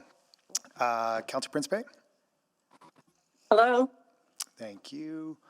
Councillor Morgan, I know I just saw him. I think he'll be here in a few minutes. Councillor Jans? Good afternoon. Councillor Rutherford? Hello. Councillor Morgan, you want to chime in there with the hi? Hi. There you go. Councillor Tang? Good afternoon. Okay, we got you. Councillor Palmer? Good afternoon. Councillor Paquette? Councillor I'm here. Okay. Good Councillor Salvador? Councillor Stevenson? Hello. Councillor Elliott? Good afternoon. And I believe Councillor Wright just had to step away. So, okay, we're all good. We will move back to the questions. And I believe Councillor Stevenson was first on the board for item 7.6. Yeah, thank you very much. Thank you for the report and the ongoing work. I think this is a really exciting step, so appreciate the work you've brought forward. There are a few different considerations. Just want to build on some of the comments and questions that we heard from members of the public. I mean, I think first of all, recognizing that this is an area of really high importance to Indigenous nations, rights holders, and also Indigenous Edmontonians as well.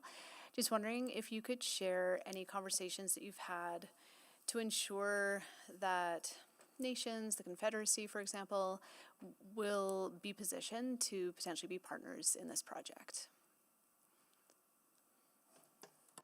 Thank you for that question.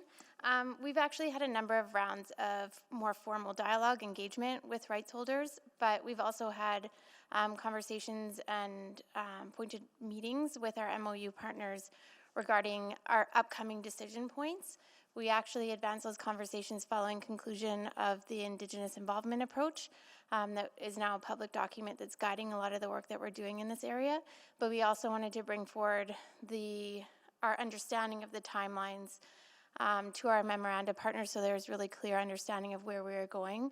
In addition to that, we send a quarterly update bulletin to rights holders, updating them on the progress of all of the different aspects of the river crossing plan in order to sort of extend those coattails of when the projects are coming forward or the runway, so that folks are well aware of what we're bringing forward. Perfect. Thank you for that. Really appreciate that ongoing work. And from what I'm reading in the report, our decision point today, this is sort of the start of the runway. So there is still that time and opportunity for ongoing conversations, for example, with Confederacy of Treaty 6. Yes? Councillor, yes, that's correct. Okay, great. Really, really pleased to hear that. One lingering challenge that I've heard, so appreciate that administration is informed by and will be following all of the requirements around archaeological finds and Indigenous monitoring during any disturbance that's happening to the land. I think what I've heard is maybe a lack of clarity around sort of what happens. So if, for example, remains were found, I know there are legislative steps and processes, but I think communities are wondering, what is the approach going to be in terms of repatriation? What kind of happens next after that finding? So just wondering if there's clarity that can be provided on that point. So some of our colleagues from the IRO might want to chime in on this as well, but I would say that one of the many reasons we have an archaeologist and we'll have monitors on site is to help guide us in the event that there are finds. The city, to my awareness, doesn't have a specific protocol that we'll follow. We'll follow the guidance of the people that are on site at the time, as well as any guidance that's provided in advance through the HRA clearance. Okay, and maybe just I see Kristen has joined the call as well. I'm just wondering about the potential of doing some of that work proactively, because I think there is always more complexity and challenge when something does happen, and that can make some of that dialogue harder to happen. Just wondering what the opportunity to approach some of that proactively to come up with potential plans. Hello, this is Kristen from the Indigenous Relations Office. We are currently working on strengthening up our monitoring processes and ensuring that they're out. We are more than happy to work proactively with all of our rights holders as well as with this program this project to ensure that we can have a really good question and answer available for any public who are asking for it. Okay, wonderful. Yeah, I think undertaking that work proactively in this pre-development phase would be a really great approach. So appreciate you taking that forward. Just in terms of the phasing, you know, I think questions were raised just around the implementation of the Heritage Interpretation Plan. And I know that the park plays a really important role in that. I think that's a really exciting investment. When I was looking at the phasing plan, I wasn't sure where the park fell into that. So could you just remind me when that work will move forward? That project is funded for concept design at this time, and we are working through the process of engagement. We're at the early stages of engagement. This is being led by our colleagues in IAS. We've recently had an RFP out for an engagement consultant, and we are working with our memoranda partners on defining the approach to the engagement program, as well as to the broader design of the park. Great. And very quickly, will this be funded through land enterprise, or does it need to be a capital budget consideration? Councillor, the park will be a capital budget consideration. Thank you.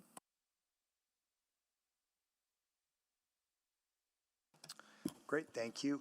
I'll just check with Councillor Wright. I think you might be online if they had any questions, and then no, yeah, I was just double checking with her. Okay, we'll go to Councillor Elliott just for some questions on that, and then we might put a motion on for this report on the recommendation.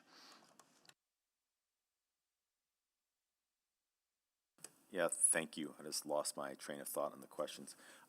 Just to follow up on my colleague when she referenced the land enterprise retaining earnings, you said this is a capital project. Can you just help me understand the difference? Because maybe I misunderstood, because when I first read about this, I thought the land enterprise was going to help offset the cost, but now you say it's a capital. Can you just explain that to me, please?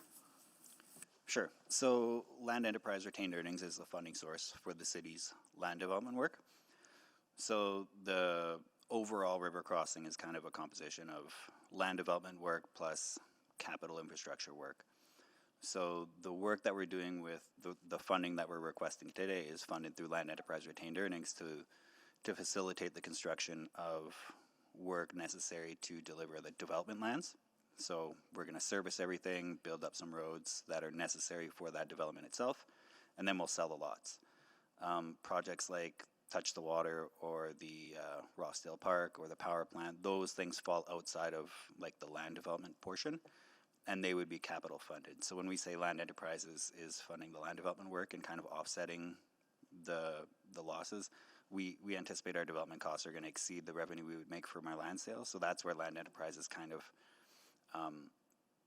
our other work is offsetting those losses that we would incur here. Yeah, and Councillor Elliott, the best way to think about it is land enterprise would be responsible for any type of costs that you would expect of any other developer in the city. The city capital projects would still fall even if they're under or in areas where the city is developing those sites. Typical city capital projects would still be dealt with the prioritization in the capital budget. Okay, thanks for the clarification.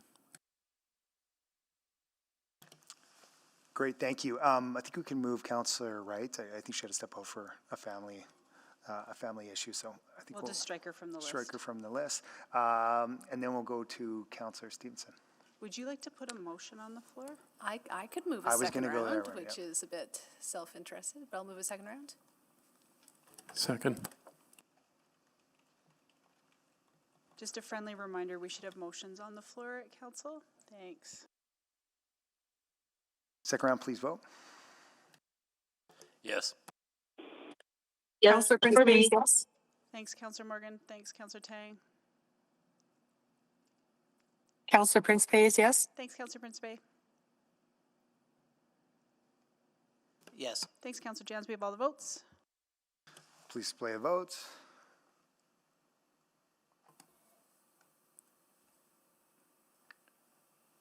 Okay, great, that's carried. And I'll go to Councillor Stevenson. Yeah, and my apologies for neglecting to put the motion on the floor in my first round, but I will move the recommendation in the report. Sorry, my E-Scribe is acting up. The capital funding profile CM 175047 River Crossing redevelopment be increased by 50 million with funding from land enterprise retained earnings and amended to allow, forgive me, for construction of phase 1 River Crossing community redevelopment. Second. Second by Councillor Paquette. Good. Do you want to do a brief intro? You're good on that? Okay. Let's open up any questions that we have on the motion that's now on the floor on item 7.6. Not seeing it. Okay. Go to Councillor Stevenson. We'll go to Councillor Elliott. Sorry, just one follow-up question. What you said you're having conversations, I know, like with the Riverhawks, and are you able to provide insight on what they've indicated that they can try to offset the loss of their parking area as well? I was wondering if any further information on that. So our work with the Riverhawks is ongoing, but we are looking at different solutions in the near term to the loss of the parking. To be clear, their parking will not be impacted this year. And some of the solutions that we're looking at implementing this year as a pilot that we can then build off in future years. And so one of the things that we're looking at is a potential transit shuttle to and from the site from Churchill Square. But we're also looking at other efficiencies that we can build in related to active modes, micro-mobility and those sorts of things, so that the movement of people into and out of the area through various different modes is supported as efficiently as possible. Okay, thank you. Councillor Stevenson. Yeah, thank you. Those were the questions I had just in terms of a short-term strategy. So I understand that there will be an ETS park and ride program this summer. My understanding is that that is coming at a cost to Remax Field. Is that correct?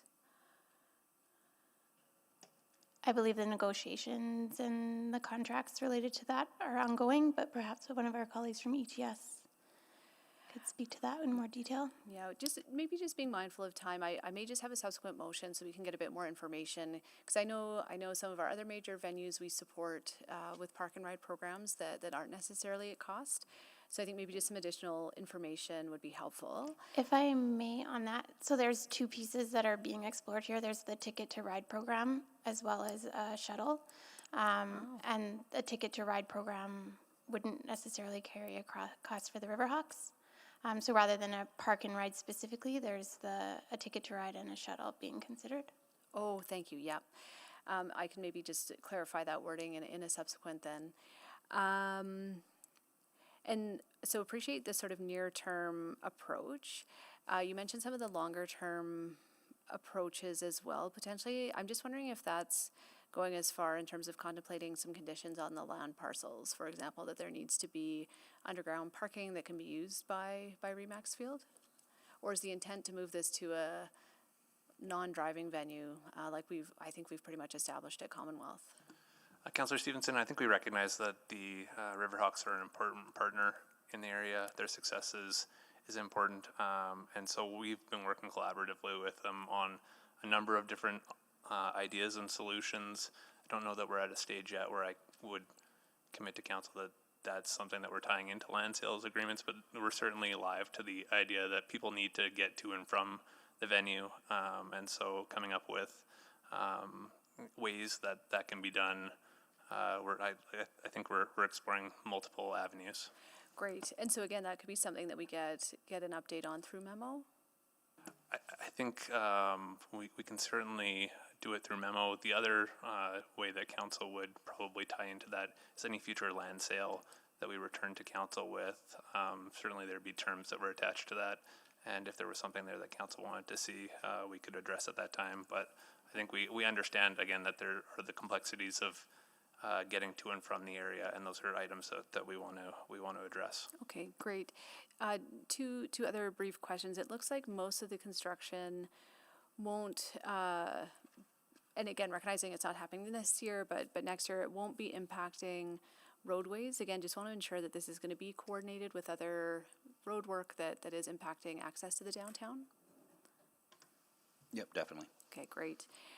I guess maybe going back to the uncomfortable question around funding for the Heritage Interpretive Park, I'm assuming that would be growth funding in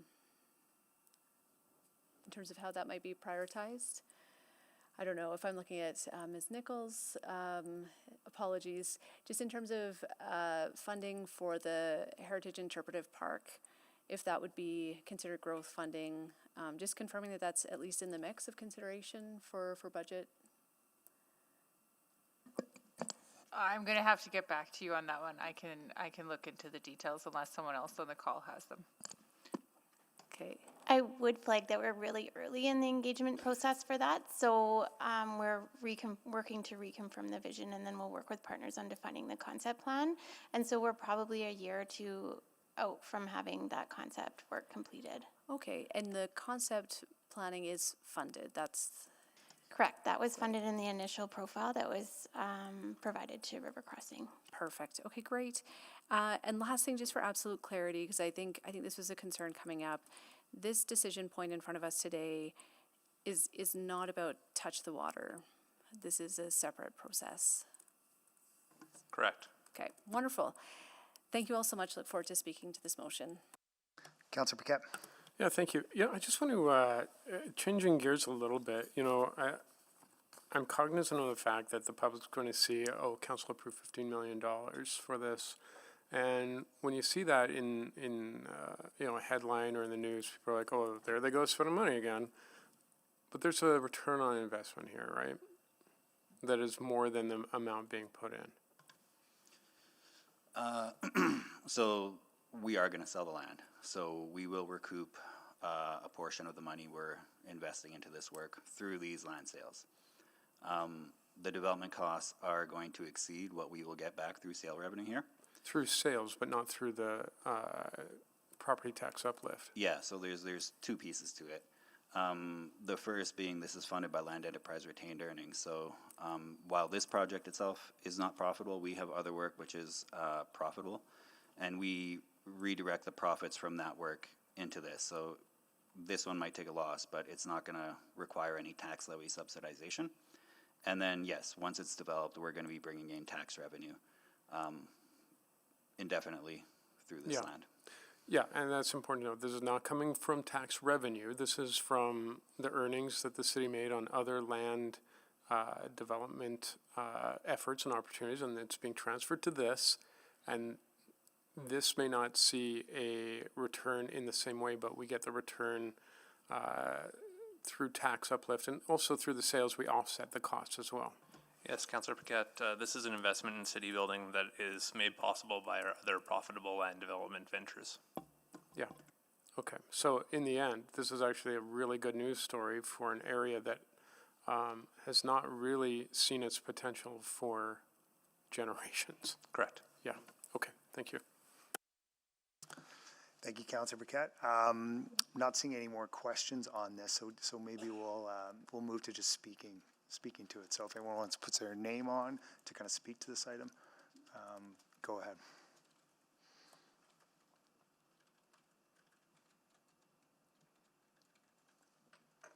Not seeing any, then maybe I will just go to Councillor Stevenson just to close. Yeah, thank you. Very briefly, just want to share my appreciation with the team for bringing this project forward. It has been, you know, the redevelopment of Rossdale is something that has been an ambition for many, many years, and it's incredibly exciting to see us get to this stage, to get to a very concrete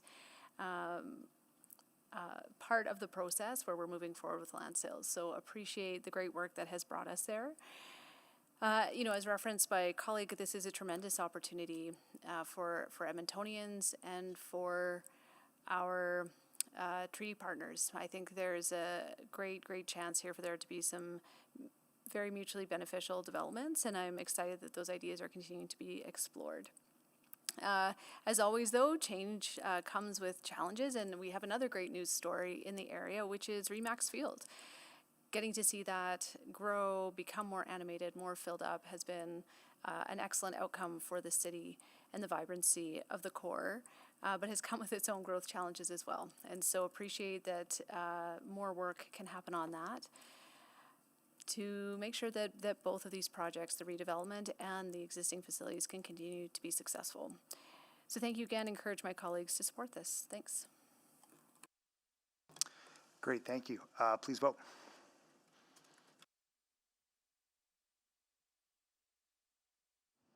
Councillor Principe is no. Thanks, Councillor Principe.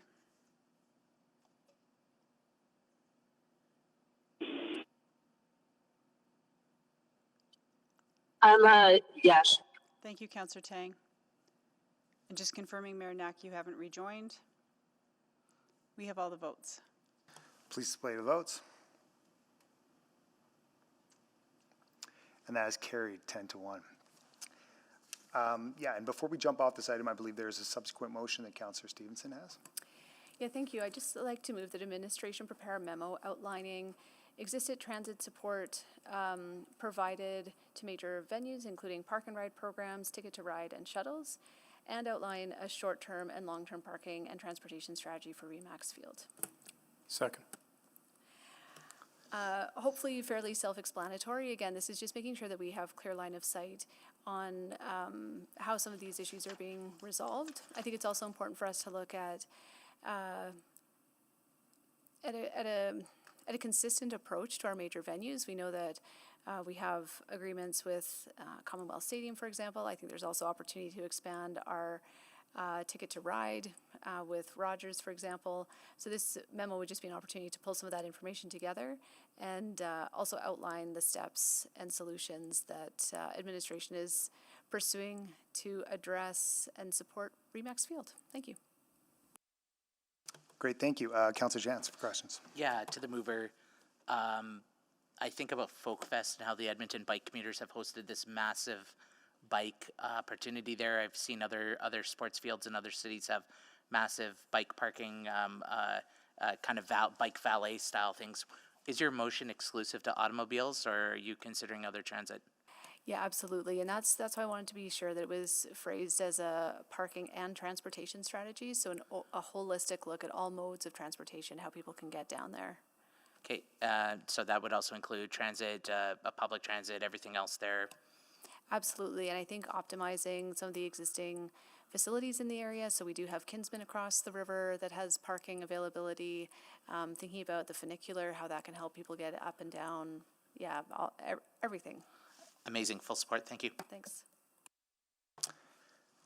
I was going to add a quick question, so I will pass the chair, but I can't pass it to Councillor Stevenson. So maybe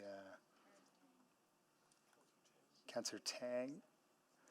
Councillor Tang, can you take the chair just for 1 quick minute? Yes. Sure.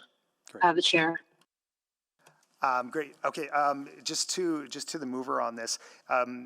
Sorry, is this specifically for Remax Field for them, or are we opening this up for other opportunities for major venues? So the first part, and sorry that this wasn't in 2 bullets, but the first part would be existing transit support provided to major venues. That would just be an overview of the existing programs that we have. So we have Park and Ride with the Elks, for example. Ticket to Ride, I think we're starting to do a little bit more at Commonwealth. Anyway, just we have a few programs underway. So I think just the first part is just around a general overview about what other venues are receiving. And then the second part is for Remax Field exclusively. Okay, perfect. Yeah, I understand. I think the opportunity for something to Remax Field on this is welcomed by them and a really cool thing. So, okay, thank you. That's all my questions. I'll take the chair back. Councillor Tang. Yep, sounds good. Okay, I'm not seeing any further questions on this subsequent motion from Councillor Stevenson, so let's go to a vote.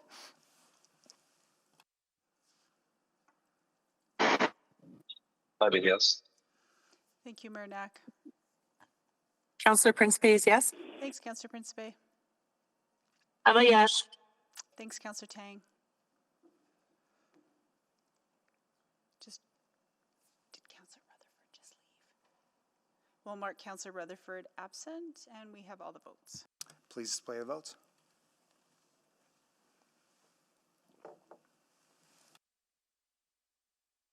And that is carried 11-0. Okay, that wraps up everything from all the items from 7 that we had on the public reports. Now we move to the bylaws. And I believe we had 8.1 selected, and that was selected by Councillor Rutherford just for voting purposes only? Yeah, we dealt with all the bylaws.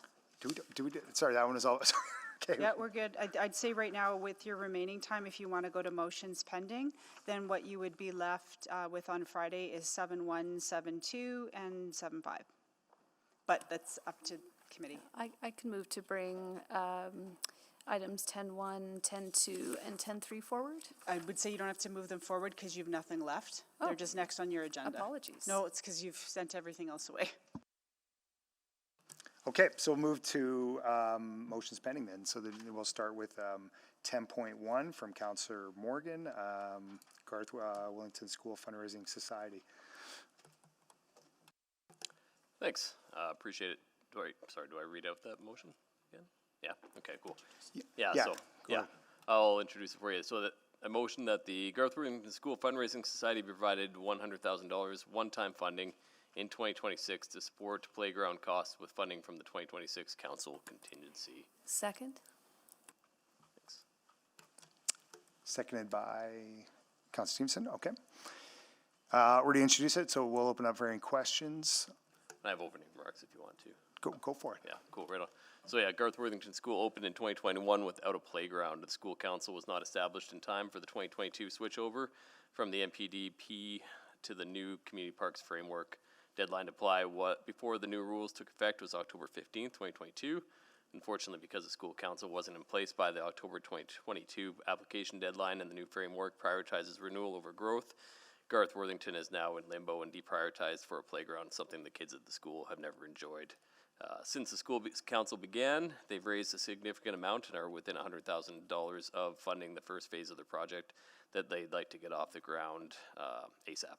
I introduced them to several private funding partners myself with some success, but they're still short of the requested amount. I realize this motion utilizes a less than ideal funding solution, but it corrects an oversight to ensure that a school that was missed when the city of Edmonton rightfully created a policy prioritizing equity across the city finally gets its long overdue playground.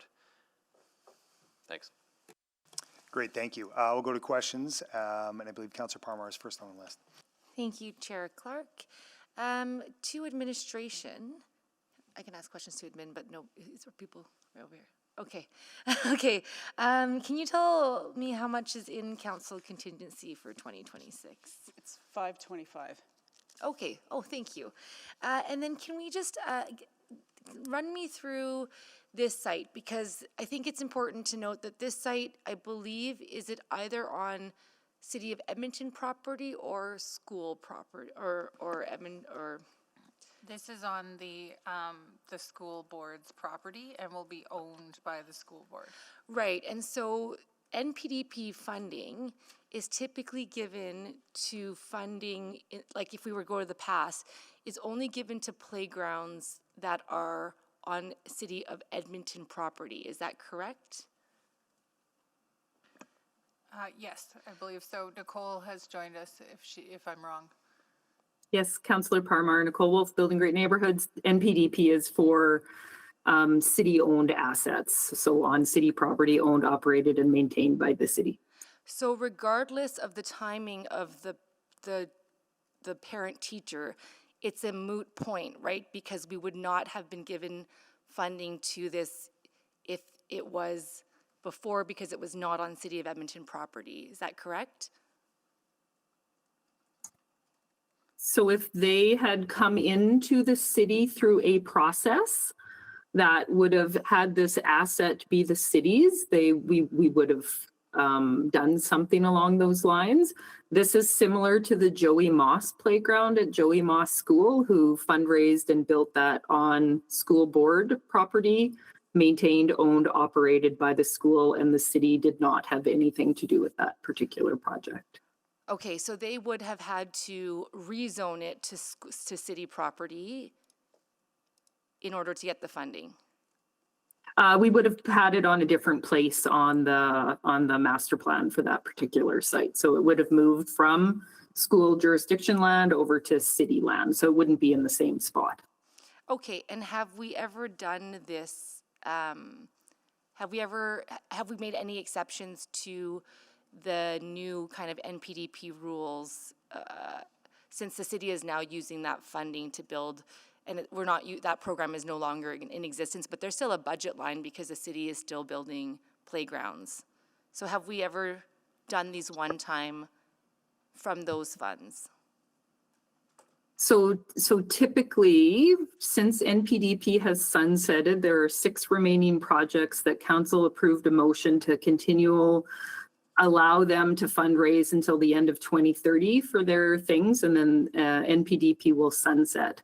For the new process, the Community Parks Framework, that is fully done by the city with community engagement, but there is no project management or those types of things that are done by the community. So we haven't, through either of those programs, outside of grants, if there's particular grants that are available, provided them funding in this particular manner previously. Okay, and of those 6 projects, how much have we set aside for those projects? Off the top of my head, I'm not 100% sure. Okay, and do we believe that those 6 projects are all viable? Yeah, they're in the middle of fundraising. Some have already given deposits to the city. They are going through their NPDP process for sure. So it will be dependent upon how much additional fundraising they are able to do over the next couple of years to reach the scope that they currently have or cut the scope that exists.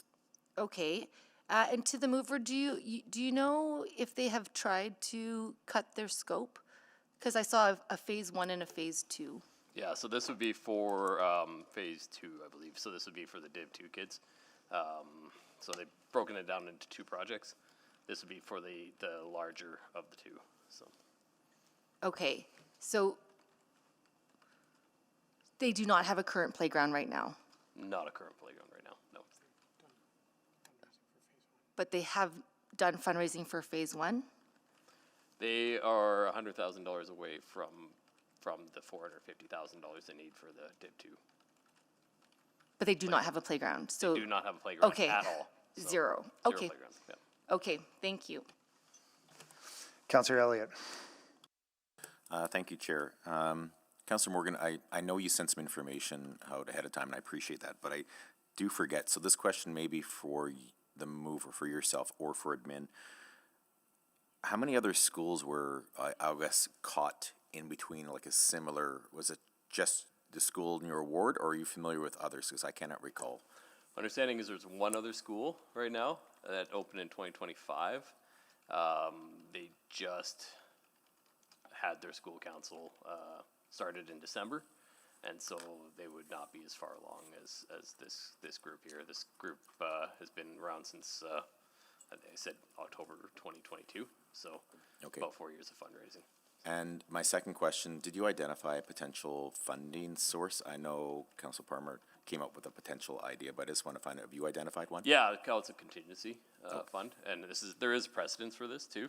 I was just looking up at the last 4 years, and the last time we did something similar, I would say it's something similar, it was when we funded the Punjab United Sports and Heritage Association water, sewer, gas line installation at Iverdent Park for $325,000, October 7th, 2022. Okay, thank you kindly. Councillor Salvador. Can I just have a reminder how much is in council contingency? Was it 525? Yeah, okay, sorry. Thanks. And then just for administration, any potential risks that you see or would want to flag with advancing this approach right now? It sounds like this is a unique scenario with this particular site. Hi, it's Nicole again. So I do think there is precedence for the other school that does not have a playground to potentially want something similar in nature to this with a similar value to this.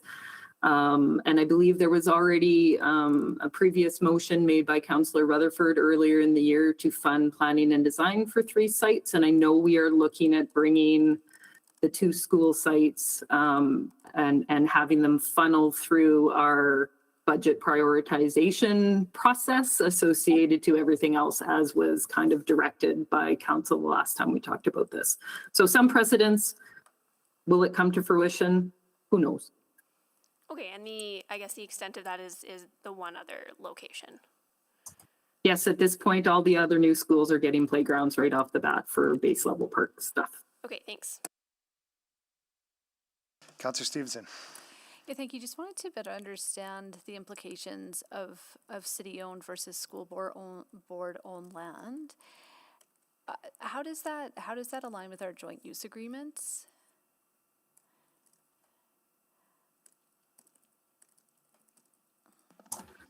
Councillor So- Stevenson, go ahead, Nicole. So I'll start, sorry, since you called me. So from a joint use perspective, it doesn't really touch on the playground side of the house. We have changed our methodology for stuff on school board land is maintained, owned, operated, renewed. We do have some legacy stuff that sits out there, but we are updating the joint use, and I'll let, I think it was Kim, finish that off too. Yeah, I think we did do base level park development at this site in 2022, but recognize that the project remains incomplete to support the school and the community needs. So why did we do the base level if it's, I'm just, yeah, why do we do the base level if we are not the owners? And then if we did the base level, why wouldn't we do the completion level? Nicole, So- do you want to talk about our joint use agreements on other schools?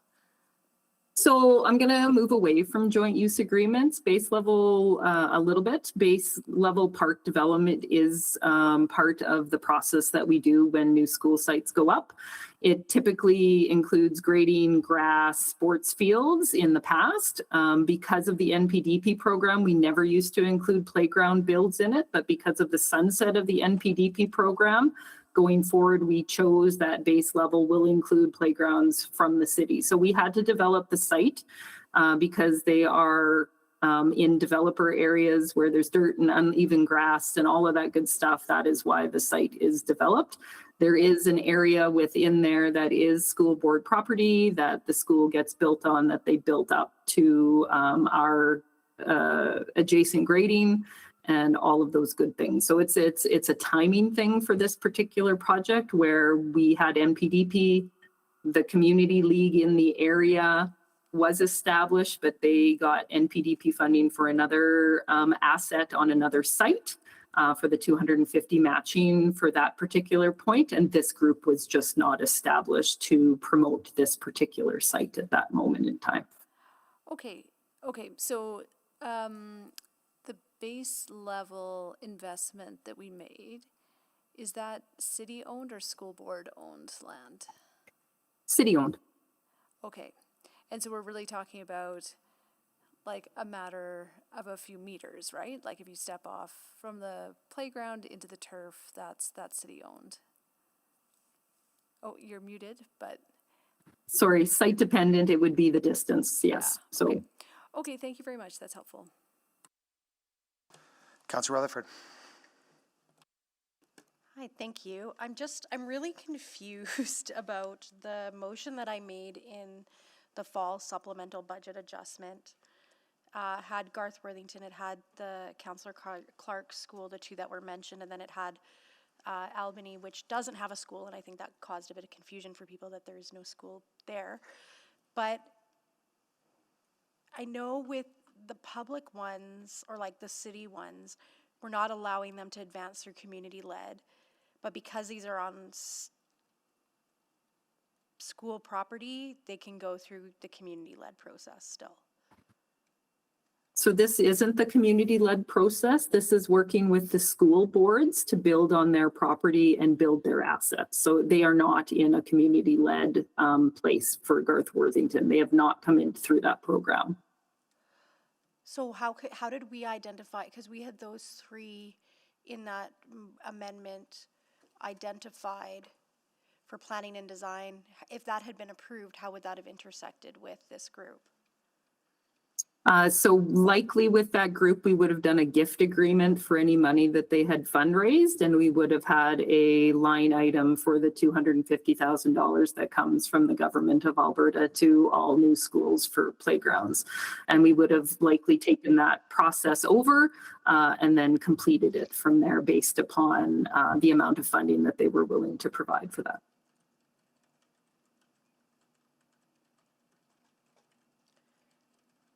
Okay,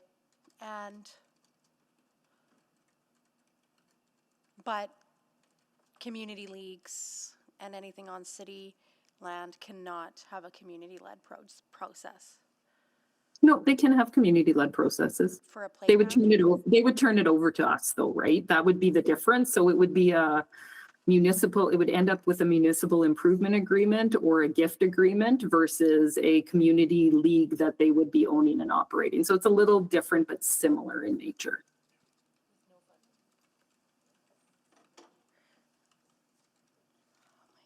Okay, I'll leave it there. I think I want to follow up because I thought we had changed it. Maybe I'll go to Kim. I thought we had said that we're not doing any more, that parks are, like from an equity perspective, we weren't doing community-led playground projects anymore. So people could still add park benches, they can do other amenities, but my understanding was that the playgrounds themselves could not be community-led on So city property. Yeah, I think what you're referring to from the budget was to put the park on city property. And this is a proposal to put the park on the school board property. So I don't know if that helps with. I'm just trying to understand if we've actually addressed the inequity that was supposed to be addressed, and I'm using it to make my decision about whether this goes forward. I'm looking at the motion here to support this funding, and I know we've had a lot of conversation on parks and the inequity between people that can fundraise and do a community-led initiative and those communities that can't, and how that's led to quite a disparity in our inventory. And so I had understood, school aside, that was the general policy direction of the city, was that we would do it more strategically as a city, leading those projects, and we wouldn't allow community-led playground projects.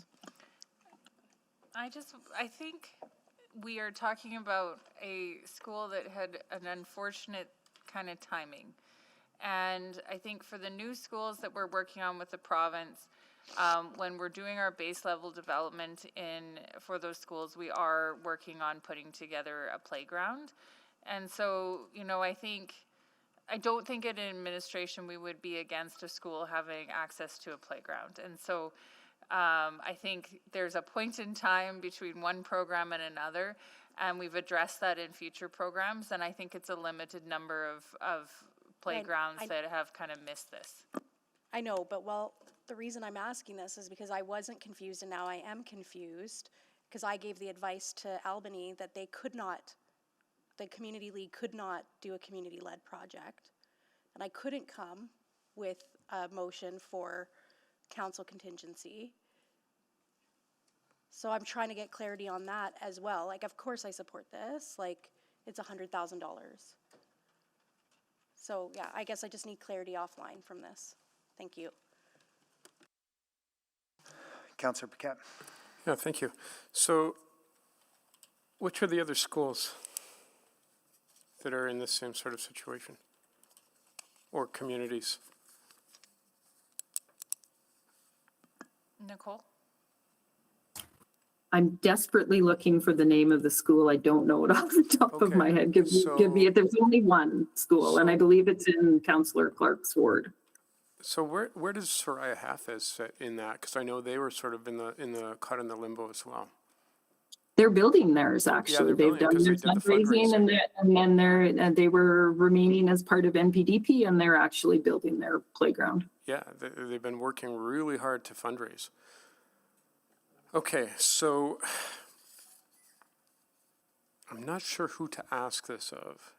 I'll need some guidance, but I'm curious about the actual purpose of the Council Contingency Fund. Because as far as I understood it, it's for serious emergent needs or concerns that fall outside of the normal budgetary process, rather than a slush fund. I don't know who I would ask that of. So I'll maybe try and answer this. I think it is for items that council determines they would like to support on a one-off basis in the community. So you can't use it for ongoing things, but I wouldn't characterize it as an emerging issues. Like what you just described there aligned a little bit more with what the FSR is for. Okay. This is a pool of money that you as council govern, and so you do have flexibility to apply this funding in a manner you see fit, but you shouldn't use it to fund ongoing costs. Right. Okay. Thank you. To the mover then, I'm just curious about the equity concerns. There's a lot of areas that want a park, a lot of areas that have not had a park for even longer than the community you're talking about. And so on an equitable basis, how does this motion actually stand? When there's other communities who are like, well, we've been without a park for 10 years. How come we're not getting $100,000 from council as a gift? I think the equity is right there, right? I mean, we got two schools there. St. Joseph Bakita is the other one that you're asking about. Both these schools lost out when we changed over to try to create equity. But they can still fundraise. Well, and they have, right? So, Yeah. But they haven't. They're that close, right? And so we could just get them over that hump, and then they're. But how is that equitable for everyone else who is fundraising their full amount, putting in all that time, sweat, and labor? I guess I would struggle to find out who the other people were that were doing that, and it's great for them Well, if they can, right? I just mentioned Sarai Hafez, for example. Mm-hmm. They fully funded their phase 1. They're working on their phase 2. They're doing it with their own sweat. Mm-hmm. So do we give them $100,000? Well, I guess when we got new schools, are we expecting every school to do the fundraising entirely for playgrounds? My question to you as well. Well, they are. Every single school that gets built? No, the one I'm talking about. Like, that's what I'm talking about, though. Like, it's just, I'm asking, how is this equitable for other communities that have done it on their own or are doing it on their own currently? Mm-hmm. I would struggle to say. I mean, again, we had, when schools opened up. No. The question is, how is it equitable? I guess it's inequitable for a school to not have a playground when all the other schools do.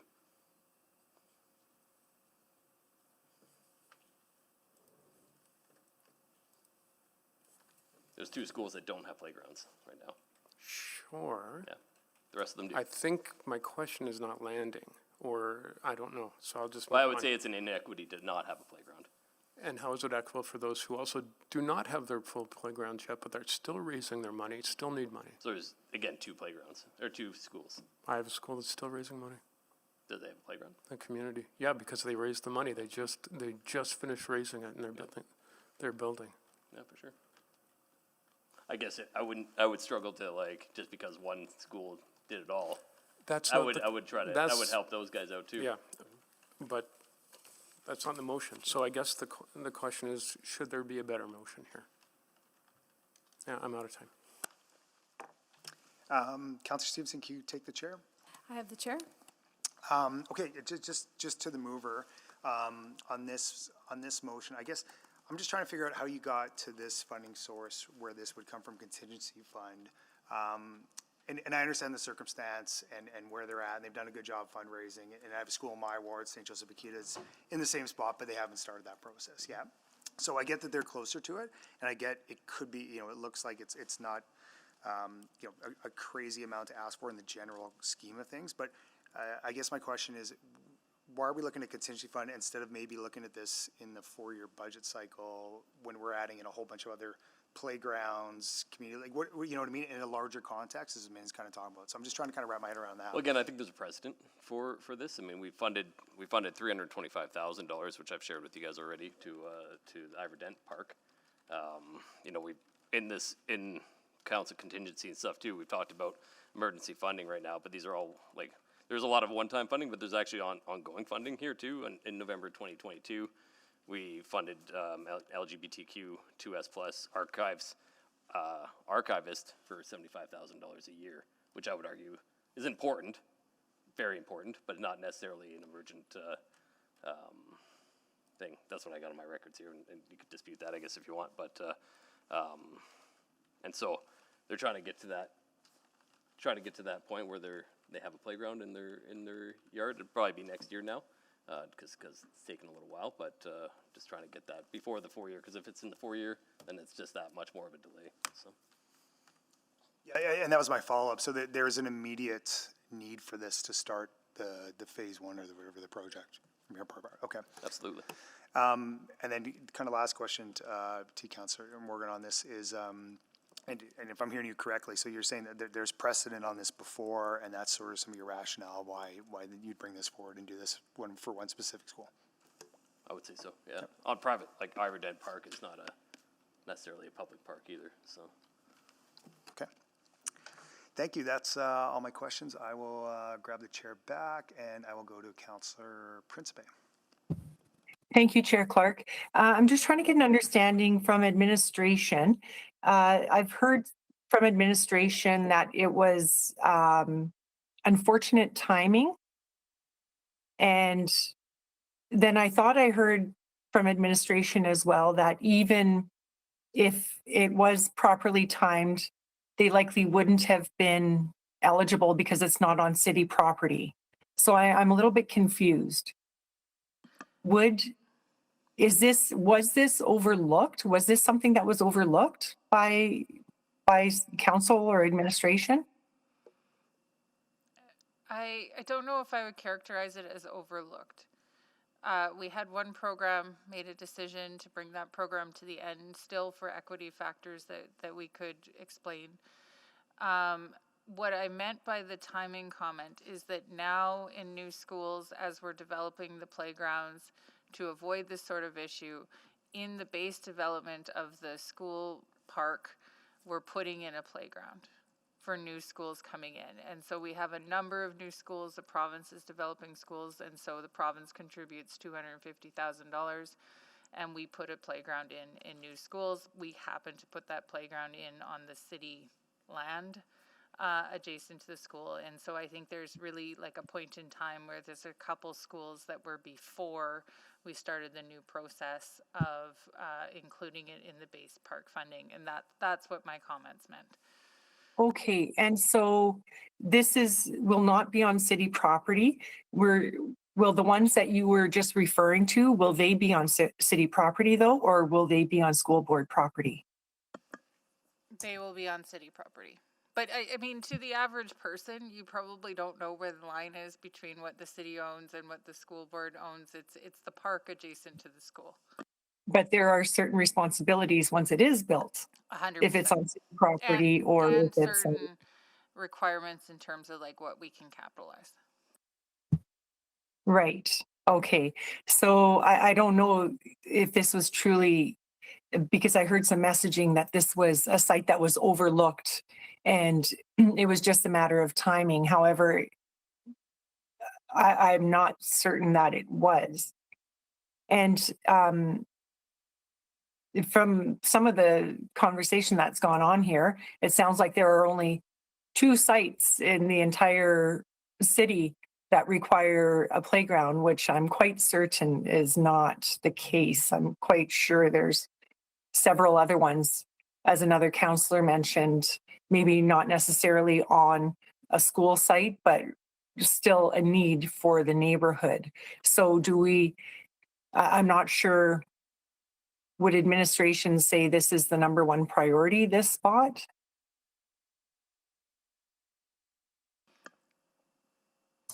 I'll just clarify that we were talking about that there were only 2 on the, like, adjacent to the school.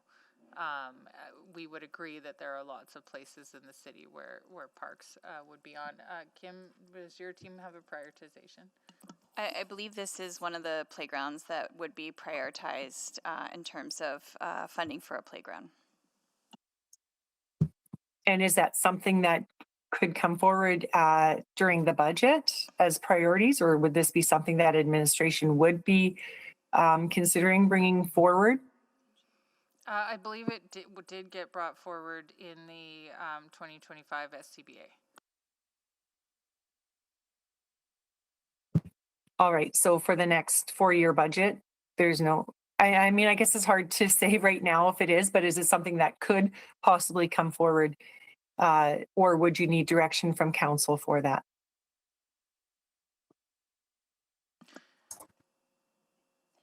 Hi, it's Nicole. So these two schools and Albany were going to be put through the budget prioritization process for 27 to 30 to see how they bubbled up in that whole process for everything else. So we are looking at this as a potential for 27 to 30 already. Okay, great. Thank you. All right, thank you. Councillor Tang.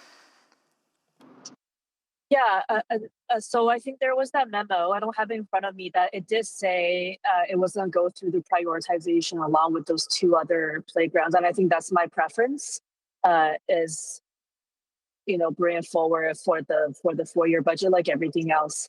I guess, I want to clarify what is, I guess to the mover, what is the time sensitivity of this? Let's get a playground for as many kids as we can. As fast as we can. Okay. So, and if but we're like spending the $100,000 budget, if we can get that passed, then we're still waiting another year or two before we can actually get this thing in the shovels in the ground. So. Yeah, I appreciate that. I would love to see road widen tomorrow as well, right? And we can't really satisfy that. But I guess my point is, you know, you raise Iverdent, and that's in my ward. Iverdent is in fact a city park. It has a unique management model through nonprofits, and in that case, it was contingency because it was emergent, as they had a federal grant that they had to match and a deadline to finish the project. And so that's what I'm asking for, is there a deadline that the funds that the schools raised have to be spent, and there's a requirement by other funders that the project has to be done by a certain time, like in 3 months? I can appreciate that. Okay, so I'm guessing not. Okay, so I think that's kind of where I am. Appreciate the motion. Thank you. Councillor Tang, do you want to move another round? Sure. Do you have a second? Move, so moved. Second, Councillor Elliott, please vote. I'm a yes. Thanks, Councillor Tang. I'm a yes. Thank you, Mayor Knack.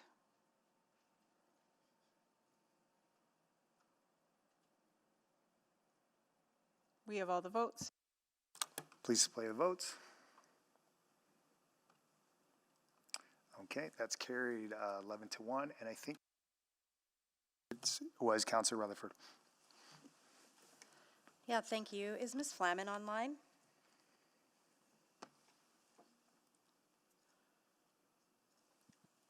Yes, I am. I'm just wondering, like, I get the argument with the Garth Worthington School, and we're talking about it in the context of schools, but we also have a few community-led projects that are legacy that we're letting continue to see out in that transition period. I know Kensington is one. I'm guessing Lendrum is another one.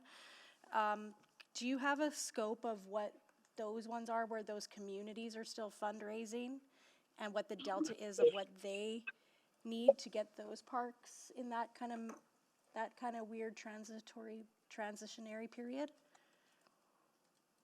Yeah, I don't have that information at my fingertips, but I can certainly work with our partners and provide that information to you. Because that's where I think, like, this, like, aside from like the valid conversation about the broader context of the budget, which is why I brought this amendment forward at the budget adjustment, I guess to the mover, like, hearing that there are other community leagues that are doing in the same boat, if we knew that number, would you, like, at what point do we, you know, just use the contingency to deal with all of those in the same way if we're talking about equity? Absolutely. Well, again, I mean, community league is not a school, and so, I mean, playgrounds are great in parks anywhere, but we got 800 kids at this school, and projected to be over 1,000 in the next few years, without a park, without a playground, without anything to do out there. we make it a thing when we build new schools, and we're trying to do renewal. We got this new framework to do renewal in a fair and equitable way. So again, it's not that we're trying to renew. It's not that it's that there's been 5 years with this school, brand new school, almost 1,000 kids without a park, never had a playground. Some kids will go their entire school career without a playground. I just wanted to jump in. I think Nicole has the answer on the NPDP program, like the legacy ones. Is it community led or is it ND? Like, is there a specific neighborhood? What does that acronym stand for?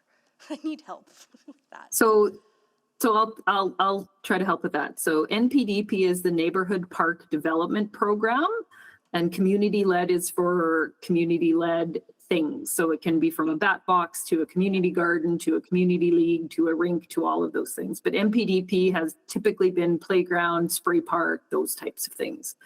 There are, in the NPDP program, there are 4 groups that are close to where we are. There's a Belvedere Playground, Hairsign Playground, Kensington Park, and Windsor Park. Not all of them are playgrounds, some are other amenities, and looking from a top-up perspective of funds that they are still looking to fundraise, it would be between $400,000 and $500,000 in total for those ones that would need to come through, all at various levels. In addition to In addition to as a total just for those. As a total, just for those additional 4, that would be the top up required to get them to the build state. And you said some are playgrounds and some are not playgrounds. What are the other? Windsor Park is park enhancements. I believe there's some benches, some retaining walls, a few things along those lines, but not physical playground related stuff. And the other ones I think are more playground related projects. Are we going to be considering at the budget, the 4-year budget, helping those legacy projects cross the finish line? There was a motion made, I can't remember what year it was, 2022, I think, to let that NPDP program go until the end of 2030 to allow them to fundraise. So that was the direction that council gave us on those ones. So not necessarily topping them up. Okay, that's good context. Thank you. Councillor Palmer.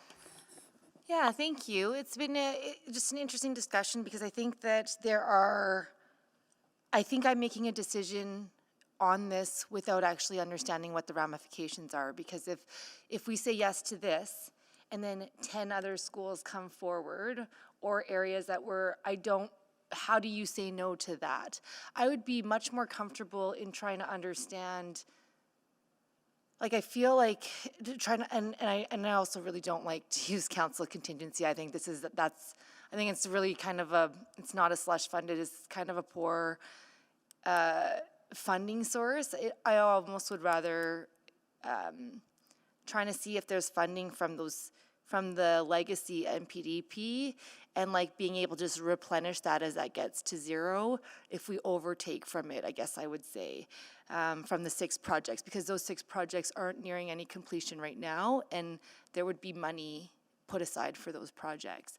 So I'm just wondering if there is to administration, is there maybe a different motion that is more all-encompassing than just one school of having a certain amount of money that is required?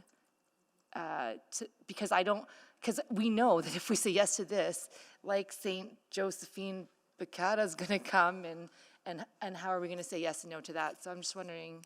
We could offer to do a memo just on, here's the status of the projects that are kind of grandfathered in that program. Here's the available funds that we've already received for the program that are there. We can double check to make sure that there's 2 in the particular category and outline what what the requirements of that category mean, as well as kind of an update just on the highest ranked ones. We can easily do a memo to council on that. Yeah, and would it be possible to add to that memo any school that does not have a playground? Just so that, like, because if we just think that that's the base level, that every school should have a playground from a city perspective, then maybe that's just like the fund of where we have this gap between what was in the past and what was in the future. But I would much rather that than on a one-off, although I would love to support this. Yes. Okay, so just to be clear, you're not, Councilor Parmar, you're not suggesting an amendment on this. You're just requesting a memo into admin. You can provide that memo. We don't need another subsequent motion on that. Clear. Okay, let's jump to, is there questions? Just to speak on it? Okay. Well, Councilor Pat, we'll go with you just to speak on the motion on the floor. Great, thanks. Kids need parks. That's it. Obviously, we know this and we want to support it. But to Councilor Parmer's point, there are enormous amounts of need out there. There's lots of schools, lots of communities, lots of areas that don't have parks, and we do not have the council contingency fund to give everyone what they want if they all line up now. I'm not going to go back to my community defending a decision like this. It's untenable and it's undefendable. Indefensible. I cannot go to my community with this and say, I voted for this. Too bad about you. Impossible. The anger, the betrayal that my communities would feel if I voted to jump the gun or remove like hurdles for one group and not another would be unbelievable. I think that this is an important consideration. I think the parks need to be funded. I think that the appropriate way to do this is going through a motion for budget and to have, paired with Councillor Rutherford's motion, a better conversation about how we get all the schools. I mean, this isn't even the only one that we heard of in this position. The other school or the other community also needs a fair shake here. So I think that's probably the better approach. I personally would pull this motion and then make a better motion for a budget that would get support not only for this school but for lots of schools so that all the kids in Edmonton can get taken care of, especially ones in lower income neighborhoods where families don't have the capacity to fundraise the same way. And then we can make a decision going forward that allows for a more equitable distribution of funds for parks, and no one gets left behind. In this motion, you get a few people getting ahead, which is fantastic. But it also means that a lot of people are left high and dry. I don't want to see that. I'd rather see a better approach, and that is a budget approach. So failing a withdrawal of the motion for a better motion for the budget, I cannot support this, but if this fails, I will be happily working with anyone who wants to see more funds directed toward playgrounds and to sports and all those great things that we want kids to be active in a very fair way that is in keeping with the budget. Thank you. Councillor Stevenson. Thank you. Just wanted to speak in support of this motion. So from the information that we've received in advance of this motion, what I understand is that there are 2 other schools that are in this situation. And it's challenging. I mean, I think what this conversation is bringing up is a significant tension because we have a deficit in playgrounds. And when I think about core services that the city should be offering, in my mind, playgrounds are a huge part of that in every community. It should be something that every family can walk to, that every kid has access to. And it's really heartbreaking. I think that's what we're all grappling with. It's so frustrating that we don't have that, and that's not a reality for every neighborhood. For me, I do think there's a distinction between community playgrounds and school playgrounds.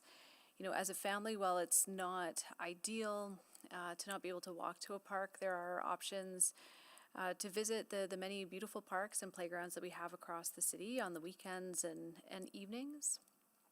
With school playgrounds, those students are captive audiences during the day. They don't have the opportunity to visit other sites, you know, in a way that's feasible. Maybe every once in a while they can do a field trip, but it's not something that they can do on a daily basis. So for that reason, I think that, you know, there's value in sort of tidying up these two legacy, again, it's one in front of us today. If it was two, I would also be comfortable with that. For me, it doesn't make sense to create a program for such a small pool. Again, we're talking about two schools, and I worry about going away, creating an entire funding program just for those two sites. So again, really appreciate my colleagues' comments. Agree that there's lots of work to do in the budget and to consider. I don't think that this takes away from that work, and in the meantime provides a much needed service for these students. Thank you. Councillor Morgan, to close and just make you aware of the time. So Sure, absolutely. I'll be real quick, and I appreciate everybody's patience and your arguments. So, Sorry, just to clear, I believe there's somebody else who wants to speak. Councillor Elliott? No. No?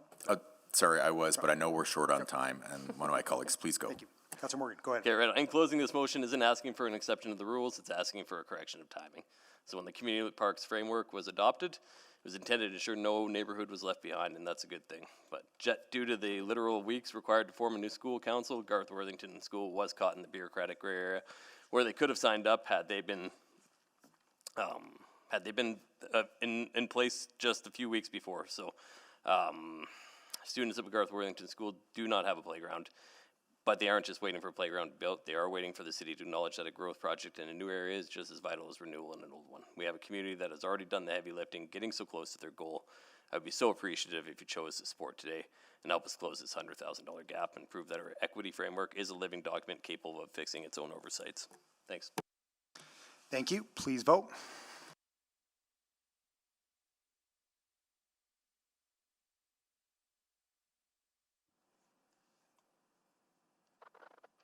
I'm a no. Thank you, Councillor Tang.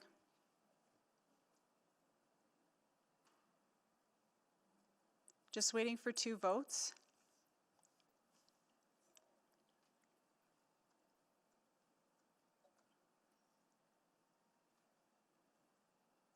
Mayor Knack, are you with us? We'll mark Mayor Knack absent. Councillor Wright, are you with us? We have all the votes. Please display the votes.